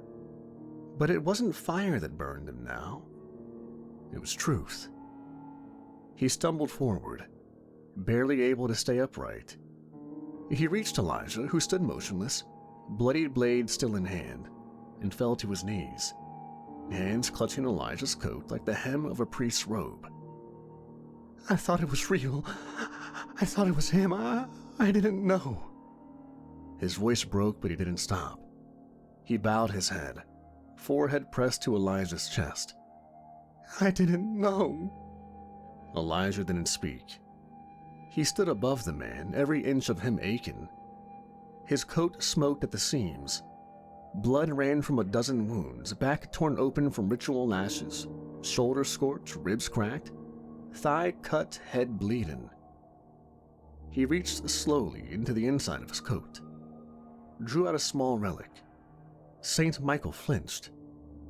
Elijah drew out the finger bone of Saint Merciful. It was warm to the touch, already responding. In his other hand, Elijah reached out and gently touched Michael's forehead. The broken preacher flinched. "What are you doing?" Elijah's voice was low and calm. "Asking God what needs to be done with you." The relic pulsed in his hand. And then Elijah saw. Not in visions, not in dreams, just truth. Poured into his mind like oil into a wound. He saw Michael's faith. Not arrogance, not pride, but true belief. Naive, desperate, and misguided. He saw the moment the messenger first appeared. How Michael had wept. How he had felt relief so deep it shattered his doubt. He saw the truth, the praise, the absolute conviction that he was doing good. And then he saw something more. He saw Michael broken, living the rest of his life not as a preacher but as a penitent, scrubbing floors, rebuilding roofs, carrying the memory of the demon like a stone around his neck. He would not lie again. He would not lead again. He would serve. Elijah's hand fell away. He tucked the finger bone back into his coat. "God has judged you." What did he say?" "You are forgiven, but forgiveness doesn't spare you from debt." I don't feel worthy." "You're not. That's what makes it real." Michael broke. His head dropped, his shoulders trembled. He didn't try to stand, he just wept into the stone, forehead pressed to the place where Elijah's shadow fell. The crowd gathered again, cautious, unsure, eyes full of ash and question. A woman stepped forward and her hands were shaking. "What do we do now?" How do we pray?" another voice called out. Elijah looked at them, face cut, hand resting on the hilt of psalm blade. He didn't raise his voice. "Burn what's left. Bury your dead." No one spoke after that, and Elijah didn't wait for applause, didn't wait for gratitude, didn't wait for anything. Elijah turned from the crowd. Each step burned. His right side ached, ribs grinding with every breath. The demon had caught him with the back of one claw, and he'd felt the crack as clear as a rifle shot.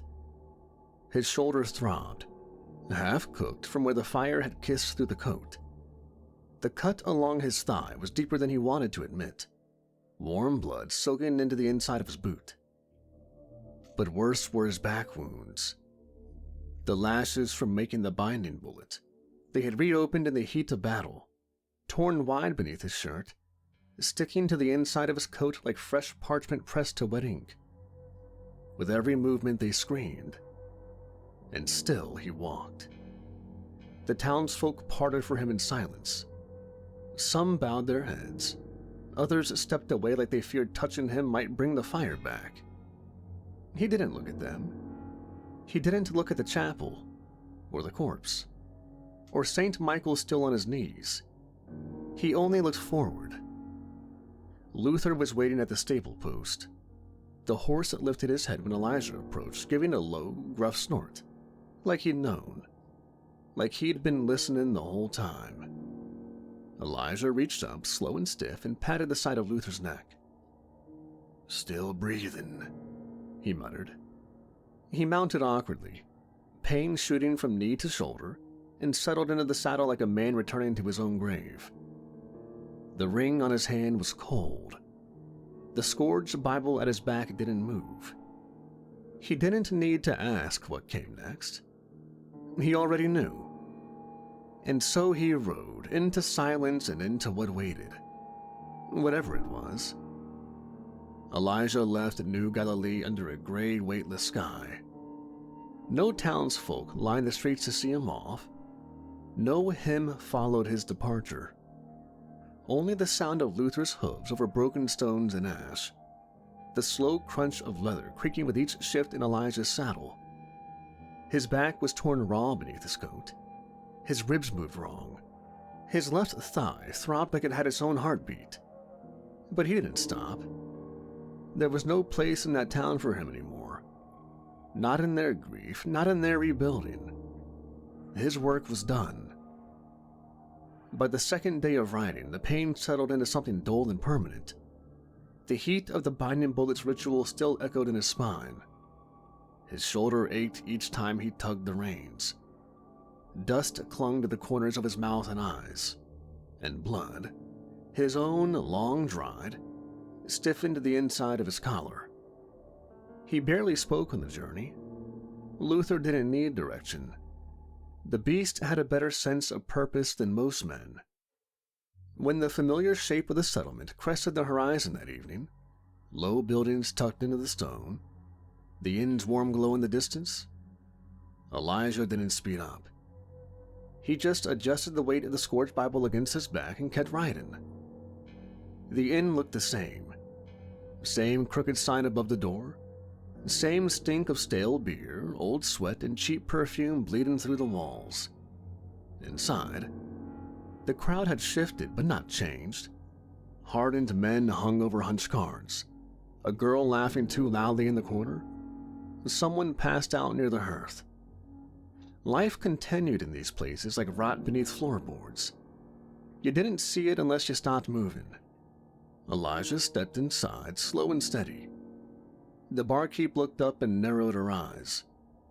"You look worse than when you left." Elijah didn't answer.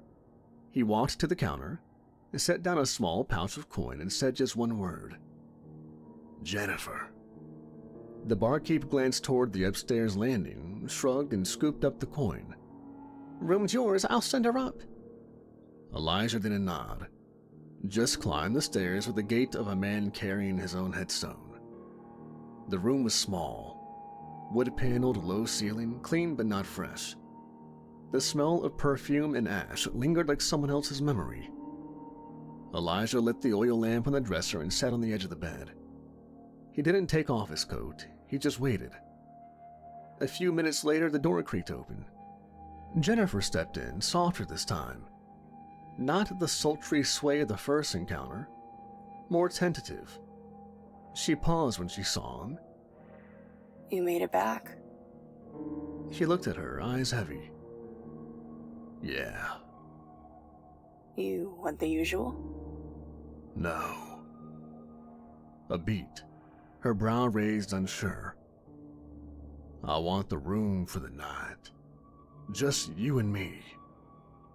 She tilted her head slightly, a small, wry smile returning to her lips. Is that right? Elijah said nothing, just reached into his coat and placed a second coin pouch on the bedside table. He didn't look at it. Jennifer took a few steps in, slowly starting to unbutton her blouse. All right, sugar.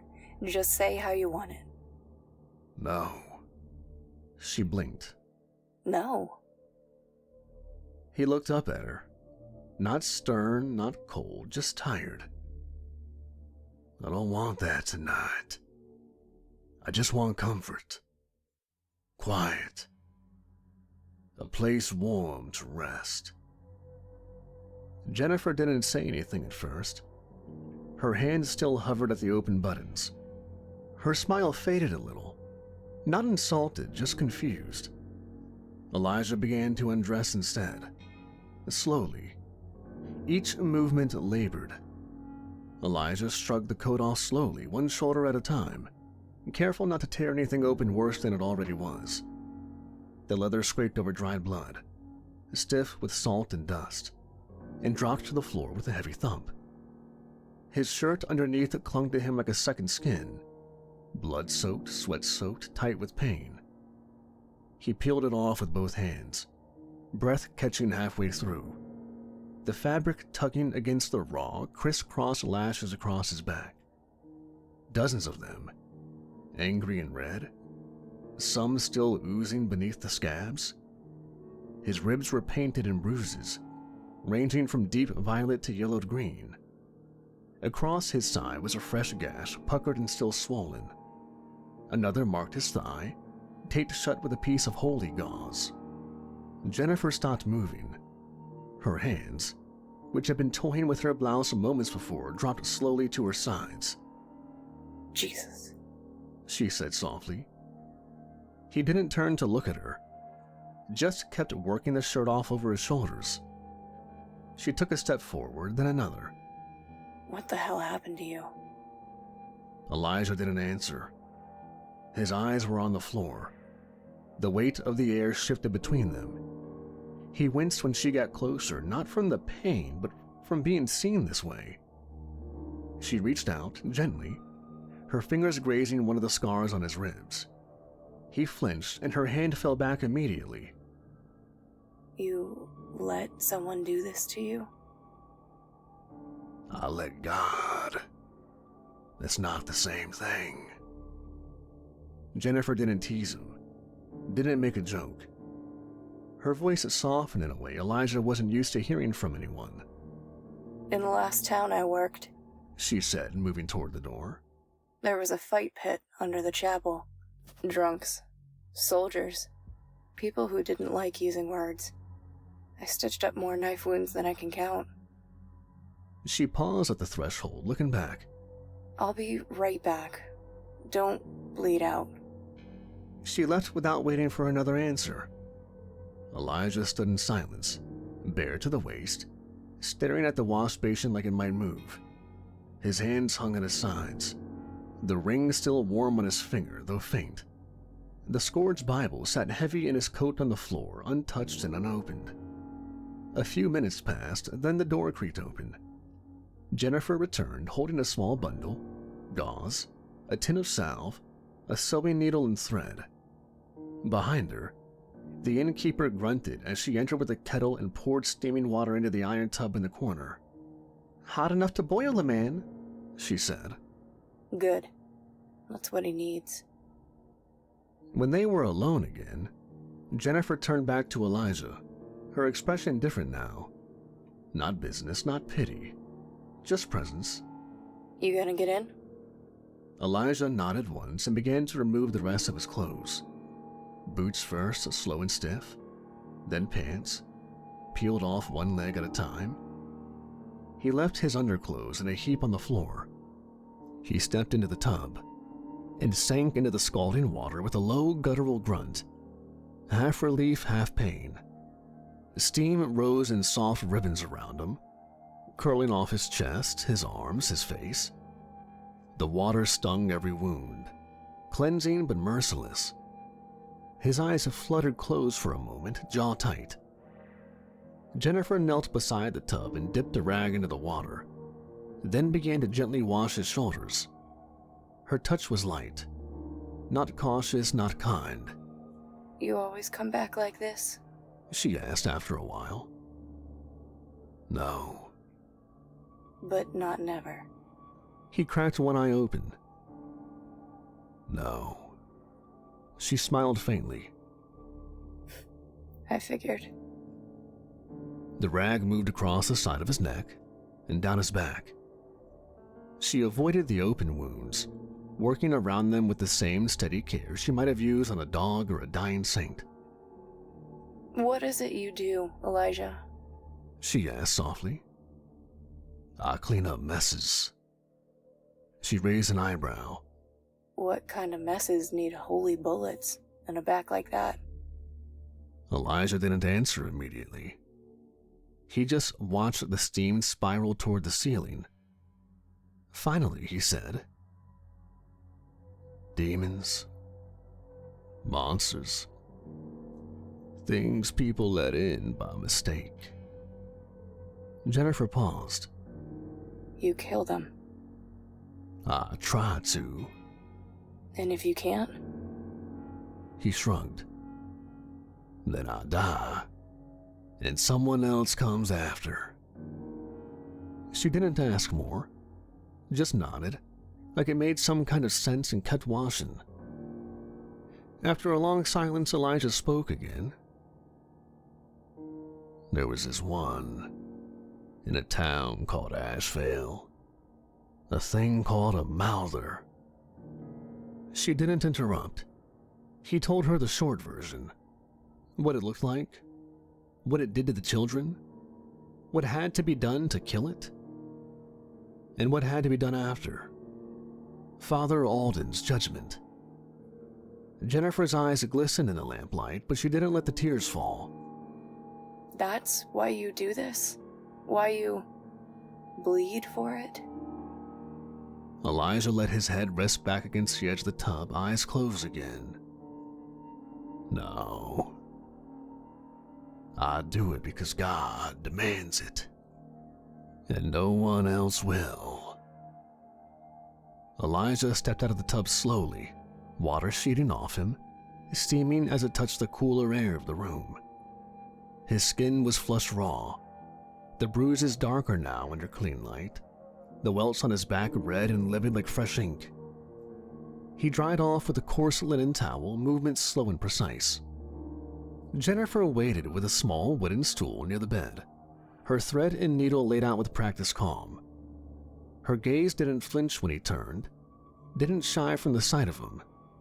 Not the ruined skin, not the brand of pain carved into every muscle and scar, just motion for him to sit.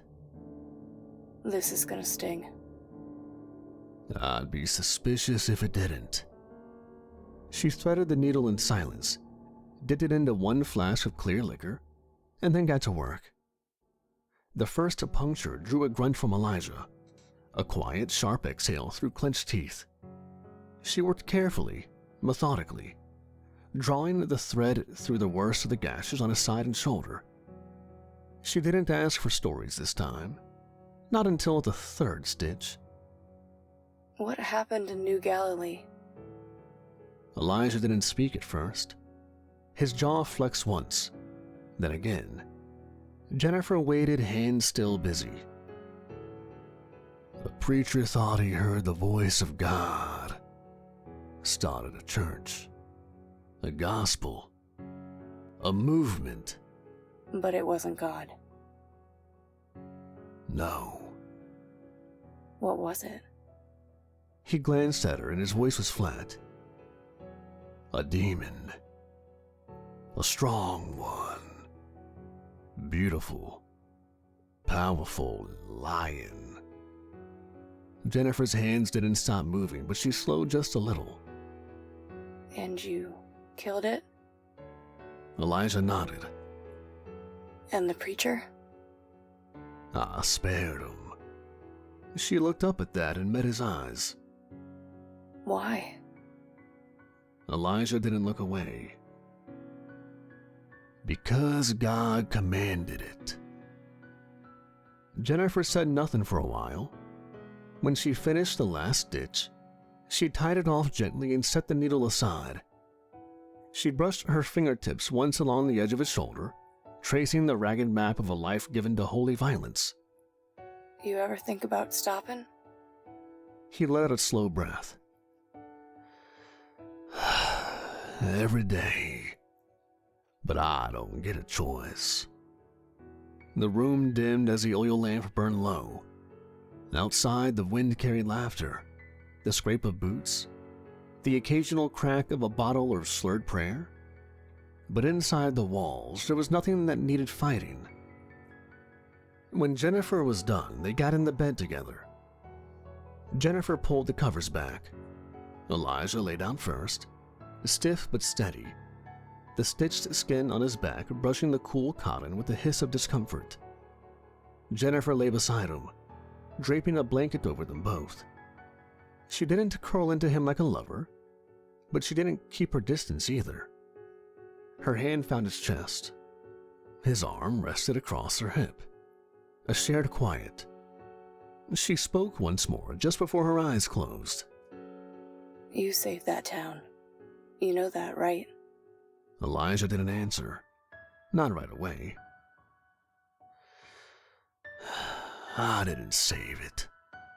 I stopped it from getting worse. Jennifer nodded once. They didn't speak again. Their bodies found stillness in each other. Not pleasure, not hunger. Just the fragile relief of warmth after too long in the cold. Elijah stared at the ceiling for a long time. The scars on his back ached with every breath. But his heart and his ring, for the first time in weeks, was silent. And eventually, sleep took him.